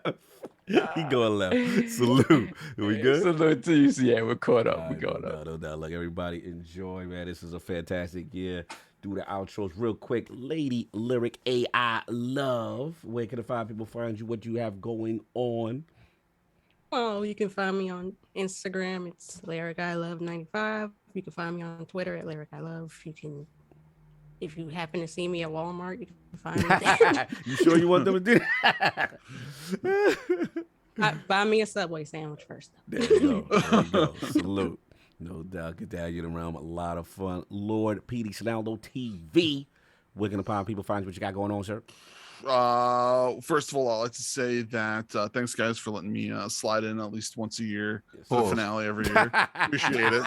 Wow. You know. Slide, let you slide. So I don't know who let you slide in, but it ain't me. God. So Savage. So I throw that out there. Thanks, my friends. Love. We got a lot of cool things coming up for the podcast for you guys coming up next year. I got a bunch of videos actually in the pipe for us to be edited and brought out. So You got a lot of pause-worthy stuff, man. dude, I'm a busy man. Got a lot of videos in the pipe. Come on, man. Wow. Savage. And on that note, Snalydo on everything, and I'm on Twitch 5 days a week from 3 to 11 every single day. Shout So out if to you need me, I am there. Shout out to PD. See you soon. We got stuff cooking. You already know. Cannot wait. No doubt. Lord Sov. Where can the people find you? What you got going on? No doubt. Big shout out to April and to Pete and to Fonz for coming through. You can find me chilling. I am next week. I will be back in the motherland. Where you going back to chilling PR? out. Eat up, you know, for the holidays. You know how they go. A comer pastel, a comer lechon, arroz con That's right, gandules. that's Woo, right. baby, we gonna do our thing. I So, got some pasteles right now. I'm about to eat. oh yes. It's that time. It is that time of year. Of course, come on now. Yeah, you know how it goes. So big shout out to everybody again. Enjoy your holidays. Happy and safe New Year to everyone. Love y'all. See you on the other side. You already know. And of course, the king. Where can the people find you? What you got going on, sir? You can find me on Twitter being a troll. Having time. A provocateur, sir. He told you. Remember he told Jason Schreier to his face. I'm I'm a provocateur. You know why? Because I gotta respect the fact that he is a journalist. Like Yes, sir. you went to school and you've done this thing here. I can't sit up here and act like I'm going to do investigative journalism. No, absolutely not. I'm here to stir the pot, baby. Yeah. you know the great thing is that Jason understands that because he himself is a bit of he knows He got a little provocative. he knows what he does. I love all the Jason. stuff that he's about. I love all the stuff that he's about. But you can find me on Twitter being a troll. You can find me watching fights and actually putting my feet up for the next 2 weeks. Actually, Well-deserved rest. getting a little bit of rest on Sunday because if y'all don't know, I'm up 24 hours when I do this show. Yeah, he be So up. after this, I'm eating Crash down out. dead. Yeah, crash out. But guys, I do appreciate everything. See y'all next year, 2022. It'll be fantastic. You guys have a happy solstice. 21st, celebrate, give gifts, give kisses, love and hug. But most of all, reflect and be thankful because a lot of people didn't wake up today. Yeah. So I don't care what circumstances you got breath and you can change those circumstances. So always be thankful for just waking up. Factual. Be appreciative, no doubt. So I'll get the super chat, a couple more flew in, then we roll out. We got Dragonheart Yobi, $5 super chat. King is the PS5 considered the Roach Motel as well since it has that generator inside. It's nice and warm for them. Put a fire next to the Barbie. Ridiculous. Glizzies is such a place. Wow. Pause. Moving on. Grilled glizzies. Crazy. The comments you were saying about my outro? Yeah, he wild. He wild. Crazy. You cooking glizzies on the face. Come on, Saul. Don't be resonating on it. Let's go. There we go. You know what it is? That's young boy terminology. Yeah, that I I find funny. I find really hilarious. The though. glizzies. Yeah. Know what it is? Continue. Glizzy on your PlayStation 5. Out of control. Then we got Argy to the $5 super chat on the Lords coming up to Boston for PAX East next year. Factual. Love Yes, to sir. We meet will up and be hang out with the outside. Lords. The Yes, Lords sir. will be there. outside. We will be there. Boston. in the building. Pull Yes, up. sir. Mhm. Then we got Suicide Kings $5 super chat. With no disrespect to anyone else, thank you, ILP, for the finest and most entertaining podcast in the gaming business. Continued success. Thank you, sir. It's all because of people like you. Then we have Splendiferous Whoa. $5 super chat. Lord Saab hasn't been wilding out lately, so this holiday I think you've earned your gravy for your meat. Wow. Whoa. What is going on? Whoa. He got more for you. He got This more for you. Christmas, so don't eat too fast and choke, Playboy. Oh my God!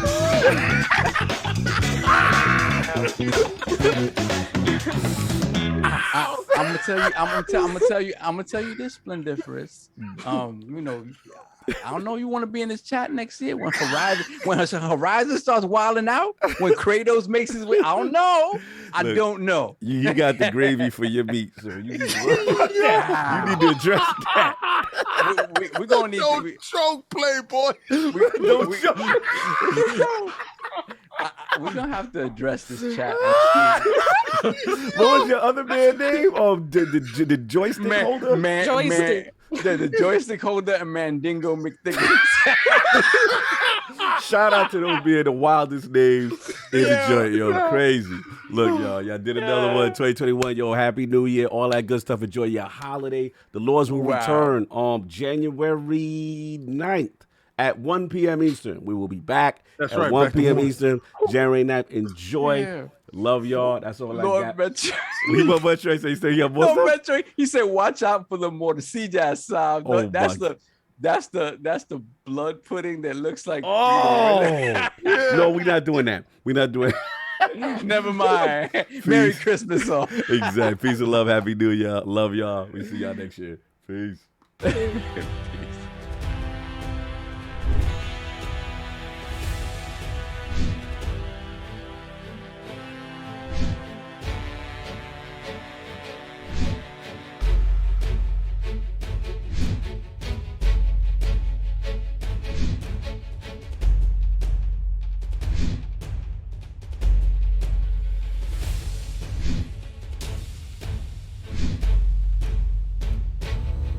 you